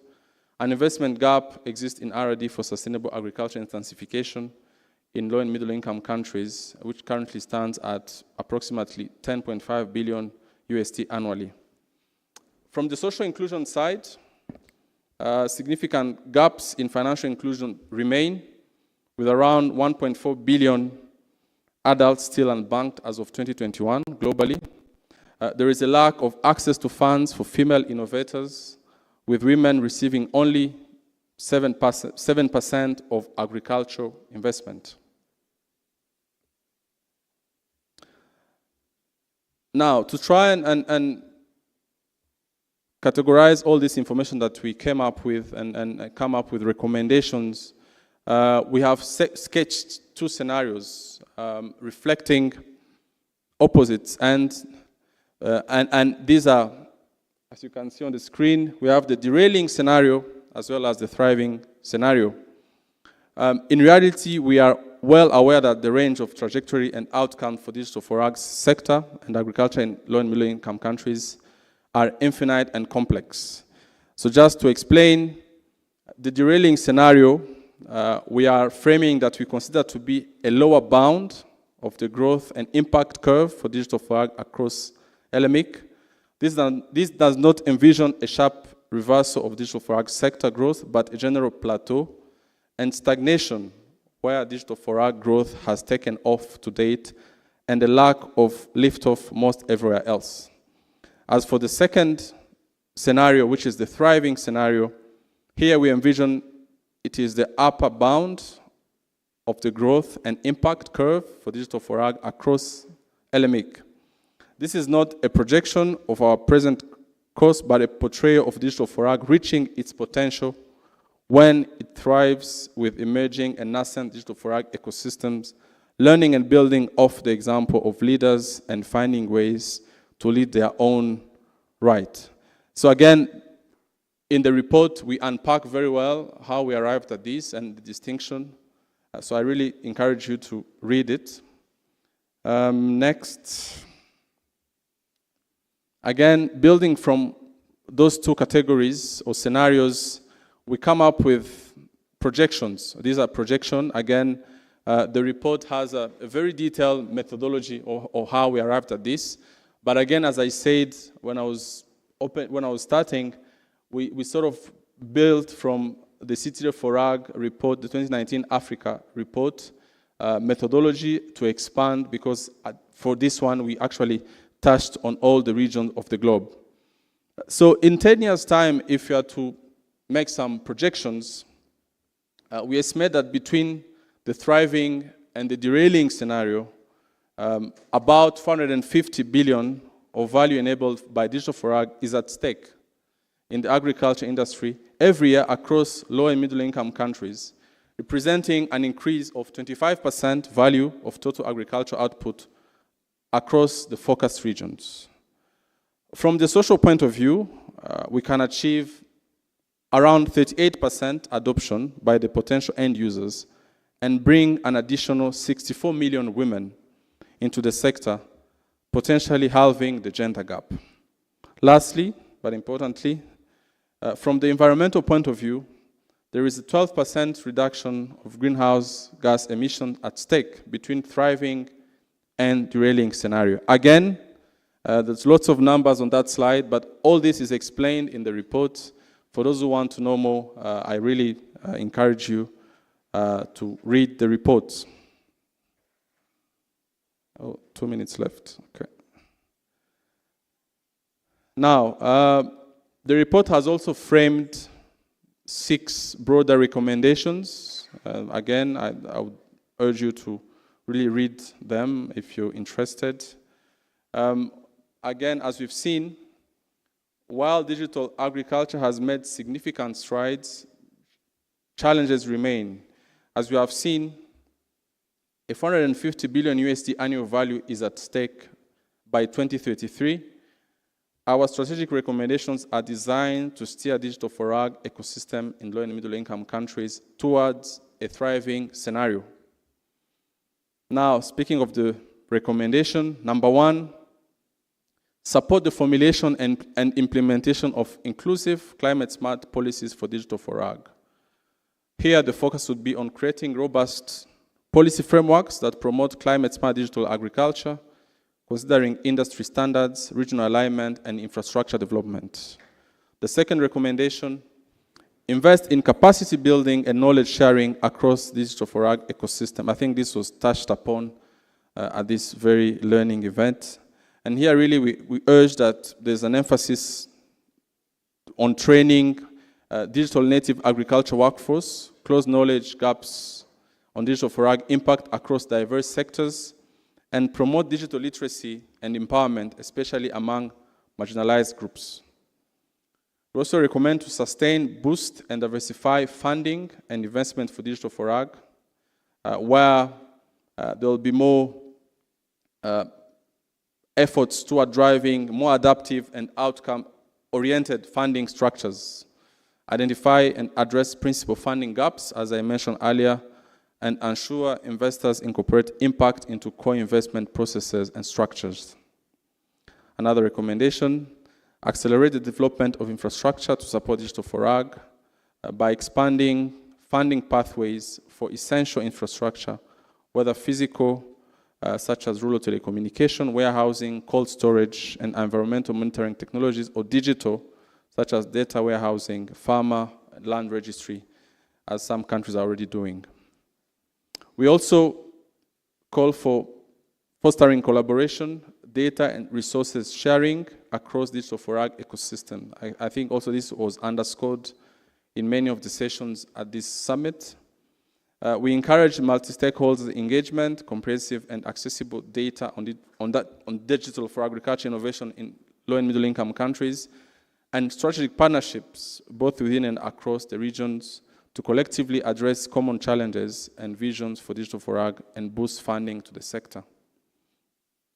We also recommend that end users, Digital for Ag end users' needs are taken into account, support and encourage innovators to differentiate with clear value propositions, embed inclusivity, and prioritize deep user engagement, support and encourage primary producers to experiment, feedback, and advocate for capacity building. To conclude, the report offers 115 stakeholder-specific actionable recommendations, and we hope that it provides value to all of you, practitioners, researchers, and anyone else interested in reading the report. My final slide, as I promised, there's a barcode there. If you want to download the report, please. It's a 254 pages report, very rich, lots of insight. I would urge you to download it, read it, leave feedback. Our director, Justin Ahmed, email is mentioned there. We really want to hear from you. We want feedback as we continue to validate some of the findings that we were able to unearth during this exercise. So I've gone over almost 2 minutes. I think I'll stop there. I don't know if Grace will allow me to take a few questions or whether I pass it on to the next panel and then I stick around for questions or comments, if any. She has gone out. Thank you, Claude. Fantastic presentation. So I think we can allow maximum of 2 comments, very quick ones, if there are any burning comments or questions.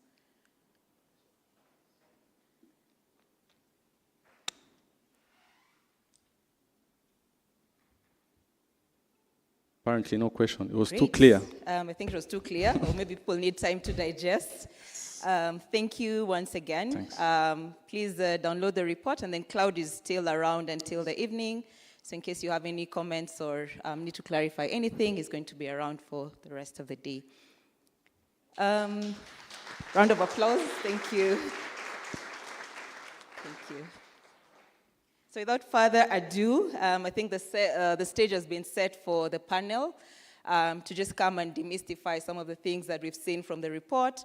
So inviting Royal Messi as the moderator for our panel, Magdalena Banasiak as one of the panelists, Hannah Reid, Ayodeji Balogun, Jan Willem, please come to the stage.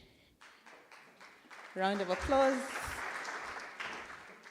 And Hetal Patel, closing off the panelists. Welcome, guys.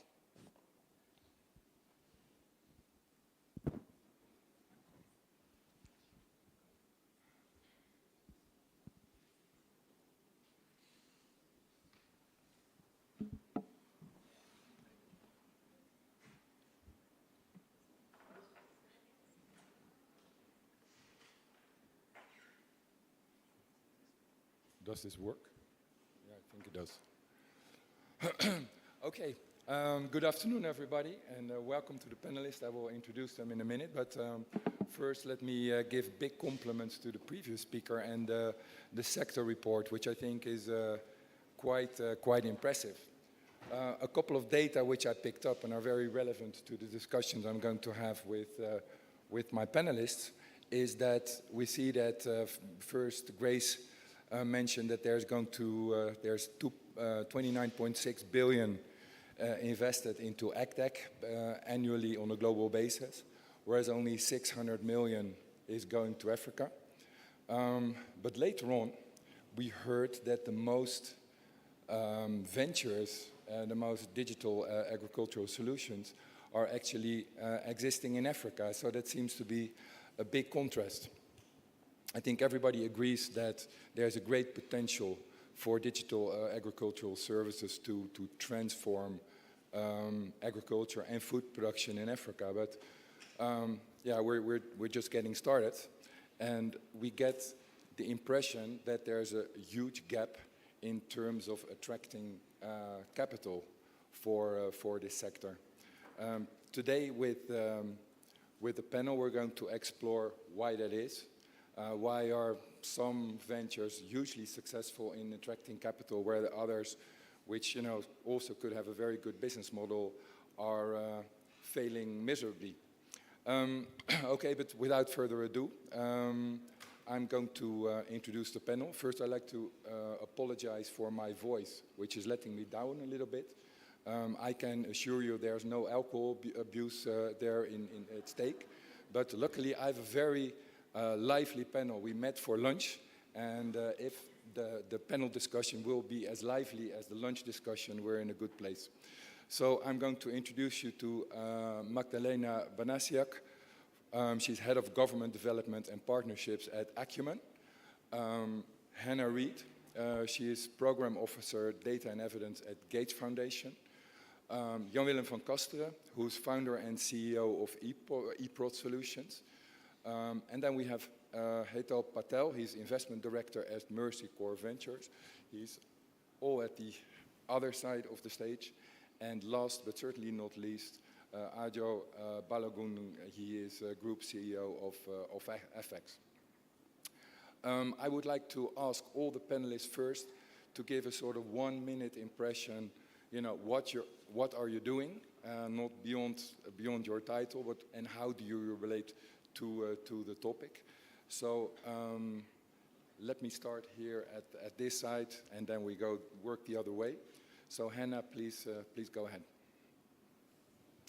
Okay, thank you, and thanks for having me.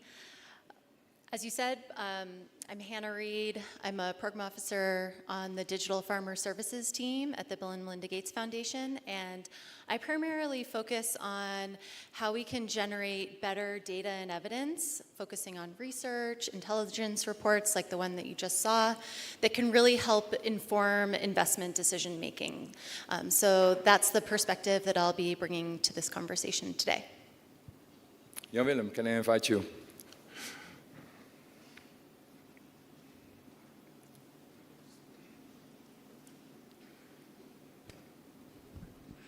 Okay, thank you very much. My name is Jan-Willem. I'm the CEO, founder of eProd Solutions.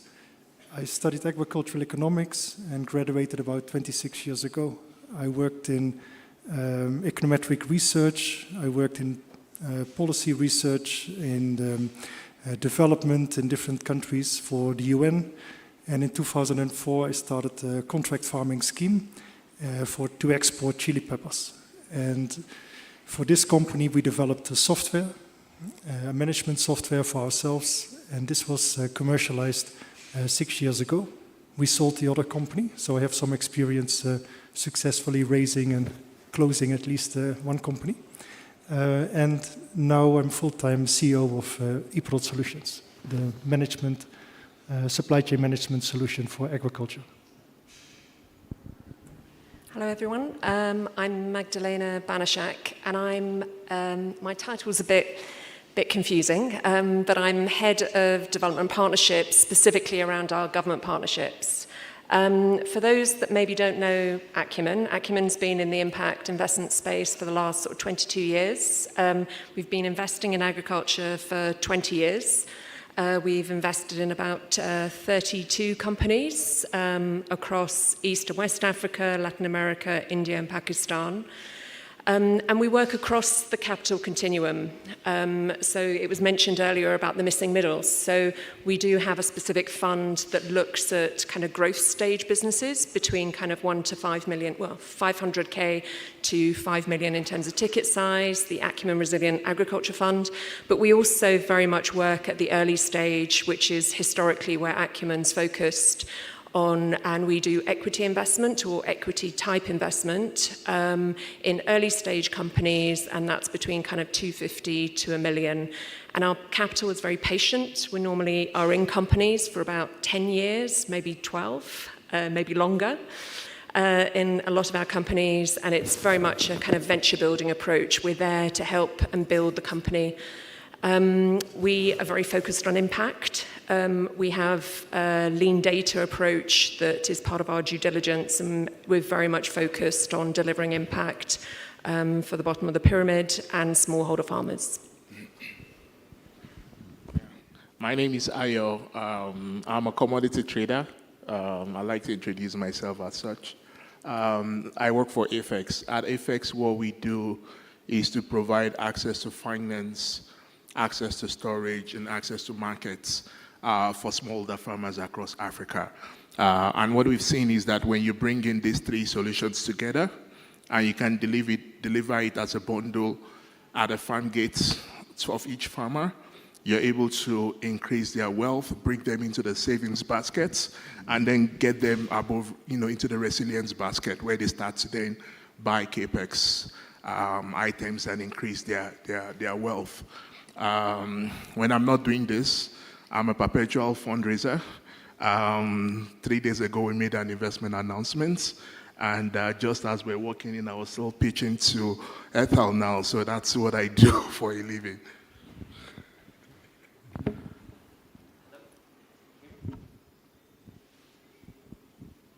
Hello, there we go.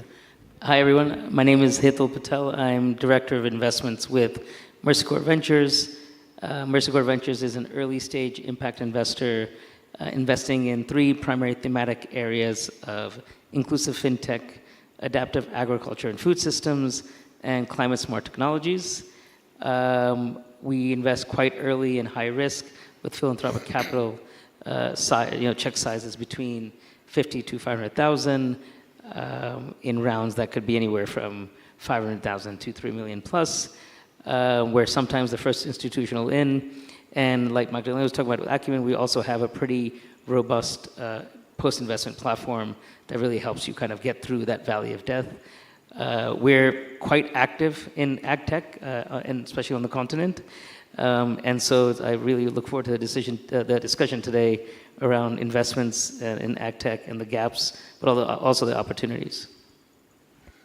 Well, thanks a lot, everyone. They're really good introductions and also a big diversity of backgrounds. But I would like to start with the entrepreneurs. We have 2 entrepreneurs, I think, who more than escaped the valley of death. They're successful, they're stable, everything okay, it seems. So I would like to hear from both of you, your personal journey. How did you get started? But also focusing on what resources did you tap into to make it to the next stage and in the end build a mature business? Ajo, can I start with you? Yeah, thank you. So I think a week ago I made a post. I said, as an entrepreneur building particularly in agriculture in Africa, you wake up every day like you have on one hand a rocket and then on the other hand a bomb, and it depends on which gets detonated first that day. You could hit your real revenue or your real partnership, or you could go bust that same day and struggle.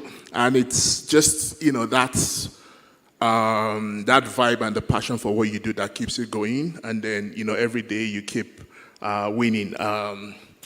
In terms of the resources, so we we're fortunate in terms of our founding at the beginning that we had sort of family offices, investors with deep pockets.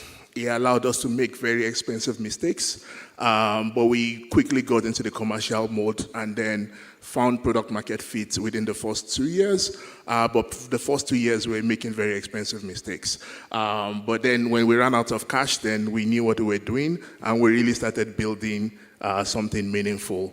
But some of the very important points that helped us to scale. So first was that in first 18 months, we had a partnership. It was a project, Palladium implemented FCDO funded project. And at that point, we understood that farmers wanted funding. We're set up as a marketplace, so we didn't even think about providing loans to farmers. But every farmer in Africa we talked to said, I want a loan to produce, I know how to farm, I just don't have the cash to buy the inputs. So we got it was called a Rolling Out of Poverty loan, and it was a repayable grant. It hedged the currency. It was 350,000 pounds at the time, given in local currency, and for 2 years. And that was the first capital we had to prove that concept that if we could bring in a loan, a bundle to a farmer, it will take the loan, and we could prove the concept that they will repay. And when we had more volumes, more of them started to sell versus produce to feed themselves, and we could get enough volume to make the marketplace work. So that was one of the very critical points in our model. Second, somewhere around 2017, we had started 4 or 5 years into the journey. We had customers. In fact, in 2017, our 3 biggest buyers wanted to buy the business and use it, meaning that we were solving a problem. But it was then difficult to prove to our investors to give them more money because we were making a loss. In the first 6 years, we made a loss for the first 5 years. At that point, your board meetings are becoming very, very difficult. So we got a grant we went to Agra and got a grant and said, look, the farmers were solving this big problem, but it's costing us $1.30 to earn $1. So every transaction we do, we make a loss. But there are certain tweaks that we think if we can change in the business model, first, reduce the cost of reaching them. Second, bring in a bit of efficiency in the transaction cost. Third, get to scale faster. We will be able to make a profit, and we got that funding. It was to help improve the models, and we changed that business model. And that was sort of the beginning of that turning point J-curve for us. And between 2019 to 2022 last year, we grew 250% CAGR. Last year, we were the fastest growing company in Africa. So that's sort of catalytic approach in terms of getting the right type of capital that helps you then change and pivot at various critical junctions are very important in that growth journey. And what type of investors do you have at this moment, Ajo? So today we've been pretty much, we bought out our founding investors also because they were too rich and had too much at stake that we couldn't take risk under their ownership. So we brought in a kind of VC investor with an infrastructure-led approach. So that plays between a VC and PE. And within over 2 years, we syndicated a management buyout. And the management team bought out our founding investors. And so today, we're in the market raising. Like I say, I'm a perpetual fundraiser, but then trying to dilute that and bring in more equity into the business to scale. What we've seen in this current round of fund, because of our scale and size, we're getting a lot of interest from like DFIs. A little less on the private equity space, but also very keen interest on the impact investor side. And we feel like our cap table will be a mix of DFIs and impact investors. Super, thanks a lot. And then turning to Jan Willem, can you tell us your story? And which investors do you have and how your journey went? Okay, thanks. Professional fundraiser and good talker. So as I said during the introduction, when I started the company in 2004, the other company, we had a bit of a challenge. We had limited funds. And actually, my father was a professor in economics, and he asked me, what about your business model? How are you going to run the company? And I said, well, we have so much money, but what is missing, we will just raise it. There are some grants and all that. And he looked at me, he said, no, it doesn't work like that. So we were quite successful in raising grants, but in that company, we always had a challenge. A lot of the grants, of course, you have to either pre-fund or at least cost share. Yeah, there's little really free money. So when we started in 2016 the IT company, we said, okay, let's heavily focus on the revenue model, make sure that we have a proven concept, because it doesn't make sense to start something that is basically not going to fly. So again, we didn't have so much money, but yeah, I think we had a very relevant product. One of the big challenges we had in the beginning is that, for example, we didn't have a name for the system because it was something a platform that we developed for ourselves and used by then 11 years. So we didn't have marketing tools, we didn't have any of that, but we had a very solid IT platform. So we could just focus on marketing the platform. Yeah, so that is not so expensive compared to developing software. So now 6 years later, we are in 22 countries, and we were more than 30 different sectors. So there we have been quite successful. We have not been successful really so far in raising capital. On the other hand, we also have not diluted. There's 2 shareholders, me and my wife. I call it the consensus model. So we always need to agree. But the good thing is we have worked together almost 20 years. So we usually, often we agree. So we are trying to raise capital. Now there's a challenge there. I'm at an age now that I cannot take huge risks by just accepting any offer. And for an equity investor, for example, that would like to gamble with my company. So we have been playing it very safe. Everybody is looking for the unicorn. What is special about the unicorns is that there are not so many of them. So, of course, we have a very solid product, but we need to just grow steadily. We have been looking for investors, especially those that either have a lot of contacts or sometimes we have talked to companies that investors have more like a tech background. I think contacts is more important for us because that can create a lot of revenue short term, and on the IT side, we have a lot of experience there. So we are talking at the moment with different financiers. We try to raise probably debt finance, which is hopefully fits better with our plans at the moment. We don't try to raise too much. We see our competitors all raise in the tens of millions of dollars. It's amazing. We are also in an accelerator program, and often I talk to other companies. They have basically just started, no entrepreneurial experience, and they value their company at $50, $60, $100 million. So maybe we are a little bit too modest, but yeah, we try to raise, let's say, $2 million. That is also a challenge because a lot of investors, they like to invest either in the few $100,000 or in $5 million or $10 million. So that has been a bit of a struggle. We are also a little bit stubborn, so we haven't really changed our raise. So we are looking for the 2 million. We can make it 3 or so, but not 5 or 10. In the meantime, we have been profitable for the last couple of years, and we are growing very fast. The challenge for us is a little bit, we are growing so fast, and we need to expand in teams. Like now we get more specializations, of course, more admin finance people, digital media team, user experience, or designer people. So our costs are going down quite fast. And so it is important that in the next couple of months we do raise capital, so we can continue growing like this.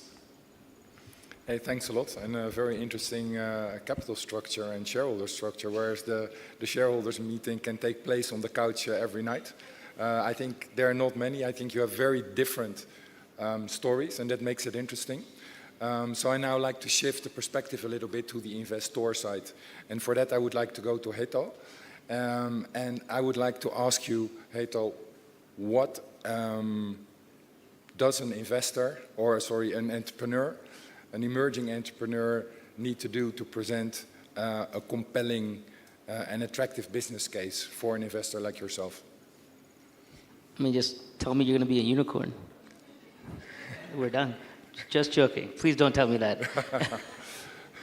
I think it's slightly, I want to make the question a bit apples to apples in the sense that we are a VC impact investor. We have a very specific capital vehicle that is designed for an ideal sum combination. We are flexible, so we are able to make trade-offs between, oh, this is going to have more breadth, so maybe it'll have a little bit less depth. That's just reality. Expecting both from an entrepreneur that's pre-seed or early stages, asking a lot, and quite unfair. And so I think for us, I look at, is there a real self-awareness about the journey, about the business model, especially in agriculture and or climate, because it's very tough. It's not, fintech, not that fintech's easy, but they're just different challenges. And so we really look at the business model. Is it solving something? Does it understand distribution? Understand the challenges at the last mile and a half? Understand the lessons of the last 10 years that it may be difficult to acquire customers at the last mile and a half. So how do you work through intermediaries? So really a self-awareness around your business model, around the journey and how hard it is when it comes to ag tech and climate. That's, as an early stage investor, you're leaning on a lot of that and the ability to be thoughtful about what pivots and changes are going to come, as much as I'm going to look at unit economics, because those numbers are going to change as the pivots happen. Great, thanks. Also, Acumen is an early stage investor. So Magdalena, can I ask your perspective on the same topic? Sure. I think our priority, obviously, as an impact investor, and we are very focused on impact, is, and as part of our due diligence, actually, that's a key pillar of our due diligence, is looking at that impact piece. And if it isn't impact aligned and it isn't looking at smallholder farmers, we won't invest. But maybe I'll just take a step back in terms of like the 20 years we've been investing in ag. I think our thesis has evolved. We started with very much looking at inputs and productivity. That evolved into bundling services, and then we're looking at market linkages now, which very much resonates with what was presented today in terms of where the digital ag space is going. We have invested in pure digital plays, but to be totally honest, the 3 businesses we have invested have all been written down for various business model reasons, and it's partly to do with kind of last mile infrastructure reasons, ability to pay, and I think issues around the kind of business model. So, I think that's part of our learning, and learning from that failure is really important for us as an organization in terms of understanding kind of what are some of those business models to be investing in. Our current thesis is very much around farmer-allied intermediaries and really looking at those companies and those agribusinesses that work with smallholder farmers on a kind of range of services. But I think a key thing for us is product market fit and that needing to be right. And I think maybe one other comment I'm going to make whilst I've got the mic is about scale. So we have, and this is something that I'm really conscious of, is the fact that having also been a funder previously, we really push for scale. And scale in terms of users, or, there's a bit of debate there around kind of registered users to actual kind of people that are impacted. But just on the issue of scale, I do think that we are a bit too preoccupied with scale and numbers. And actually, I think that report was really interesting, and it proved out some of the businesses that were more profitable were actually those that were between 1,000 and 50,000 users, rather than the ones that were at that million. So I think also we need a bit of, as investors, we need a bit of a sense check. I mean, in my Acumen report, we've just registered 500 million lives that we've impacted. So we use it as investors as well. So we almost need to be a bit more accountable in terms of actually depth of impact. So it's not just about scale, it's not just about numbers, it's all about depth of impact, and that social inclusion piece, I think, is really key. And I think as an impact investor with basically philanthropic capital that we're looking at, particularly at early stage, that's where we need to be. And so that's what we will be looking at in terms of companies. Hey, thanks a lot. Different perspectives. And I think that makes it interesting. But I also wonder, I've heard a lot of things about the entrepreneur, the business plan, the confidence. I've heard about impact. But, and maybe for that we go to Hannah, which hopefully can give a sort of address other points as well. But how about, for instance, exit perspective? Because we've heard in the earlier presentation, there hardly have been any exits. And even if you're an early stage investor, at some point in time you want to get out. And how about profitability? And how far away is that profitability? Just a couple of points. But Hannah, please feel free to address anything you want on this topic. Well, I know impact has already been touched on, but I'm going to emphasize it again because we are a philanthropic organization and we always say impact first. And so when we are looking at our work and where we can provide support, philanthropic funds, we're really thinking about solutions and opportunities that will benefit small-scale producers, both crop and livestock producers, and we're very focused on that impact case. So I think I will just emphasize that piece. And I think that's important, especially in this context, because a lot of the funding that's coming in is coming in from donors and sub-commercial funders that are focused on impact, especially in this market. We worked with ISF on an analysis, and I think it was about 88% of funding right now is coming from donors and those sub-commercial funders who are really focused on that. And that's compared to only about 15% of funding in India. So I think the conversation around impact is justified here. And for us, you know, we're also very interested and focused on the inclusion aspect. We know that women make up about 70% of the labor in agriculture, but we saw from that report that there's still only about 26% of women that are being reached by solutions. And so that's a really important aspect that I think we need to continue to focus on. Or I think there was a comment about, you know, kind of fit. If the market, if we're really talking about women as primary users of these solutions, how well are the solutions actually meeting their needs? That's going to require some deeper market analysis and likely additional investment beyond what the innovators themselves can do, but I don't think we can lose sight of that. And then the other thing I just wanted to mention related to impact is around climate. We had a really great climate session that I attended earlier today around kind of introducing climate financing. And as we think about impact opportunities, you know, agriculture is significantly impacted by climate change and at the same time contributing to greenhouse gas emissions. But there's more and more funding that is becoming available for ag tech solutions, climate tech solutions, digital ag, however we want to classify them, to really tap into those resources. And I think there's more opportunities to really frame the business case with the climate lens. Maybe going back to Hetal, how do you look at exit perspectives of the investments that you make?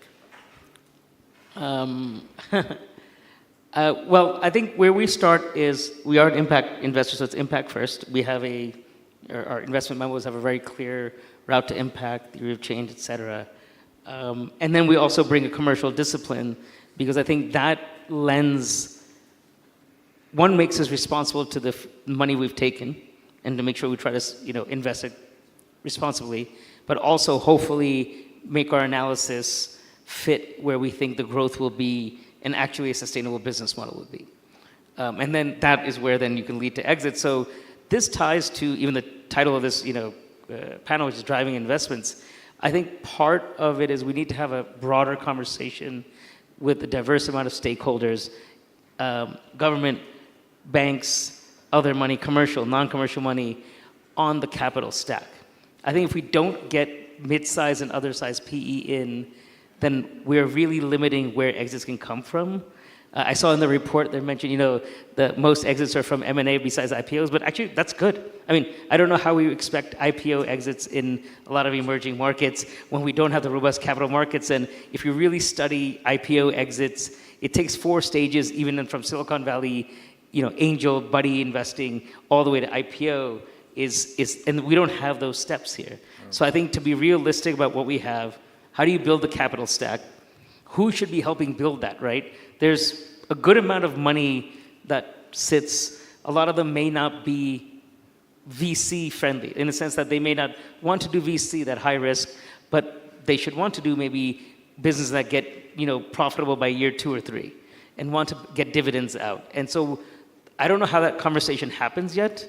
I'm definitely probably not the right person. I'm not in the right rooms, but there are people who are getting into those rooms, I think, to unlock a different variety of capital stack. Because I think someone here said that India is getting more. I think part of it is because local Indian money got into the business of buying an M&A. It wasn't just foreign money. I think if that's dependent, then it is going to be around DFIs and impact, and they were constrained on exits. But I mean, exits is a metric of growth.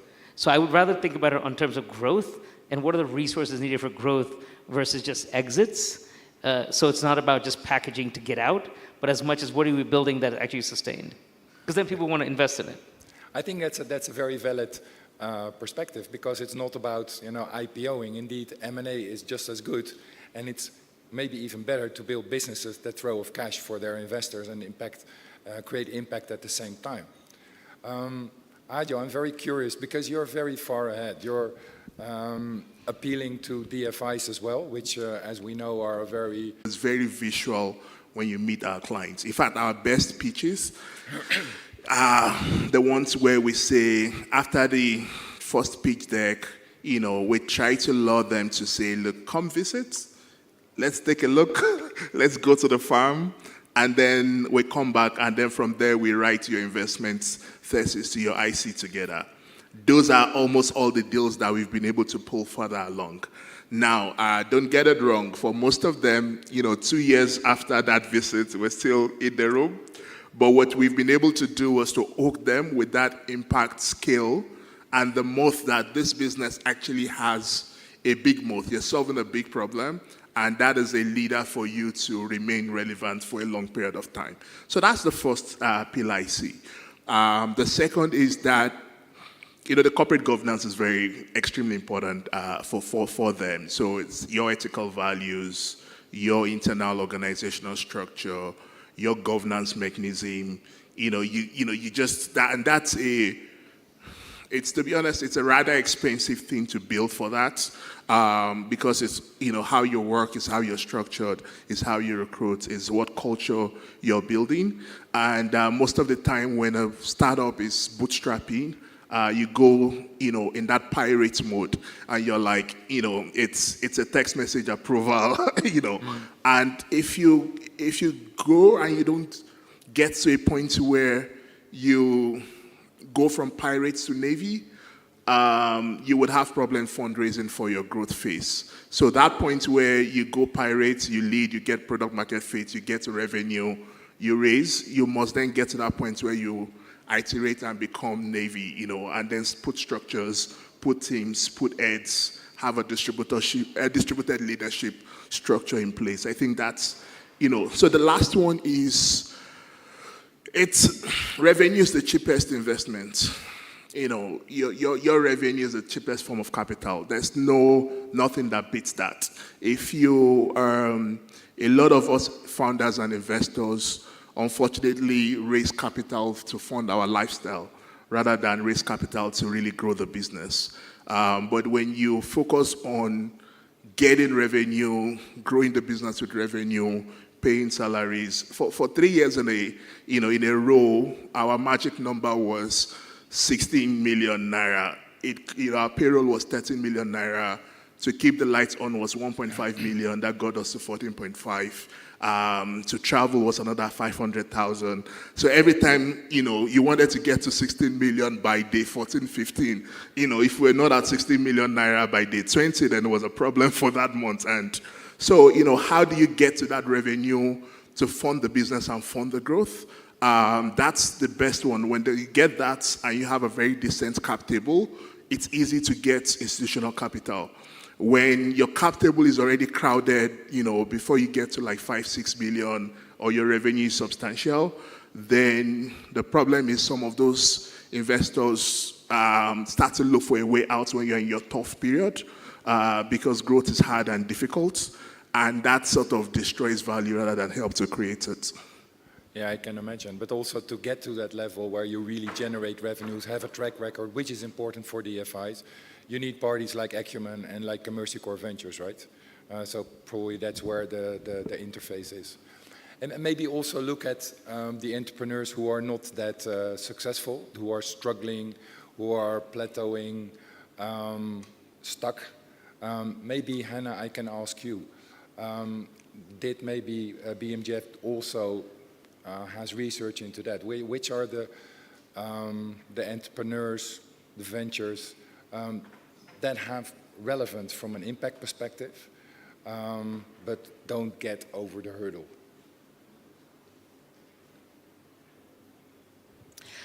Yeah, that's a really great question. I think about it, well, I think from a couple of different perspectives. There are, even in the report, I think we saw, 77% of companies are unfunded right now.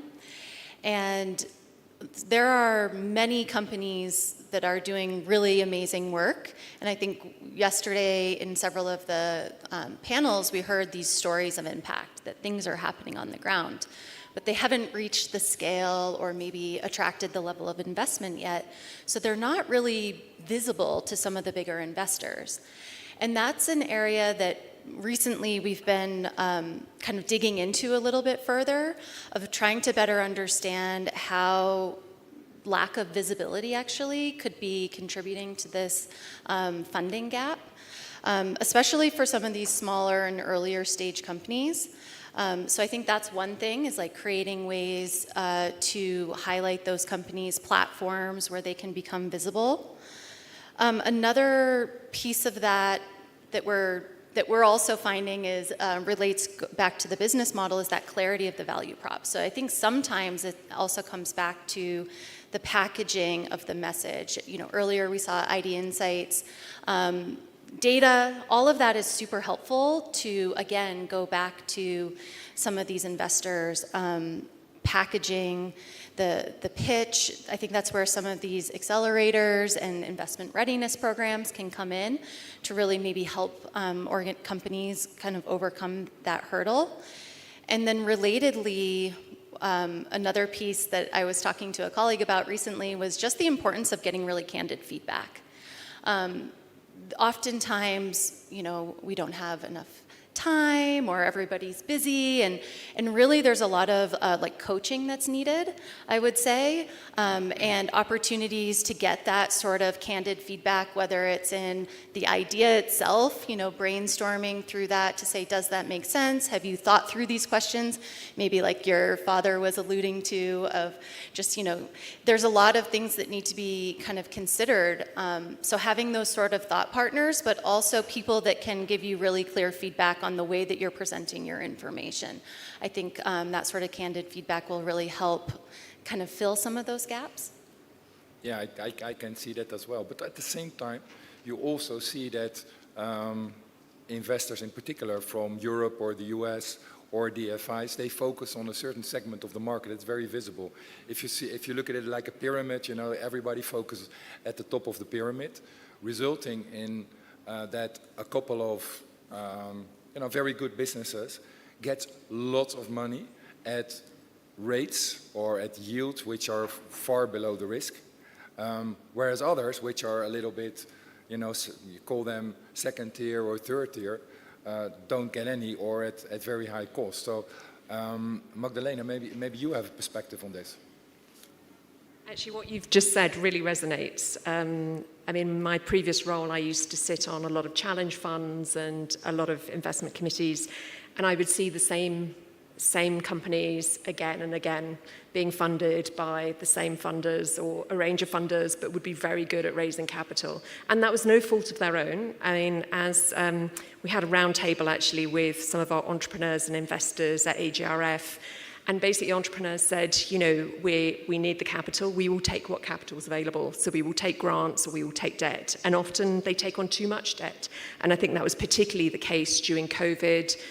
We've got one company that as a result of climate change, their supply chain is completely being halted, and they've taken on more debt. So now we're looking at kind of restructuring that capital stack.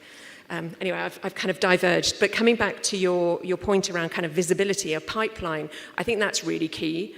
I mean, as Acumen, we have teams in country, in market, but that's still in terms of getting that visibility. And what we're finding, particularly as we focus on more kind of local entrepreneurs, that actually the accelerators aren't really delivering for us in terms of, from an investment perspective, they're not ready for our investment committee to get them over the line. So we're actually having to go in and provide pre-investment support, set up the governance structures, in some cases even do registration of companies, bring in a fractional CFO. I mean, look at a range of really hands-on TA that we're providing to the companies to get them over the line. And in some cases, actually pivot some of their business model. But as long as they've got that line of sight around profitability and revenue, but also impact, then we're willing to be patient and work with them on that journey. But I completely agree that getting visibility on more on the innovations that are out there would be really key.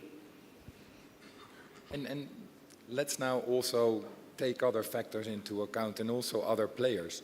And then you can think about NGOs, for instance, philanthropy, sector organizations, what role can they play? Maybe I can ask that question to Jan Willem. Yeah, I think it's interesting because there's a lot of investment which is not purely commercial, like you mentioned AGRF and ACF before. So there's a lot of grant funding, which is, in my opinion, very distorting. And it kills often the entrepreneurial spirit. So we have let's say we have about 200 clients in those 22 countries, and they are farmer cooperatives, traders, food processors. And a lot of them, they just, their core business is just looking for grant funding. And that's a real challenge. So in our case, you could say that's an opportunity because risk-free, those companies can often can get a license for eProd for 1 year paid for by an NGO, for example. But what is the point for us? You cannot try to offer it the software as affordable as possible and then have a very low retention with certain type of clients. So that is not helping that company and it's not helping us. So it's a real challenge. What is interesting for us as an opportunity that there is more and more need for quality data. So NGOs, for example, that really have the technical expertise and the long-term approach with private sector. They can, if they offer a license fee, but they have also other activities, technical assistance, and maybe link those to financial institutions, investors, work with them in many areas, then for us, the retention chance is much higher, but also we can offer a lot of data exchange. If the companies agree, there's all this environmental, social, governance indicators, basically hundreds of variables in our system that we can make available, as long as everybody agrees on that. And then if you have multiple, let's say you're an NGO, and you work with multiple private sector companies in multiple countries, we can create structures for that, where everybody can have access to this data. And there is no cost to that. So it's very interesting for example, for the NGO to get quality data at not even the doorstep, but basically into their computer directly live. You get high quality data. It's very, very affordable. So that is interesting, but it is, for me, if I could choose, I would prefer just to do business to business. Commercial companies, straightforward. It's quite often we have companies that say, okay, now, thank you very much, we really like the product. Who is going to pay the license next year? Then of course, then the story stops. Because we know, even if we would, sometimes we give a discount, of course, but yeah, that's just not the way it should work. Well, I think it's a very healthy viewpoint, and I think many other entrepreneurs would disagree because they enjoy the grant funding. But I think this is a really great approach. And of course, I have to ask Hannah the same question about role of NGOs, philanthropy. What role can they fulfill? Yeah, thanks. And I love what you said about the data exchange. I think that's a real opportunity. And overall, reduce the cost for entrepreneurs and innovators to leverage those assets to build their value-add products. So that's absolutely one place where we see a real opportunity. And then the other, of course, is strengthening the policy environment and helping support, again, working with governments and private sector as well to think through strategies, digital strategies, investment plans that can really strengthen the ecosystem. Hey, great, thanks a lot, Hannah. And let's now go a little bit further in the life cycle of an emerging company, promising company. Things don't exactly go as planned. Not necessarily very bad, but you hit the ceiling. Growth doesn't go as fast. Maybe there's an investor who wants to exit at a stage which is really too early, starts exercising pressure at the entrepreneur. We have two entrepreneurs here. One for sure didn't have that experience because it's a very closed circle of investors. But maybe, Ajo, you have a long history in dealing with investors. How did that go? And were there also moments where you didn't meet your projections and they said, well, maybe it's not that great, and maybe we should exit? Or, can you elaborate on that? No, it's especially, and I say I start with this side because there's the blood is rushing through my head as I think through the memory, particularly in this part of the continent. So when we started and we were setting out the business, we had a mandate to solve a problem. How can you get capital in the hands of the smallest unit of business in Africa, which is the smallholder farmer? How can you solve that? Using an exchange and marketplace approach.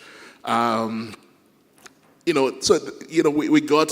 were funded from a few family offices. We had like 3 billionaires as investors, and we rented the highest office in Kigali at the time, literally.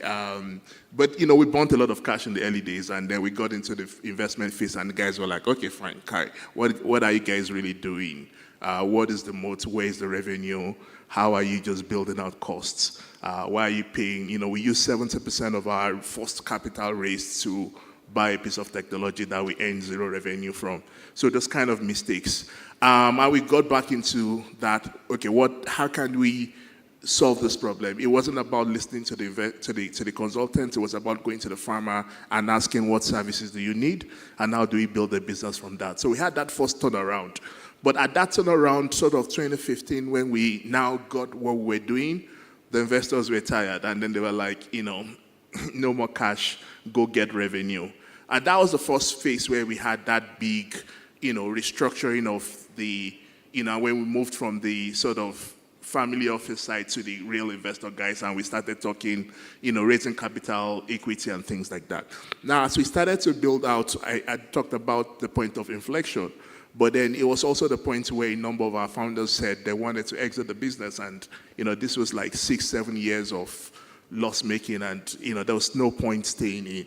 And we saw how to get to revenue and how to make profit, but we also did not have the mandate to take the kind of risk that would turn around the business. So it meant that we needed to change, who was our investors to be successful. And that was a very difficult process. It's still, part of then finding the right person. And it was a long journey. It was a 2-year process. I remember January 2019, I had written to our investors to say, these are the, the business is likely going to run out of cash by June. We're likely going to not be able to pay salaries by September, October. I think that we should start to wind down the business, and these are the 4 ways that we could wind it down that wouldn't be messy. So, I sent that and I thought that I'll get a response, but they didn't even care enough to respond to my email. They were like, "You're dead. Why are you trying to plan your funeral?" But with that in mind, we started, we were like, look, we understand how to build this. We need new investors. If we can get cash with 18 months and we get a commitment for these investors that if we pay them, they will leave, we will make this around. And we made it happen. It was 2 years. Now I said we announced a $26.5 million investment by British International Investment 3 days ago to invest in Nigeria, Uganda, and Kenya. But that's again 2 years. 2 years, 700 questions, probably 45 calls, 30 of which are ESAP, ESG related. Very hard, long, grinding process to get to that point of, okay, we have a deal. And then, to get the cash is another. I was talking to my colleagues, and they have 115 CPs, items that we have to go through. 115 documents we have to send it in to be able to draw the first dollar of cash. So this is a long process. I think part of that is also how do you build a team that can speak the language, articulate the points, present it in a way that makes sense. And that's the hard part, because sometimes the people that build the business are not necessarily the guys that sell it to investors. I remember on one round with Matt here in the room, and we're speaking, and we're talking about some of our technology and we've built, and it was like, okay, you just need to change your taxonomy. Don't call it this, call it ERP. Don't call it this, change the name and call it this. That's what people want to hear. And I was like, really? That's just that change? And some of those things are part of what you have to do. But sometimes as founders, we understand the business, we're very passionate about it. We know how to make money out of it, but we don't necessarily speak the same language that the investors want to hear. So that framing, but in framing it, you also want to be careful that you're not promising what you cannot deliver on. Because I found out that there was VCs I would never pitch FX to, because every time I spoke, even when it started to make sense and we could tweak the languages, I knew that I would have a boardroom problem if I raised that capital. So, there was that mismatch in terms of timing and risk appetite.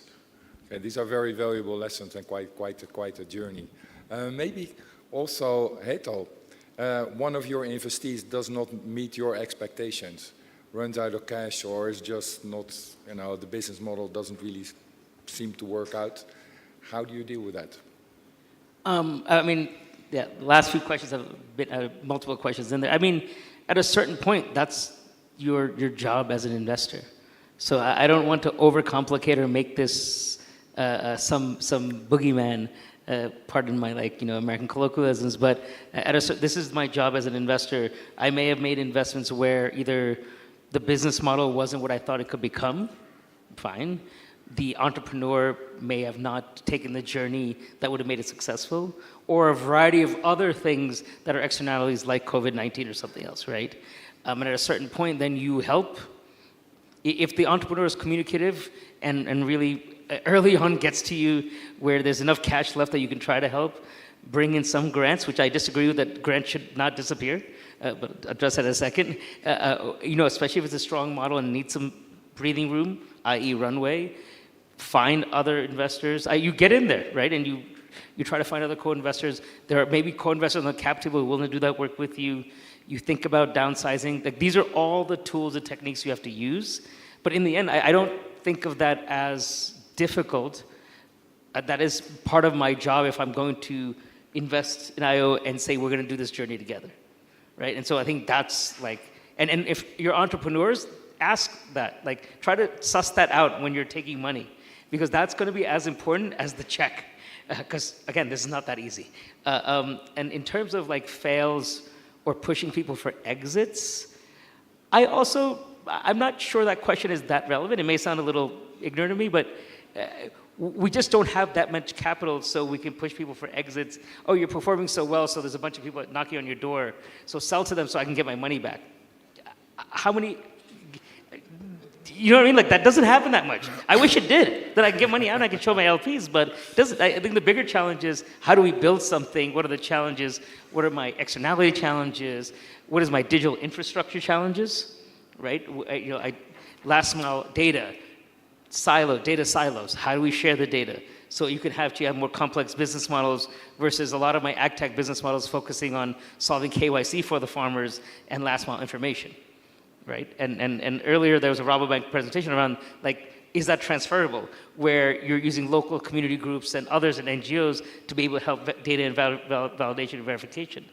Can that help solve last mile digital? So I think there are other systemic challenges versus like pushing for exits. Quite frankly, I think that would be an easy problem that both an entrepreneur and an investor would probably wouldn't mind. Yeah, thanks. Yeah. Let's say the systemic part, of course, is also important. So let's get back to where we started. Because we said, okay, you know, there's a lot of money going into digital solutions for agriculture, but, you know, only a very small part goes into Africa. So if we take a sort of practical approach, not super high level policy, but, you know, what would be the interventions, or what could be done more in order to really up that 600 million? Maybe Magdalena, you have an idea about that? Yeah, I think it's on multiple levels. I mean, as I said earlier, I mean, this is very much from an acumen perspective, is the fact that, you know, we work across that capital continuum. So I think part of our role as impact investors, and hopefully Hetal agrees with this, is to bring in others. So it's not just about our capital. I mean, we may be the first institutional investor in a company, but it's also our role to bring in others, whether it's other equity investors or other debt or grant funding, if that's appropriate. So I think that's one of the things in terms of increasing. I do think, you know, we're also looking at tackling that through kind of our Acumen Capital Partners, through some of our debt and equity funds that are for-profit, that are still concessional, where we're bringing in that first loss layer through these blended finance facilities with the Green Climate Fund. So that's another mechanism to address some of that missing middle that was highlighted earlier around kind of those ticket sizes that aren't quite your DFI that FX has been successful in getting, but on that pathway to where FX is today. And then I think the other bit of that spectrum that I think is missing, and often we kind of forget about because it's not necessarily giving us the big numbers in terms of leverage and in terms of scale, is the early stage, is that pre-investment support that's required, is really building out the ecosystem. And I think, and that's not just about us, it's us partnering with others, with venture builders, with others in the space, with NGOs, for instance, in terms of working with cooperatives. I think there's a kind of depth of impact we can look at there. And then identifying kind of some of those innovations. I mean, I think the role of philanthropic capital is to take risk.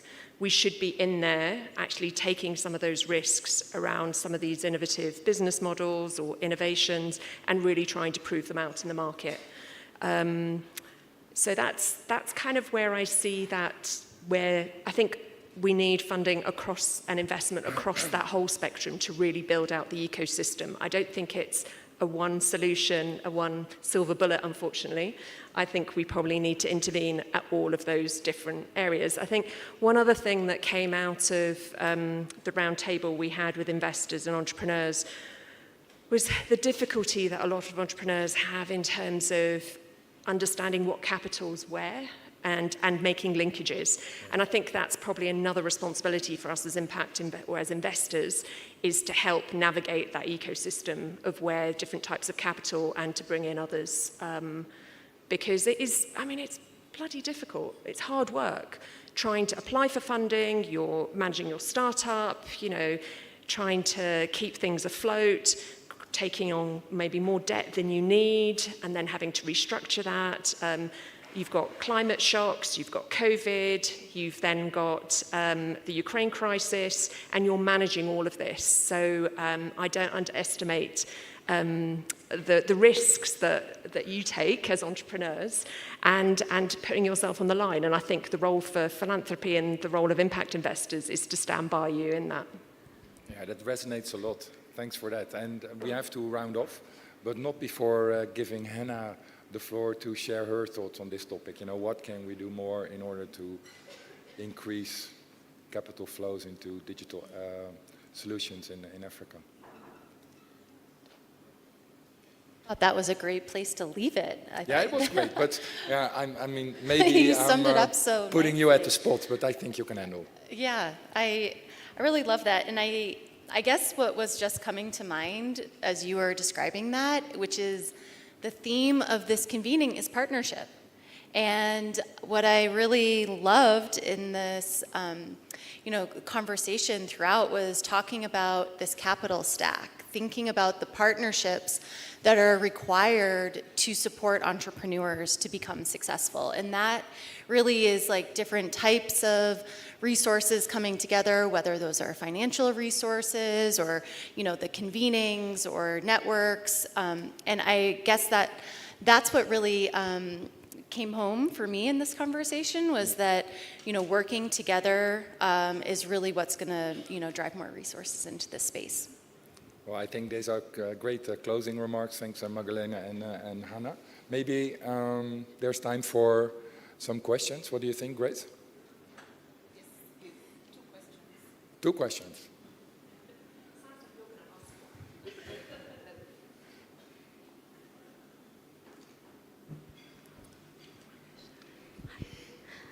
Hi, that was a great panel discussion. I'm Sharon Kinyanjui. I'm an agripreneur and an agro-processor, so it was a great conversation. My question is more around some of the stats we've heard during this conference. So we talk about, 70% of the agricultural backbone are women. Yet this report that came just before you jumped on the stage talked about 7% of women get access to finance. So I really would like you guys, especially the institutions, to address that fact. Thank you.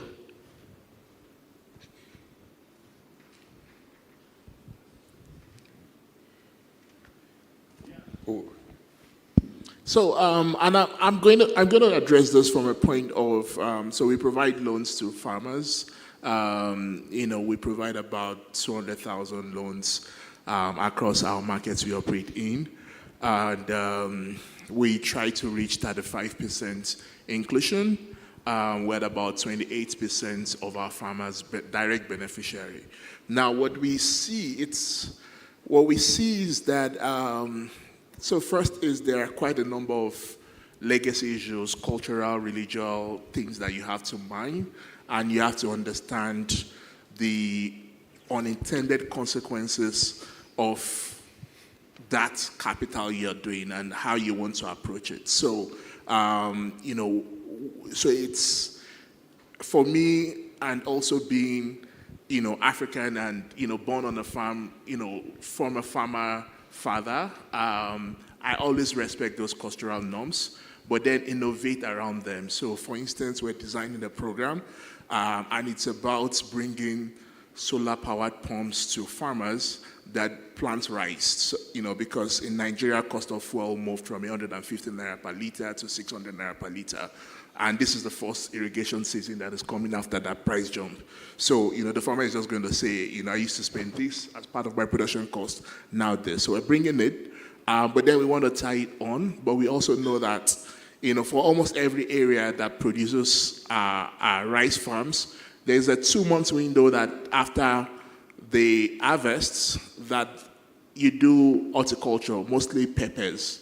And most of that time, because of how labor intensive it is, the women farm it. So we're bundling a solution together for women pepper solution along with the solar pumps for rice farmers. And then it's almost like an household package, but we are reaching them. So the innovation is around how do we design the product to be able to reach them. Sometimes what we've seen is that even when what they do is that the women cultivate the smaller farm closer to the home, and that provides food for the house. While the farmer, the men cultivates the farm that is farther out, which is then used to get the cash flow, for the family, for himself.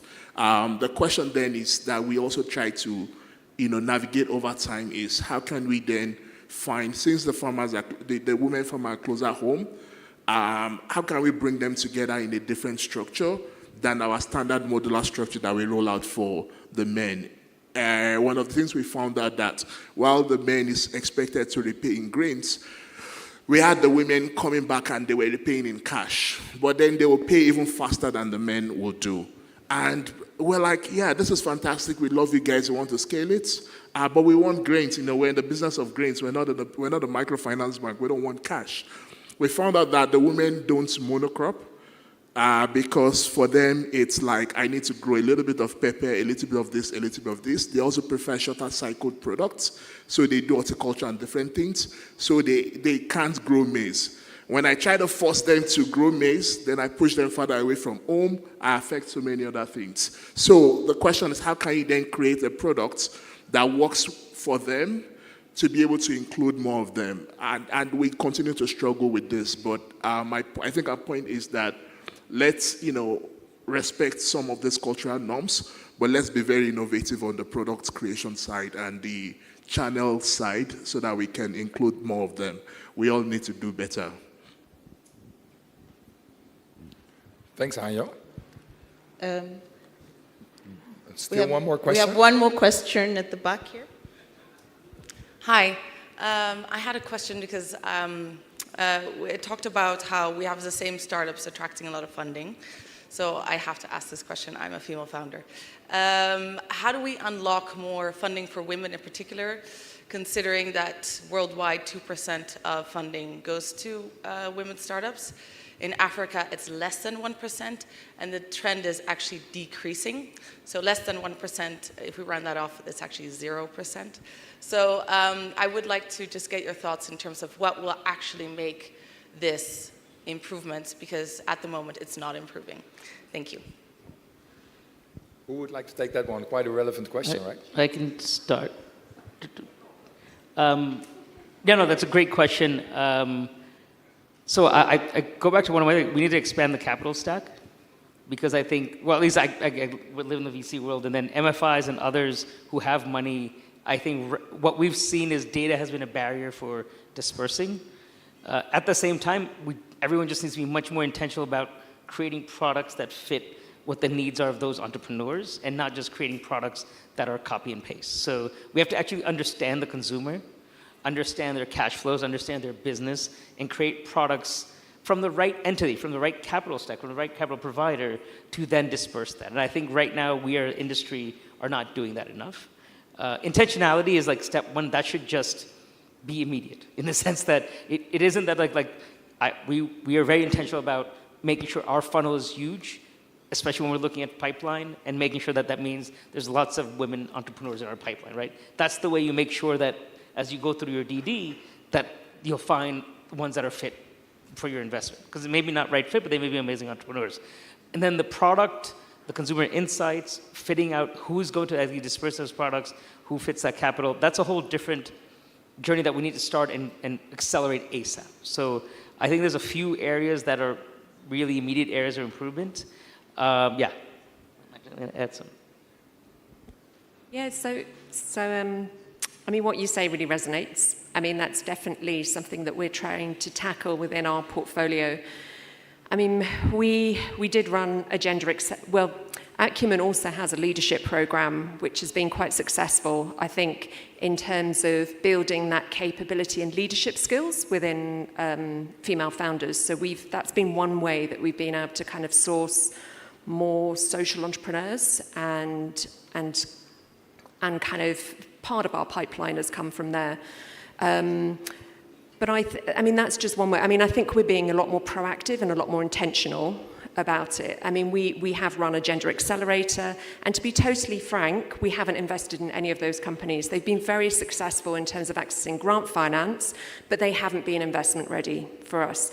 So actually, we're now being much more intentional with our investment team, actually going out and proactively providing investment support to female founders, but also companies that provide solutions for women. So not necessarily might have a male founder, but actually providing that. And we're also doing some analysis across our kind of theory of change and our business models to what extent they're actually benefiting women. So actually taking that up a level, so at portfolio and strategic level, really trying to think that through and what do we need to put in place in terms of where we're sourcing from or who we're looking at, all the business models, and which ones actually benefit women.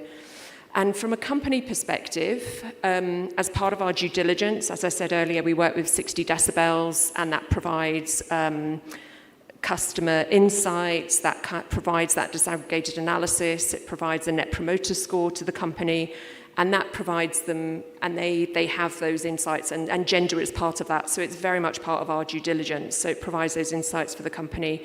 And then we have different types of technical assistance support we can provide, either internally, just looking at their management systems and seeing whether they've got the right policies, and it can be as simple as something as providing locker rooms for women, so they can employ more women, and that's been quite successful for one company.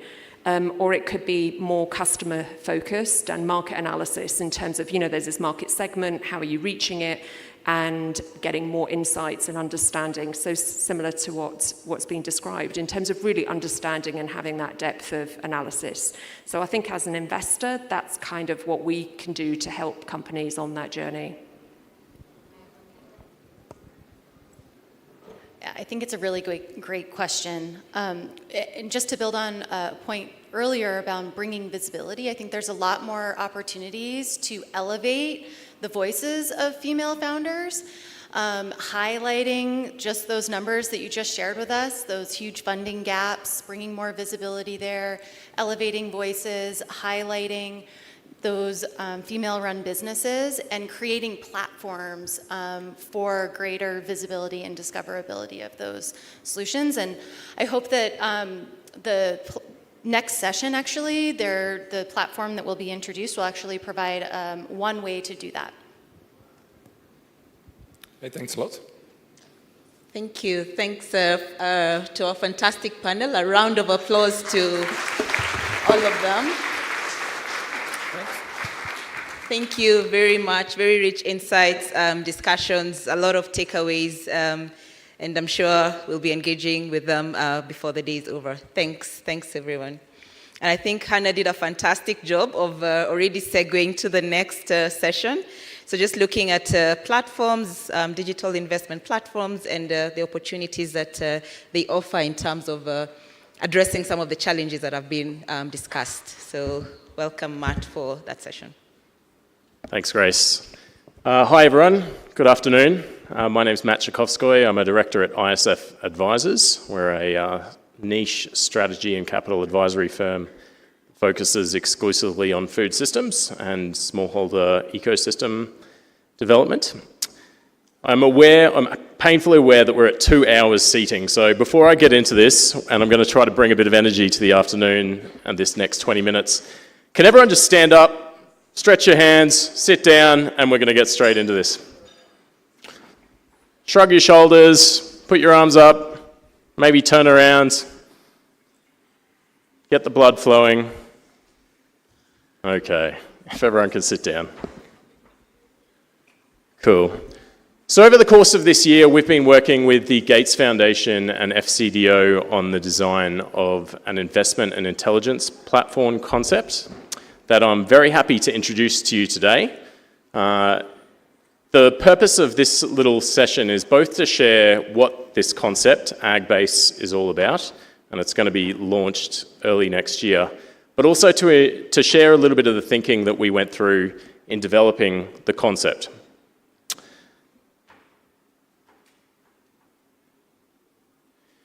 So when we started thinking about the role of investment and intelligence platforms, particularly for sub-Saharan Africa, we started at a very fundamental level, which is how do ecosystems develop? And there's been some great research over the years that have looked at the rise of microfinance, venture capital in the US, fintech, pay-go solar, and we dipped into that to look at what are the stages of ecosystem development and how does that typically occur? So as you'll see on this slide, What tends to happen in these ecosystem waves is that they go through a series of stages. So often a new concept like microfinance will come up and there's this eruption of interest. There's this new technology that comes to market that shows promise, both in terms of impact and value, but there's an incremental sort of building of steam that occurs with a few early starters. Then everyone jumps on board and there's this frenzy. So there's often this lots of money, lots of venture money, lots of grants that are flowing into solutions and they start to gain traction. So growth starts, and that's what we've seen definitely in the ag tech space over the last 20 years. But often it takes an event for there to be a turning point, and that takes solution spaces from something that's showing promise to becoming quite scalable and commercially viable. Then we move into synergy, and that's all about scaling barriers being reduced, so frictions in the market that are starting to be resolved before markets start to hit maturity. We started to think about that in terms of ag tech globally, and we plotted all the countries in the world. So it's amazing to have that Beanstalk report frame this session because it really starts to put numbers and percentages to the picture, but we took an even broader look at not just middle income and lower income countries, but also developed markets and what's happened in the ag tech space there. So as you can see on this chart, the y-axis is all about the number of ag tech solutions, and the x-axis is about the maturity. Where are they in that journey from eruption to maturity? As we disaggregated that, there's some really obvious clusters that emerge. So at the very top right-hand corner, you can see those really consolidated markets. This is markets like the US that have been on this journey for 20 years probably. If you look back to the very earliest stages, they were where Africa probably is now in terms of this initial eruption and initial interest. Lots of solutions coming to market. It wasn't really until the Climate Corp sold to Monsanto for $1 billion that there was that turning point, and that started to really crank up the markets and say there's something here. If we move back, there's emerging leaders, and we can see countries like India and Brazil. I think they got good profile in the Beanstalk report. There's really good country case studies on those. But a country like India is a really interesting example. We'd probably say that India now is where India like 6 or 7 years ago is where Africa is now. So if you look at the latest India Ag Funder report, there's now 150 unique investors with over 2 investments that are commercial or sub-commercial. If you go back 6 years, that was certainly not the case, and there was a lot of DFI money underpinning the innovation that was going on in the Indian ecosystem. The close followers like Turkey and Indonesia, Colombia, Mexico, they're starting to sort of come through that frenzy. And we have that first category of those that are just starting out on this journey. So there we can see sort of a lot of the African markets. And when we ran this analysis, we really saw that Kenya and Nigeria, Egypt and South Africa are probably the forerunners on the continent. But there's this long tail of markets that really are at the very early stages of starting to develop these ecosystems. So you can see that when it shows up in the dollars. So the US market last year raised over $13 billion in ag tech investment. India, 2.4 billion. This is a little bit broader in categorization than what Beanstalk looked at with purely digital technologies. Indonesia, 57 million, and as we've heard, Africa, 600 million across over 650 odd solutions. So there really is this need to put that global context in place, and we start to ask ourselves, what's it going to take for African ecosystems to start to go on that journey that India and the US and Europe and Australia, all these other markets have gone on? The really interesting and unique dynamic that we see that's already been referenced on the panel here is that so many of the startups in Africa are either unfunded, sort of over 80% unfunded at this stage, or going on a journey that really spans that yellow line, probably from grant or sub-commercial up towards commercial over time. And that can take a long time. That can take sort of 10 plus years. We heard Ayodeji's journey over 12 years to get to where he is at, and that's not uncommon. So with that being the context, we've got a problem statement that's becoming quite clear. 650 ag solutions on the continent right now, growing market, lots of energy, lots of innovation, but there's going to be more finance needed to scale these solutions than exists in these local markets. So how do we bring in those international investors and diversify them to create that capital stack that was referenced on the panel? When those international investors and capital providers look at Africa, and some of them, most of them, probably have been investing in developed markets in this category, they aren't aware of what innovation is happening. It's an intransparent market. Those category leaders aren't really being profiled in the way that sparks that interest and breaks through to the media sources that they're reading. And exploring investment, as we heard, is super high cost. You need people on the ground, knocking on doors, starting to be involved in all those accelerator programs and venture builders that are bringing those startups through. For those that do get interested, there's this added complication where it's hard to understand how the business models here in Africa around platforms or insurtech or advisory services, how they relate to what they've seen work in developed markets. So that creates this added need for that translation of this is what works over here and this is how it relates to what's emerging in Africa. And impact metrics are notoriously hard to compare to support those impact-related investments that we heard create that bridge between a lot of the earlier stage grant-funded startup work and the commercial models that a lot of entrepreneurs are aspiring to get to. So that all shows up in it being really, really difficult for entrepreneurs to find growth capital. So, for many of those ecosystem challenges, investment intelligence platforms can help support ecosystem growth. That's our starting hypothesis for AgBase. AgBase is an initiative that's funded by FCDO and Gates Foundation. We found out this morning that it is officially approved by the Gates Foundation, so this would have been a much more difficult presentation to frame without that announcement this morning. But that funding is going to be provided to Mercy Corps, who is going to be working very closely with Brighter Bridges to provide the data and technology services. And this platform is going to do three things, or have three components. It's ultimately going to be focused on supporting the ag-tech ecosystem in sub-Saharan Africa, but also cover all of the other global south markets. And it will be comprised of a data and intelligence platform, a programmatic layer that looks at impact measurement, and also an engagement and coordination sort of function. So I want to quickly take you through each of these components. This is something that, as of now, is still not fully contracted with Mercy Corps. So by Q1 next year, we'll be looking to have the data and intelligence platform up and running, being run by Brighter Bridges.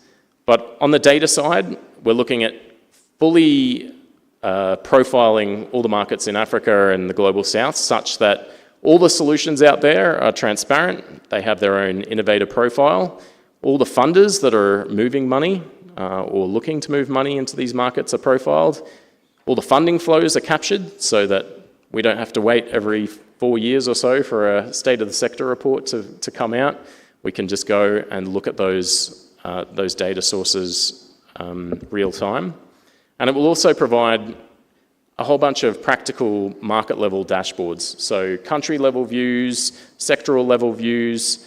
It'll show all the events that are related to ag tech every year so that you can dip into as a one-stop shop. It'll show all the accelerators and incubators. It'll show all the market building programs that are out there that are funded by donors. So this is designed to be the pitch book for African agriculture. It's also going to provide a whole bunch of intelligence. There's a huge amount of sort of research and intelligence products that are developed every year that relate to ag tech, not just in Africa, but the global south. This is going to augment that with these real-time views that show investment trends, where we see case studies really succeeding, and produce a biannual state of the sector report that is similar to what we saw at the beginning of the session from Beanstalk. So everyone likes sort of views. These are the early mock-ups of what the data intelligence platform will look like, just to give you a quick look. Brighter Bridges, who's going to be the provider for this, has been running an intelligence platform for the last 3 or 4 years, and they're going to be spinning out a white label instance of this. So you can see here all the listings of the businesses. On the right, you can see a profile of an individual enterprise. Here's what a country-level dashboard might look like. These are early stage, but give you a sense of this website, this platform, what it'll look like.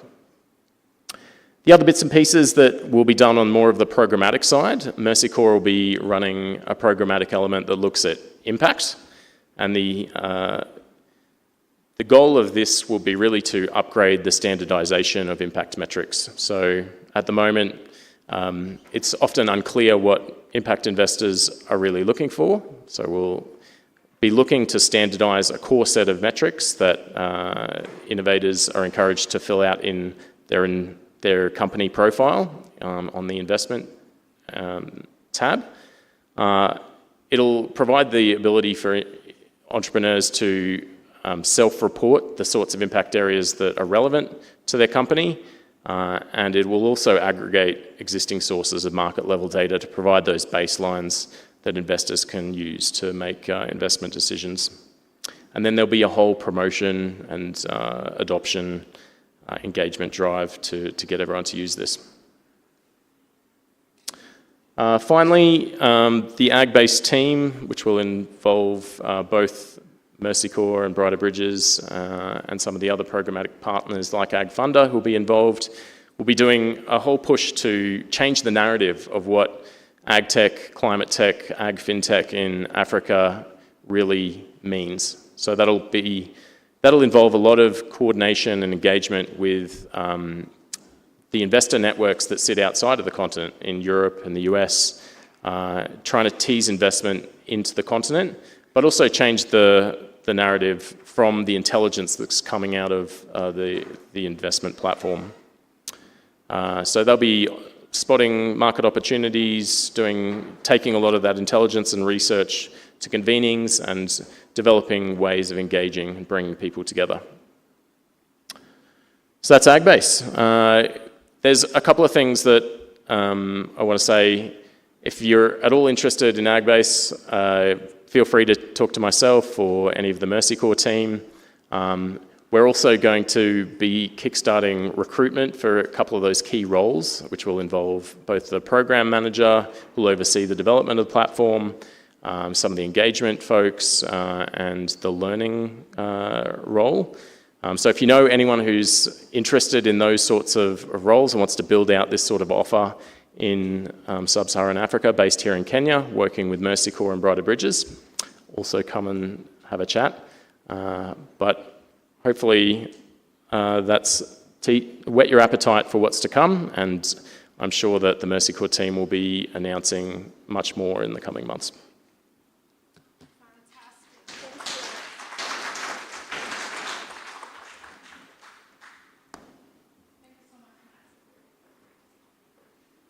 Wasn't that insightful? Was it? Okay, clearly I need you to be energized. So I'll assume each of these sections are what? Groups, isn't it? So I'll challenge each of those sections, select 2 people who will come here in front. So that is section 1, that's a group 1, isn't it? Please look at each other and select, give me 2 people. Group 2, give me 2 people. Group 3, and don't give me math because it's just spoken. Group 4, kindly do it very quickly. Just 2. I can see guys are nodding each other, so you come in green, yes. I know you feel like you have a bit of a cold, it'll get you better. Two from each group. Quickly, we need to move. I'm in the mood to go dancing. As well as here. As well as the last. Simon, give me 2 people. Yes, you come in, not in front here, you just come and stand in front of your group. They need to have confidence in what you'll do. They need to have confidence. And be careful how you select. It's the animal farm here, man.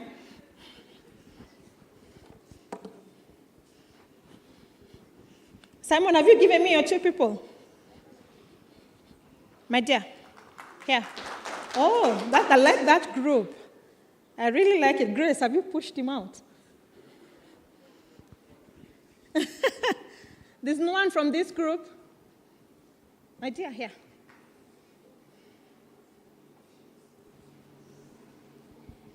Women, it's your time to shine.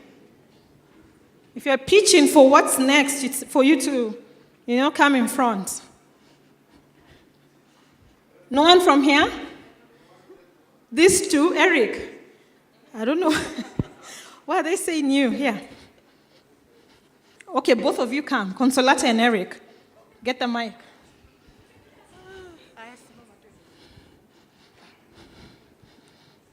I think Simon is selecting based on certain other factors. So who and who? The first one? Ashun? No, that's not fair. Please join us. It's my choice. Let's go. He's asking me to hold his hand. I don't think... Oh. No. Let's go. Now, based on the conversation we've just had, the panelists, the presentation that set the tone for the discussion, and as well as just now the presentation from Matt, what's missing is what I've summarized as the 4 Ps, isn't it? We fail to package, we fail to pitch properly, we fail to not pay our rights or get the right partners to give us money, but we also fail in understanding the processes, either of what you're offering or what the investor wants, isn't it? So now you'll tell me how to pitch. It'll be a story. You start a sentence, you go, you build it, until an investor feels they're right. When they clap, I know you've done the story. Does that make sense? So it won't be once upon a time story. No. I'll give you a minute to think. Each of you to think, so you have to break. Remember, these are groups, so the winner gets something. So you have to work together. If you came alone, unfortunately, I'm sorry. Eric here and Consolata are together, joint. You are selected alone, sorry. You're not together. Oh, now you're together. Fine. Okay, the minute is done. Start. Me? The company oh, it's a sentence? Oh, the company should. Roast. Coffee.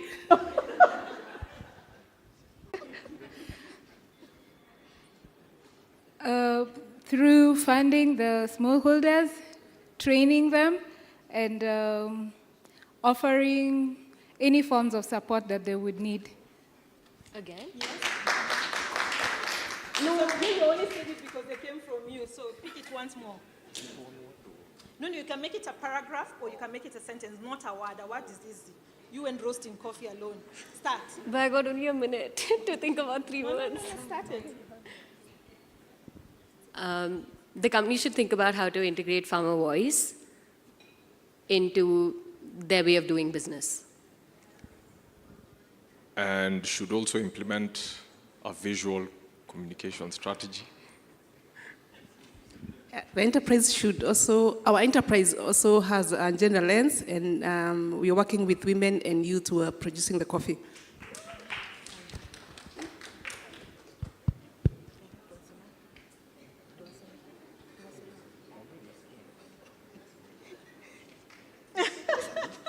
What does that tell you? So for me, let's break it now. For me, I keep telling you the 4 things, isn't it? Can you remember the 4 things I said? It is packaging, pitching, right pairing, you have to get the right partner, and lastly, the processing, understanding what you want versus what the investor needs. Have they done a good job? Are you sure? Who gets the gift? No, the gift was only one, and it's from me to them. Clap for them.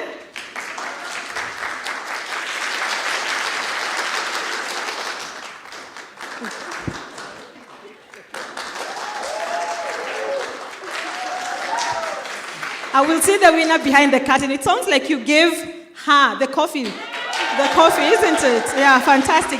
Kindly take a seat. Do take a seat. Thank you so much.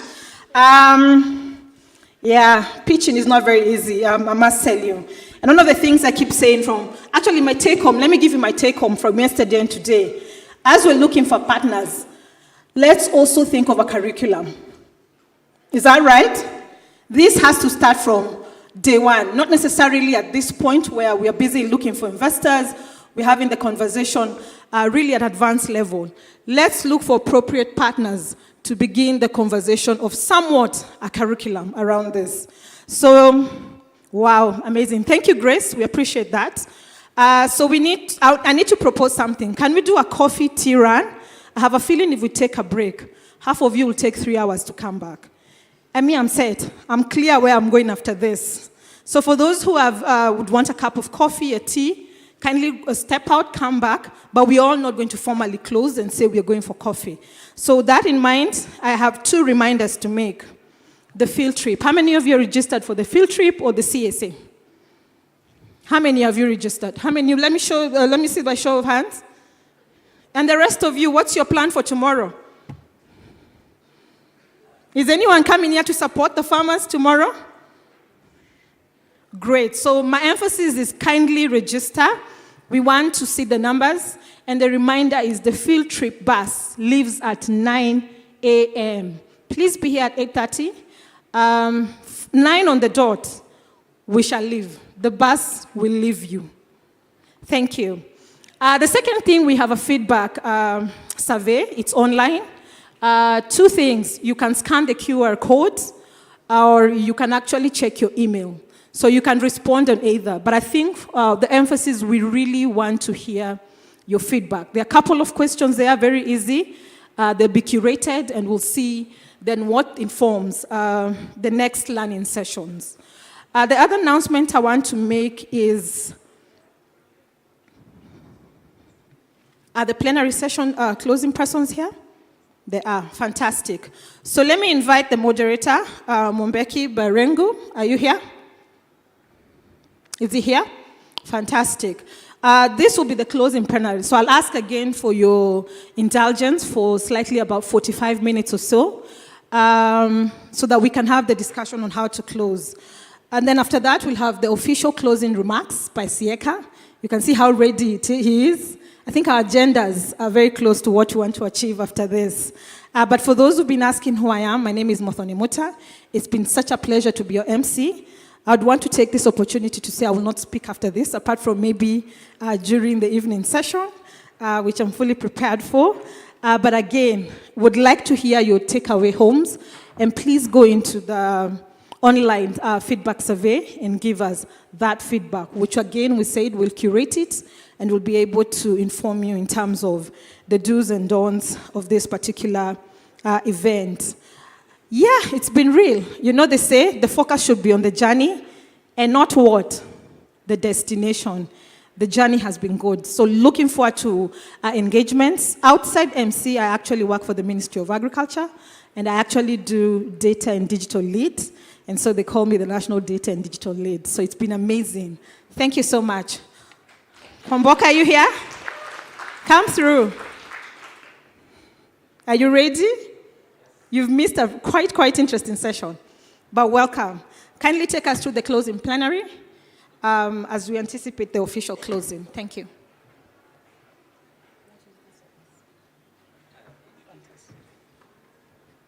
Good evening, everyone. Good evening, everyone. I'm told I have a good radio voice. Is it true? Is it getting attention? So we have the the task of doing the closing panel. And we want this to be very engaging, interactive. My panelists will be coming, so I will just give a bit of time while they come. But, just my thoughts, I think this has been extremely engaging as far as an annual learning event. I think we've seen, for those of us who've been coming several years, some challenges remain, but there is some progress and there is some appreciation. I think one main appreciation that I'm seeing now is the appreciation between public and private. And that partnership, seeing how best we can fine-tune that, because the market of smallholder farmers is very complex. So this panel, I don't want to speak too much before they're here, but they'll be coming up right now. We'll try and really highlight on that, on the potential partnerships. We have people from different industries. And, I'll open it up with some contextualization. The panel will take about 45 minutes, and then we'll have Sieka close us in. Without further ado, Collins, please bring my panelists, so yes, please, panelists, please come to the front. There's no launching pad, it's straight to the fire. And then as soon as we all get here, I will get us started with some context, and I will take this.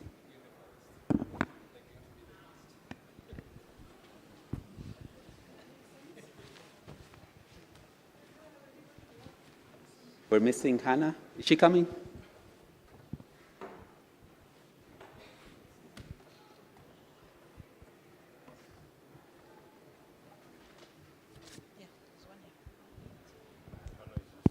Hannah, we start with her.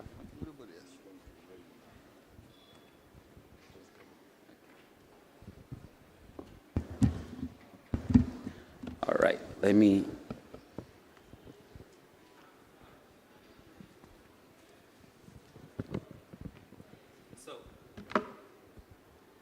As context, while we wait for one of our panelists, but as context, when we discuss at these sessions, we've talked about the smallholder farmers, we've talked about different service providers. They're probably developing solutions, they're probably government and creating markets environments. And when we also talk partnerships, I think key is to, even as we talk about these partnerships, let's keep things in mind. Some of the context to keep in mind for the farmers, for example. Farmers, they want incomes to grow so that they can have, they can have a decent life.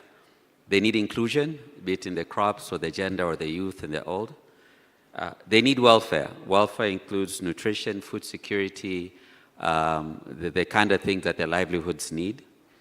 And I think lastly, to me at least importantly, is they need some dignity and pride in what they do. So even as we address them, they're not charity cases, and they're not hopeless beings that only need assistance. But on the supply side, or the service providers or enablers, we've mentioned that, in many ways it comes out that they need efficiency. How do these services, how are these services delivered in a way that is not sustainable and also, cheaply enough? They need scale. We've spoken a lot about scale, that we want to move, not just from a small sample size to much more larger. They need profitability, particularly for those, either way, whether it's government or not government. Profitability is important. Impact. We've discussed about impact and the role of impact, be it for the smallholder farmer and potentially for other actors along the chain. And lastly, they also need innovations, both as a way of survival, but also just to be able to deliver the impact, the profitability, the scale, and the efficiency. Innovation is a key enabler for the supply side or the enablers to be able to achieve these things. And what we've seen from the innovation, we've spoken a lot about data, We've spoken a lot about analytics. We've spoken about systems and technologies. So when we discuss partnerships, it's really trying to match what the needs of the smallholder farmers are, but also what the needs of these service providers are in order to achieve the various objectives of both. One thing also to keep in mind, other things at least to keep in mind, is the collaborations or partnerships between public and private sector. What should the role of the private sector be vis-a-vis the public sector? What should that balance be? As we all appreciate, smallholder farmers come in an environment with a lot of gaps. How can those gaps be filled? Sequencing and learning and testing. So from this panel today, we have people from different industries. I'll let them introduce themselves. But we have from the infrastructure industry or telecoms. We have from seed production, seed and other scientific content delivery. We have analytics and insights. And we also have data. Yeah, I think I've covered them all. And without further ado, I'll be immediately here from my left to introduce herself, give a background on what she does, and on partnerships also, and potentially where she sees the gaps. So over to you, please. Yeah, thanks a lot. So my name is Caroline Gommans, and I'm working for IDH. IDH is an NGO which aims to transform markets. I'm working for IDH Intelligence, and that is where we produce insights to specifically transform smallholder markets. So in terms of partnerships, I think this event is a great example of where we see as an example of partnership, and personally met a lot of inspiring people and seeing a lot of opportunities for partnerships. Some of the challenges that I see, I will mention three, is the first one is that one question that is often asked when we want to transform smallholder markets is, what can the farmers pay? There's almost automatically an assumption that it will be the farmers who are paying for that service. Whilst very often it are other actors in the value chain who are benefiting from this. So it is good, or it would be good to ask, where does the benefits lie, to answer the question on who should pay. The second challenge I see is that we often see farmers as farmers, and I think they have one thing in common. They all cultivate crops, or we can also consider livestock farmers. But there's a huge variety, and their capacity to pay is also really different, and the needs for services is also really different. So I think it is really important to segment farmers. And then the other thing which I think is really important for is that we need to take a holistic perspective, and this is where partnerships are really, really crucial, because one party might look at it from the business or from an economic angle. A government will look at it from a food security angle or a public good. They want to have a stable society where everyone can earn a decent income. There are people who are looking at it from a data and technology point of view. There are behavioral experts. It is very important to look at all these different components when we talk about partnerships. Let me stop there. Okay, thank you. My name is Boniface Akuku, working for Food and Agriculture Organization of the United Nations as the Digital Agriculture Specialist. Yeah, so for me, my experience has been we need to really understand exactly who are these farmers that we're dealing with, and where are they, and what are their pain points. But we also need to understand how can we effectively provide them with these services or address these pain points.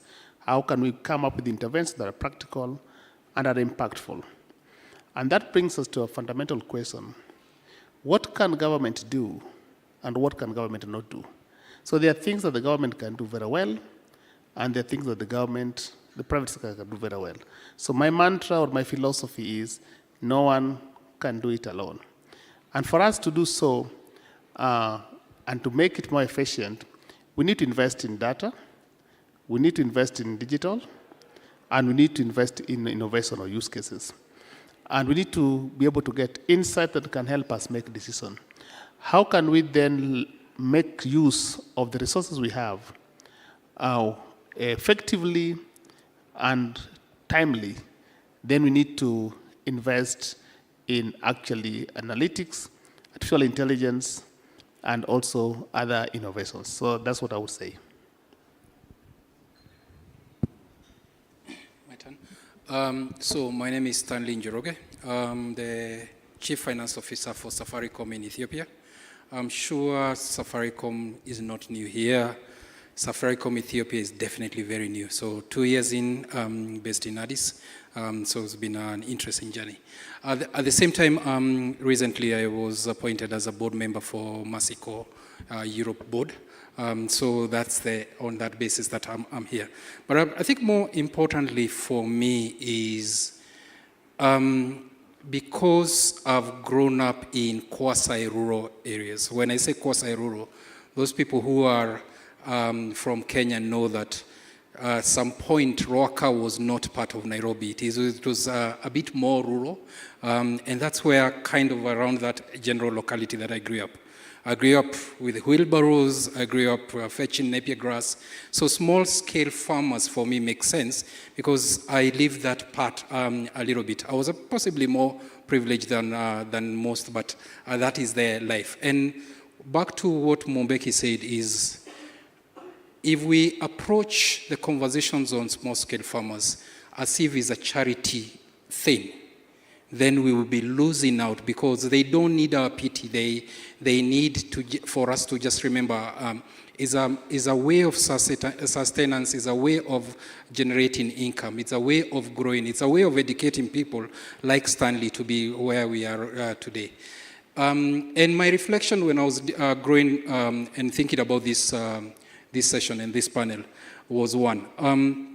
In many cases, there are enough user cases, there are small proof of concepts all over the place which cut across from everything from production, from inputs to marketing, and which is delivering for farmers.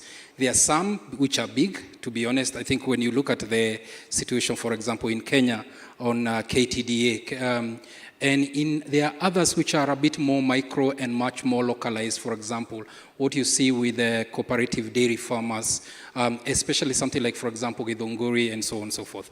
There are enough concepts. What is important for us to say is, those which have addressed have been successful. Question is, how do you scale them?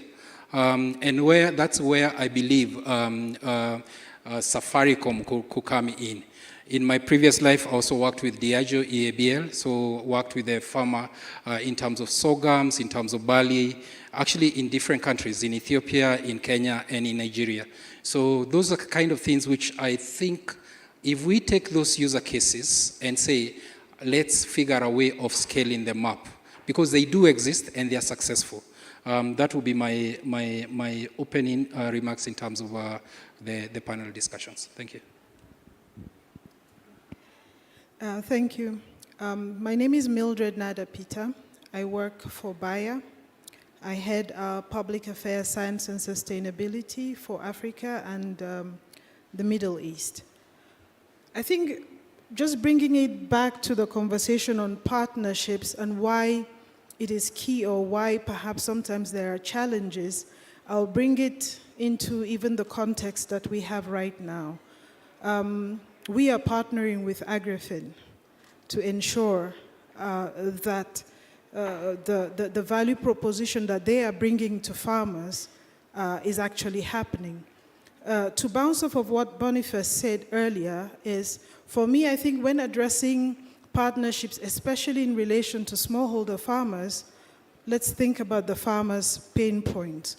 What are those things that have been so difficult? What are those hurdles that smallholder farmers face on a regular basis that partnerships can solve? And I think from that perspective and in the area in which we have also really tried to bring in our knowledge and our skills as a company, or in this case even as Bayer Foundation, is to say one of the pain points that we have identified is definitely a knowledge gap. how can we ensure that farmers have the right knowledge that is needed to help them pivot into bigger productivity? What is the knowledge skill that is lacking that can help farmers leapfrog into productivity? If you take the example of hybridization, for example, in a specific value chain, say corn, across Africa, the level of hybridization is so low. And we think there, knowledge can come and help farmers bridge that productivity gap. The knowledge around soil health, how to manage water, how to manage diseases and pests. What are the solutions that we can all bring to the table as partners to help solve some of those challenges? Again, the availability of infrastructure, and I think our representative from the Safaricom did mention that they do have a key role to play if we're looking at digital infrastructure, for example. If we want to bring knowledge, let's say, to a farmer that is 1,000 kilometers away from Nairobi, do we have the digital platform that can allow us to bring in content sometimes that may need 3G or even 4G? So there is a need for governments also to partner with the private sector and to ensure that these infrastructures are run in the right places that would allow to close some of the gaps. I would maybe then quickly speak about one of the biggest pain points that farmers have, which is in financing. And in financing, I think we can link it to markets. How do we ensure that we're bringing the right financial tools that can solve the problems of smallholder farmers with their specific needs? Sometimes the matrix that we use, I think, from traditional financing will not be able to allow smallholder farmers to be included in financial tools. How do we ensure that perhaps we're thinking out of the box innovatively to ensure that we're meeting some of those pain points? Regulatory spaces and policies will play a huge role in how partnerships work in solving problems for smallholder farmers. Are we ensuring that these policies are enacted? Is there a mechanism that follows through to see that regulatory frameworks are respected? How do we ensure that access to markets is standardization? You think about even traceability of products. Today, we want the smallholder farmer not only to be able to provide for his subsistent need, but even to move into productivity, linking to markets, because that is where the impact will come from. I'll perhaps stop here and allow others to chime in, but I think there's a lot that we can do and we can address through partnerships. Thank you. First of all, I apologize for being late. I was caught up in the energy that's still happening outside of this room, which is really around networking and fostering collaboration. So I think I introduced myself earlier, so I will not do that again, but I just will say that we're very happy to be partnering with AgriFin because of the convening power as one of the key things. I mean, just looking at the attendance here, the diversity in organizations, and the conversations that are happening. So as I said, I was caught in a conversation, and really that's what's needed to actually find alignment in partnerships. To make partnerships successful is really finding those, being very clear on goals and objectives, I think, and having very clear expectations from the forefront in terms of what each partner wants to get out of the collaboration. And that happens through communication, effective communication, constructive communication, and forums like this where people have the chance to learn about each other's work, connect, identify those areas of intersection, and go a little bit deeper. Thank you very much, Anna. I think good segue. I have all the panelists here, I would say, represent global, at least regional organizations, and many of our audiences will be interested to work with you in different ways, whether it's the analytics or it's programs. I'm not sure if you said, Mildred, if you mentioned, but your program aims to reach 100 million people.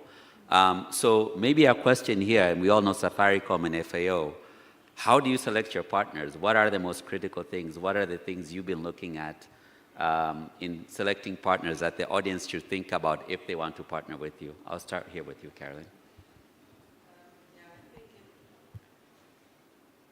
I think, thanks. In any partnership, what is really important is trust.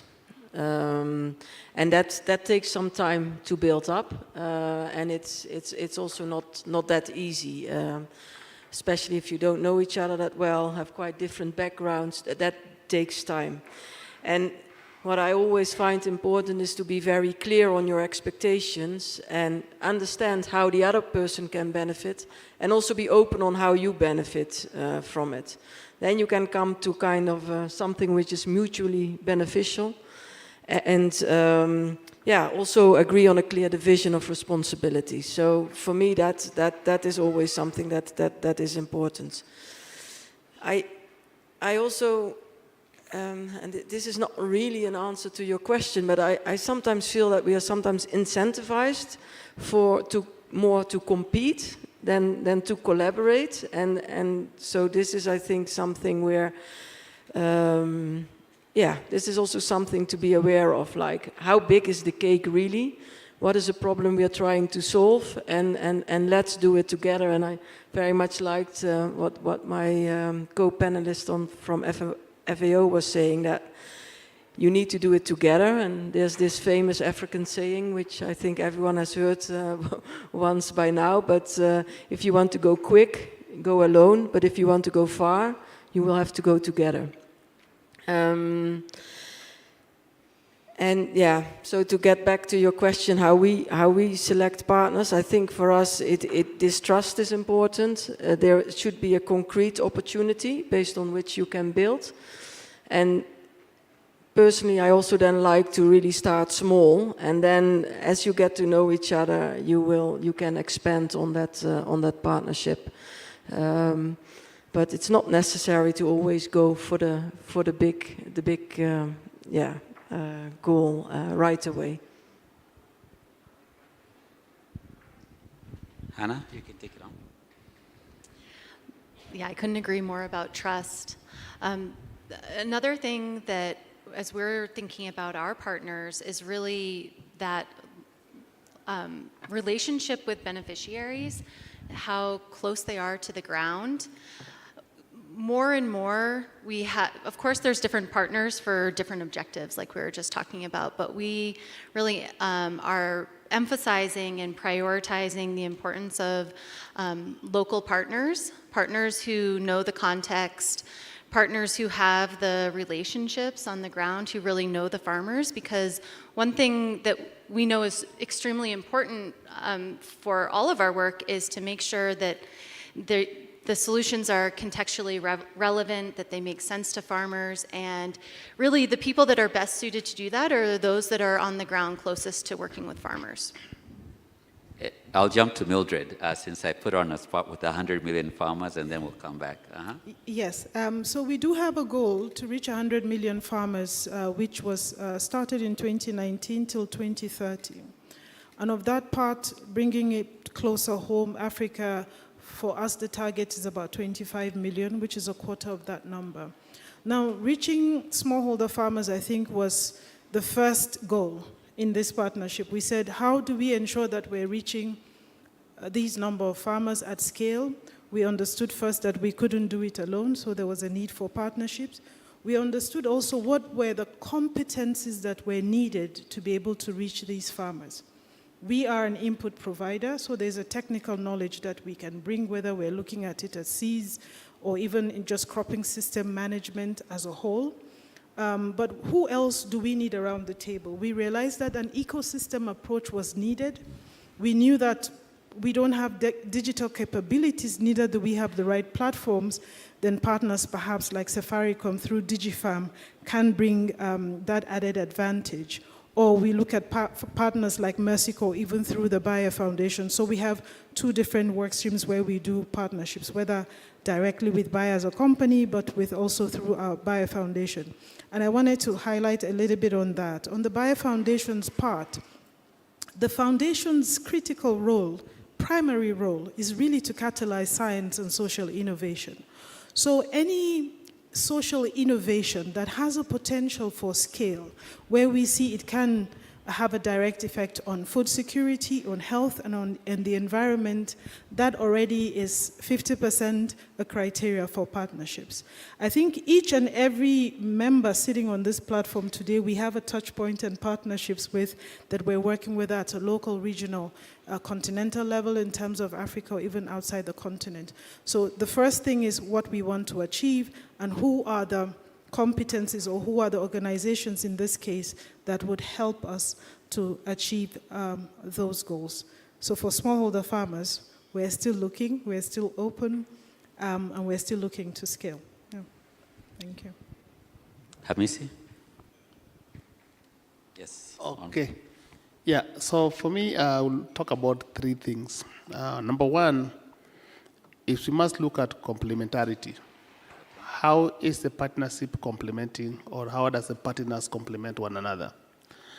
For example, as I said earlier, you'll find that the government, the public sector, may have an enabling policy or create an enabling policy environment, or create that environment to be able to serve citizens or for service delivery. But one, you find that the government will lack, for example, capacity. So they need technical assistance, and they need also financial assistance.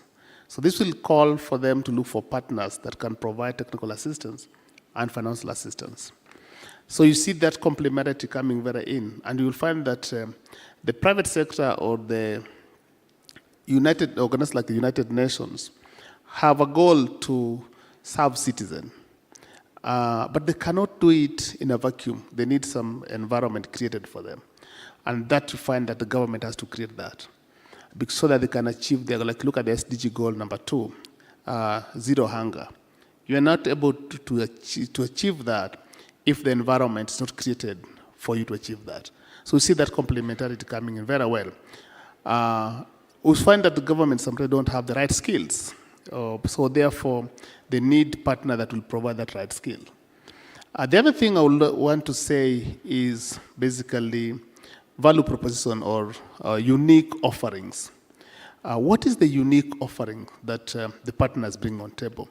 What is it that this partner can do very well, or only this partner can do, or only certain partners can do very well? For example, you find that private sector, particularly for profit, may not be interested in creating services where there's no profit or where there's no sustainability. But if the government come in and say, okay, we will create some basic infrastructure, which are one-off, then the private sector can now leverage on that infrastructure to offer services at profit, but at least are subsidized as opposed to when they were to build the infrastructure themselves, whether digital infrastructure, whatever type of infrastructure. So you see, again, the unique value proposition or unique offering comes in as a very critical feature to consider, which creates partnership. The last thing I'll talk about is the gaps. The truth is, you believe it or not, both private sector or public sector or different institutions, each of them have a gap. I don't think there's any institution in the world that do not have a gap. You will find there's something that you lack. And you can't be everything or you can't do everything. Even geniuses only did one thing. Newton's only found one thing. They never did everything. So if geniuses never did everything, then definitely there's a gap. So it's good also to identify where are the gaps, and therefore who is this other person or this other institution that can fill that gap. And then you find that those partnerships become lasting, impactful, and at least reaching 100 million farmers look like a dream. But if you follow those three principles, then it can be done in 6 months. Stanley, you want to? Yeah, I think in Safaricom, and I think I might have some colleagues here who are from DG Farm. We work with partners who we believe over time are going to deliver. So we create a platform, we orchestrate, we bring to the table all the different players in different, whether it's the inputs, whether it's the financing, whether it's services, whether it's the off-takers. We bring it to the table and say, therefore, the farmer then has the options and has the ability to choose on how to go. So from that, our perspective, and I think as we go along and that platform becomes bigger and bigger, it will be refined, because then we'll know who are good, who are not good, who are reliable, what are we getting from that perspective. So Safaricom in this case is much more of a, we provide the platform, the marketplace basically to provide all these services. And therefore, over time, it's about really delivery, which will be helped to sustain and make sure that we keep the right partners in different areas which the farmer then can choose from. Thanks. And just to bring it back to the audience, so one of the things, I've heard the issue of trust, which seems to be like, trust can mean a lot of things, but an interesting one. I think that needs a bit more unpacking.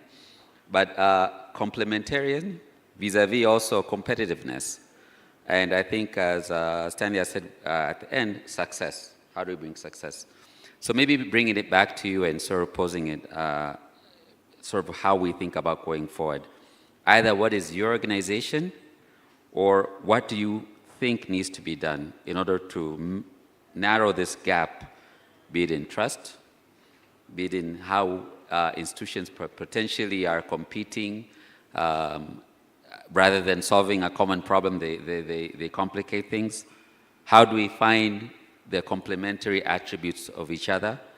And how do we ensure success? So what is your organization doing on that, and that part others can think about, so that you are able to mobilize more partnerships? I see, Mildred, you're ready to answer, so start there. Yes, I think for me, the idea really behind the pie, what we think internally is that let's make the pie bigger. As opposed to who shares what portion of the pie, how can we ensure that we're making this pie bigger with the focus of solving the problems that smallholder farmers have? Let's always remember that 80% of the food we eat will come from smallholder farmers. And smallholder farmers are still struggling today after so many interventions from different organizations working in silos, some not. I think we've come to a waterhole moment where we're saying, without partnerships, we can't do it. Even the UN organizations are recognizing today that we need government, we need both public and private sector investment into solving the challenges that smallholder farmers will continue to have in Africa. Whether it's in bringing standardization, whether it's in traceability and access to international markets, because for us as a company, the conversations around smallholder farmers must not be a subsistence conversation. That there is productivity. The contribution of agriculture to Africa's GDP can be quadrupled if we make the right investments in the right spaces, hence the right competences, hence the right partnerships. If we can be deliberate about this, if we can be deliberate about ensuring that the billions of dollars that our government earmark for importation of food can be used for other investments, infrastructure, then I think we can build the right partnerships to solve the right problems. Yes, Stanley. You raised some very interesting points, but yes, Stanley, let's go. Yeah, I'll go back to this part about scaling up. And I'll say it again, I'm a strong believer in that. By and large, the farmer we are talking about has solved, to a less extent and to a small extent, some of the problems we are talking about in different areas as best as they can. So if you, again, when I spoke to my grandmother in Githunguri, and she tells me about how they are able to get feed for their animals, how they are able to get this, almost like an advance when they need to pay their school fees. How everything then is cleaned up and through this system called Githunguri Cooperative Farmers. And it's just one of our user cases which are all there. The question is how we change that and to, and I know in Kenya it's a difficult proposition, to amaze kind of a conversation in Kenya, and what that will do to livelihoods and to income, to rural incomes.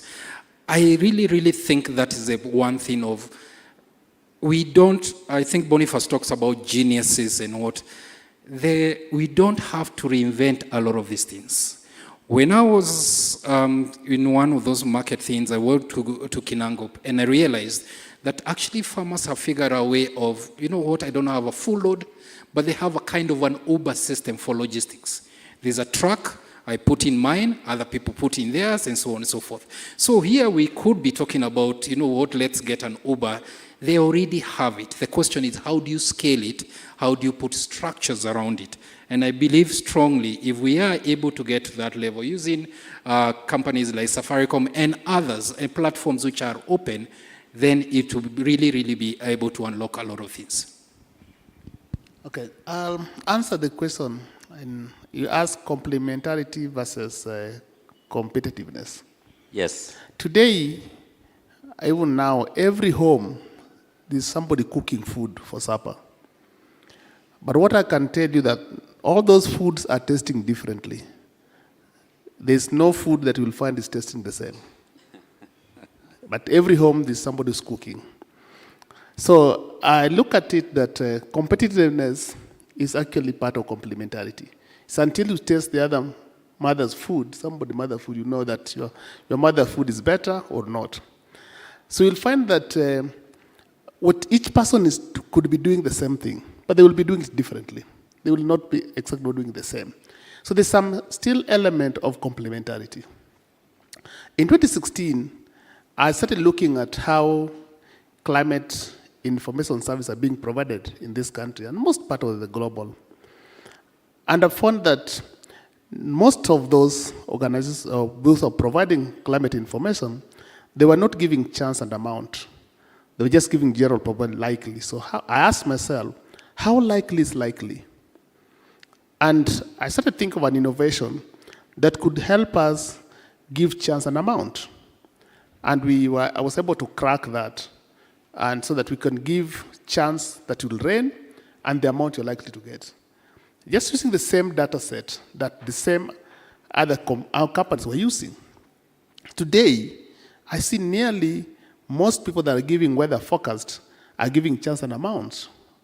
And I'm glad that I thought about that. And when now they're giving chance and amount, for me, I'm thinking, after I tell the farmer, and I've been started thinking about that, okay, I'll tell the farmer how much rain the farmer is going to get. What does he do with that information? I'm just being an alarmist. So I've told it's going to rain, so what? I'm just going to get 20%, 50 millimeters, so what? And now, how can we get corresponding agronomic advisories that with this amount of rainfall undertake the following practices? And that moves to now a big debate about climate weather modeling. And a lot of people now doing climate weather modeling. So the question is, who is cooking what, and what should I be cooking next? So you still find this complementarity in competitiveness, because monopoly kills innovation. Lack of competitiveness kills innovation. So there's competitiveness in complementarity. So if you look at that, I'm not being scientific, but if you look at either complementarity in competitiveness or competitiveness in complementarity, because one will stimulate the other.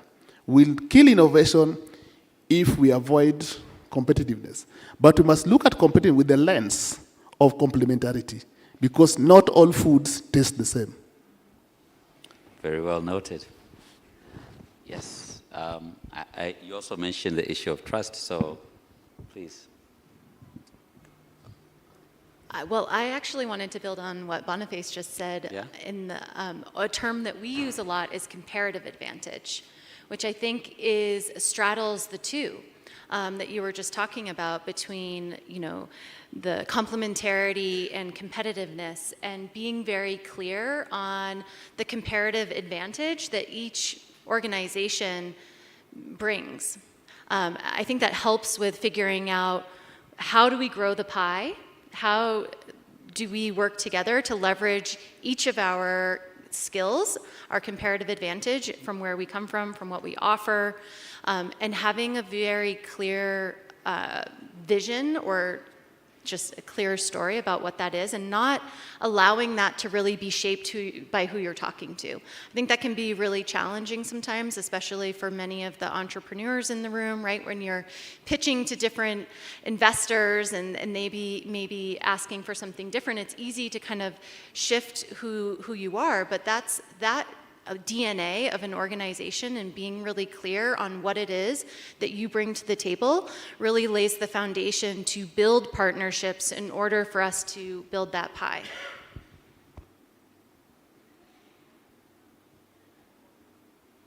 Yes, very interesting debate. I agree, yeah? Competition is important to spur innovation. But I also sometimes wonder on what are we competing on? This morning we launched the FarmFit Insights Hub. There are many people who have asked, is this for free? So people almost expect that we are selling that data, whilst in the end we are an NGO. This has been financed by public money, thanks also to BMGF, but and also taxpayers' money from different governments. And I think that is where I kind of sometimes struggle a bit with the competition. And that is where I'm getting worried when I see a lot of duplication and information not being shared openly. And even for companies, I sometimes wonder, should everyone build up their own database with farm information? That same farmer is selling his beans to one company and his maize to another company, his tea to another one. And these three companies have different data on that same farmer. It doesn't help him to get access to finance because all the information is scattered. All the three companies invest in their own farm management information system, also don't get the holistic perspective. And that is where I think kind of working together, which is probably something around building this ecosystem. There's certain things on which you want to compete, and there's certain things on which you don't want to compete. Let those companies compete on giving those farmers decent services, decent access to market, good quality inputs, access to finance. Let them compete on that, but not on trying to extract data from all these same farmers, and in the end expecting the farmers to pay for that.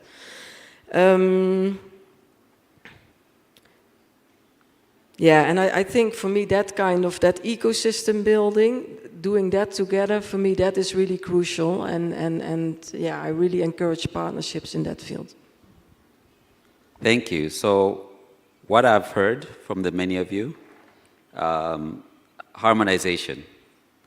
So is it, as I think as Amisi said, everyone's cooking dinner, but their food will be different.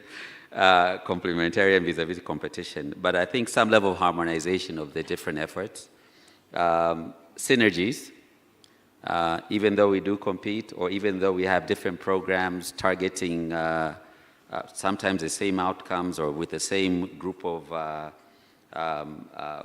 farmers or actors, synergies can still be realized. Having the larger picture in mind of, whether it's the smallholder farmers and how we, we assist them. And overall, the impact, the question is, is there some, are the pieces, what is it, the whole larger than the sum of the pieces, or are there some of the pieces not even larger than the whole? And I think that's a good question particularly for the development partners. With so many initiatives, is it really adding up or is it not? So I think those are things we can take. And I think even for Mercy Corps, I think with having so many partners, I think Mercy Corps is a very good example of an organization that has many partners who potentially compete outside of this particular room, but you are able to synergize and find some positive programs that are hopefully not duplicating. In my experience, I don't think it's a duplication, particularly what this program does.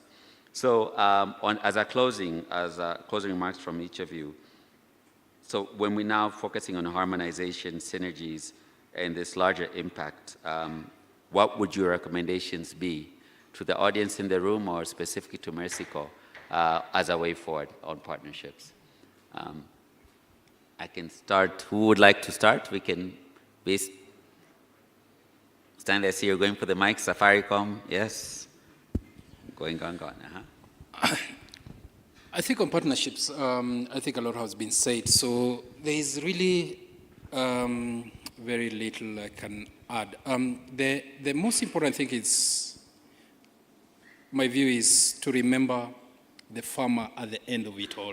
And that in effect, what we want is the farmer to get incomes, to be able to educate their kids, to give them a better livelihood than they possibly had themselves.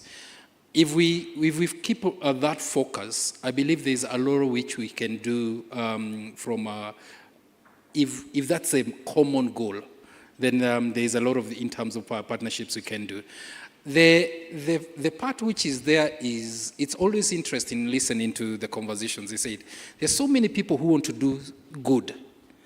How come it's not translating to this? Because if you talk to the government, they'll say, we want to help the rural livelihoods in terms of increasing.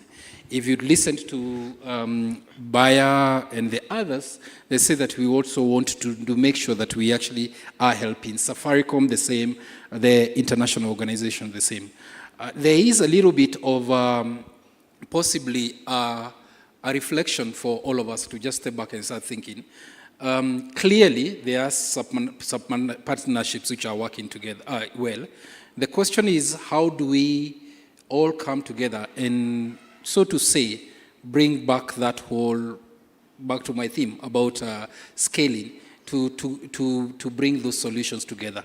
Because otherwise, we are all talking, we'll go to another conference and we'll talk about the same things, and the solutions which are already there are not being implemented in a big enough scale. And that's one of the reasons, obviously, for me, why I think organizations like Mexico or Safaricom need to work together towards that goal. Okay. I'll just close by saying three things. When we think about partnership, let's think about how can the partnership lead us to scale. Because as we talk now, as many as we are here, not all farmers are being reached by our services. So how can partnership help us reach scale? Number two, how can partnership let us have inclusivity? Because technology can also be exclusive in terms of gender, in terms of marginalization. So how can partnership help us be inclusive? And lastly, or second last, is how can partners help us to reach sustainability? Because without sustainability, all our efforts will actually not, will last for a short time. And lastly, how can partners help us reach impact? Because at the end of the day, all we need is impact. So those are my way forward. Hannah?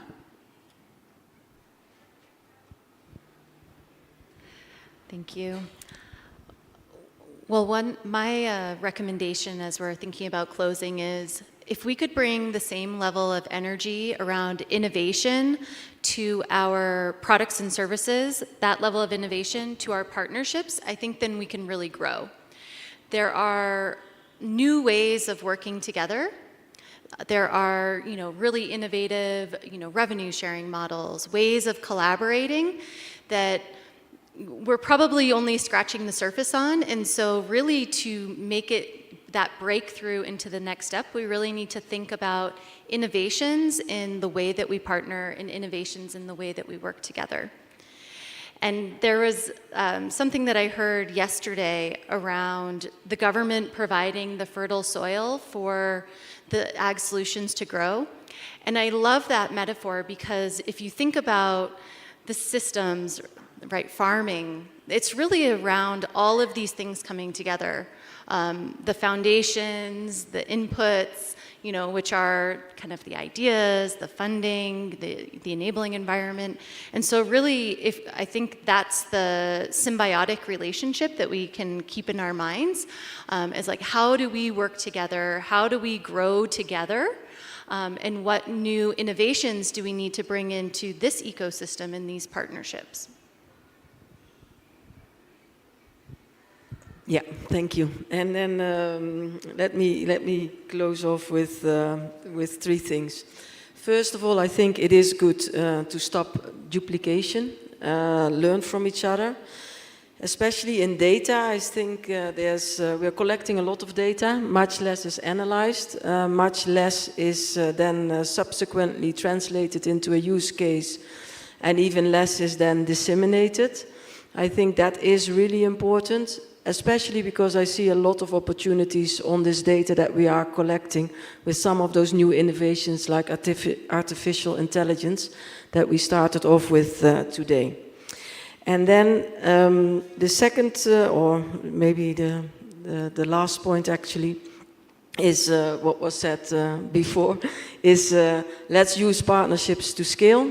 And indeed, let's use some of those new revenue generation models to make that work. That's all. Thanks. You. Mildred? Yes, and for me, I think the conversation around harmonization becomes key.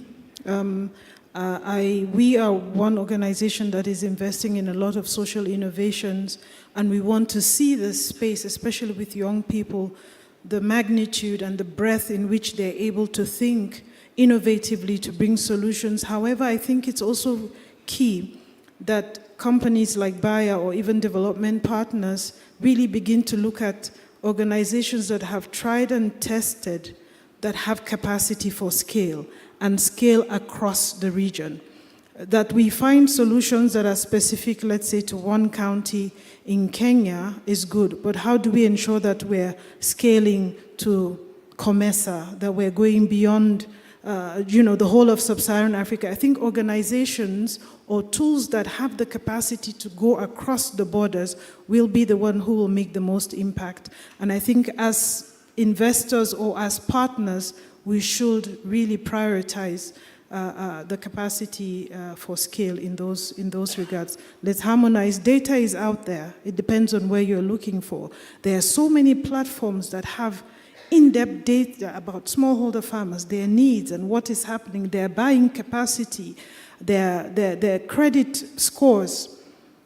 How do we ensure that we're bringing those to fore and really allowing everybody to access some of this information, especially also for governments, that will help in decision making? A lot exists already. How can we scale it? How can we ramp it up? How can we really make it count for smallholder farmers, for for-profit organization? I think sometimes we even we drum it bigger than a lot of people, because we do understand that once you bring in the knowledge and the capacity into the hands of smallholder farmers, African farmers don't want handouts. They want to earn with dignity. Let's create the right environment for that. Thank you very much. So some keywords to close off what you've all have said. Impact, particularly on the smallholder farmer, and let's keep that in mind as we think about forging partnerships with each other or amongst the ecosystem, and this, even with public and private. Different, I like the different one. The energy from, we see that in innovation should come to partnerships as well. I'm not talking just about the partnership agreement, but just in general, how we think of partnerships and how they should work. Perhaps we need to think about that more. But obviously, the challenges that exist require us to think differently, particularly in the aspect of climate change, and productivity of the smallholder farmers will increasingly be challenged by climate change. reducing duplication. I think this duplication, I think this is a space that has been, it's almost like it was a trial and data, innovations and collections. It's still relatively new, but we're getting to a point perhaps it's too much, as you say, and it's probably too duplicate, and it's probably more noise than curation insights. How do we go from the noise to more insights so that we're actually building? So we have to think about that, and the likes of Mercy Corps can assist. And lastly, and which I think is key, that was said by everyone, is scale. So partnerships should not be for the sake of partnerships, partnerships for scale. I think at the beginning I said some of the constraints, the smallholder wants more income, wants more resilience, wants dignity, and wants to be able to survive within that. And also the service providers, they want efficiency, they want profitability, they want sustainability. So how do we think about that, all that, and create skills? So those are the sort of the key words as we think about developing partnership. A round of applause for the panelists here. I think they were quite insightful. Yes, so I think that finishes it off, because I think one of the big themes was about partnership, and we'll now hand it over to Sieka for some concluding remarks. Thank you very much, everyone.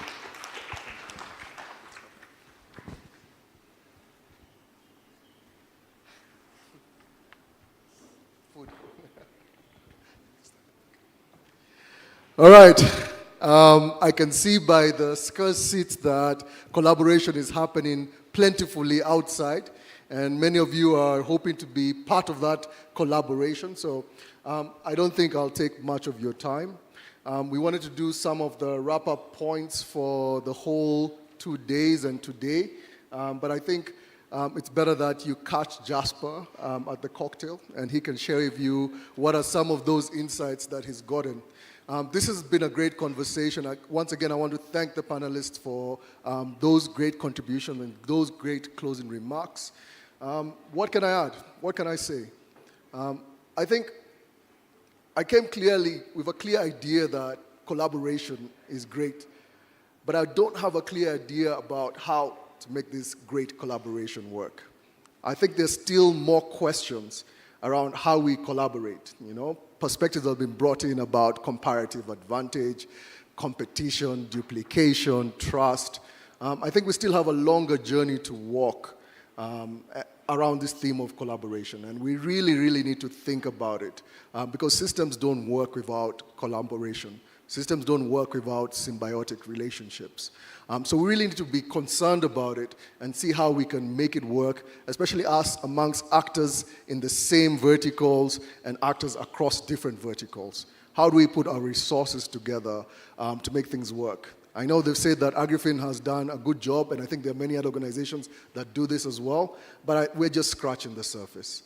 There's a lot more that can be done to make sure that the lives that we are trying to touch are really touched and improved. Oftentimes, and it's not that I do this all the time, but I occasionally think about some of the big things that went bust. You all know about Nokia phones. I think most of you would know about Nokia. Yeah, that was a great platform, a great product that scaled to great numbers. It was built, it was too big to break, but it broke. It went out of business. I was also part of the BlackBerry revolution. I sold BlackBerry at Celtel for a long time. And we believed that that was the latest and best technology, There was no technology that could actually defeat it. But it went bust, So things change. Things in the markets change constantly. And we need to think, if we do not do the right things, we don't want the smallholder farmers to go bust, because that will affect a lot of things. And so we really need to be quite considerate about the approaches we're taking to make their lives better, the approaches we're taking to ensure that the organizations that support them, that provide services, are able to do this in the right way, are able to scale, or actually be more impactful if they are focused on niche markets. So I urge each and every one of you to take that message home, that there's no time to waste. There are a lot of factors and forces that are working against the small-scale producer, be it climate change, be it the global economy, be it conflicts, all these topics that have been talked about throughout these last 2 days. We need to take this seriously. For us in the development world, there's no choice. I mean, otherwise, what are we here for? What were we funded for? What were we built and founded for? Yeah? For the private sector that is interested in making a living out of supporting the small-scale producers, if we don't take this issue seriously, you won't have that market you're looking at. Now, I know the Safaricom, the banks have other markets and probably have not been looking at this market. But for many of you, and many of you innovators, this is the market where you believed you'd build your dream organization. So we all really need to continue to sit down, put our minds together, and really think about how we make collaboration work and how we ensure that we are improving the lives of small-scale producers across the global south. So I want to thank everyone for attending, and I think a big round of applause to the most important people of the last 2 days, which have been all of you. So can you give yourselves a round of applause? I also want to thank all the partners and all the companies that exhibited in the marketplace. I think they all did a great job. A lot of this innovation, some of them struggled to actually come here. They actually called, once we put up the call for allowing companies to present their wares, many companies showed up. We had to select a few, some were left out of it. So we really thank those ones that were able to come here. And we're also enthused by the interest that they have in showing their solutions. I'd also like to thank all the content partners. We did not do this ALE alone. We worked quite closely with a number of content partners. I mentioned them on the first day. We worked closely with IDH, CGAP, World Bank, IFAD, FAO, am I missing anyone else? Spark. Quite a number of organizations came together to bring this ALE. Usually when we do the ALEs, we direct a lot of the conversation. We direct a lot of the partnerships, a lot of the panelists. But this time around, our partners came together and said, okay, we're going to work with you. We're going to bring different voices on stage. So I'd really like to thank them for all this work, because that's what has made this a great ALE. And then last but not least, I would like to thank the team that put this together, that worked tirelessly. So can I have any of the AgriFin team members here? I know some are networking outside. Let's give them a big round of applause.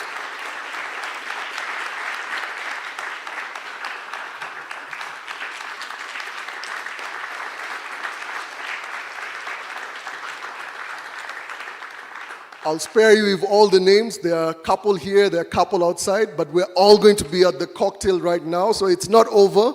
There's still a chance to network and get to know each other. So please, I oblige you all, join us. I think it's at the Palm Garden or the Pavilion, close that area. Does anyone know exactly? Pavilion. So it's going to be at the Pavilion.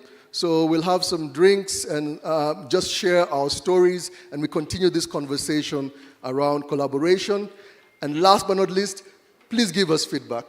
The only way we get better, the only way we learn is if we understand what your experiences were. As I sat here for the whole afternoon session, I obviously saw that, okay, we've kept people sitting for too long. That's feedback, that's immediate feedback. But please share your own personal, individualized feedback so that the next session that we have like this will be a lot more impactful and will be a lot more considerate of your different needs. Thank you all for coming, and looking forward to the next time we have a conversation. Asante.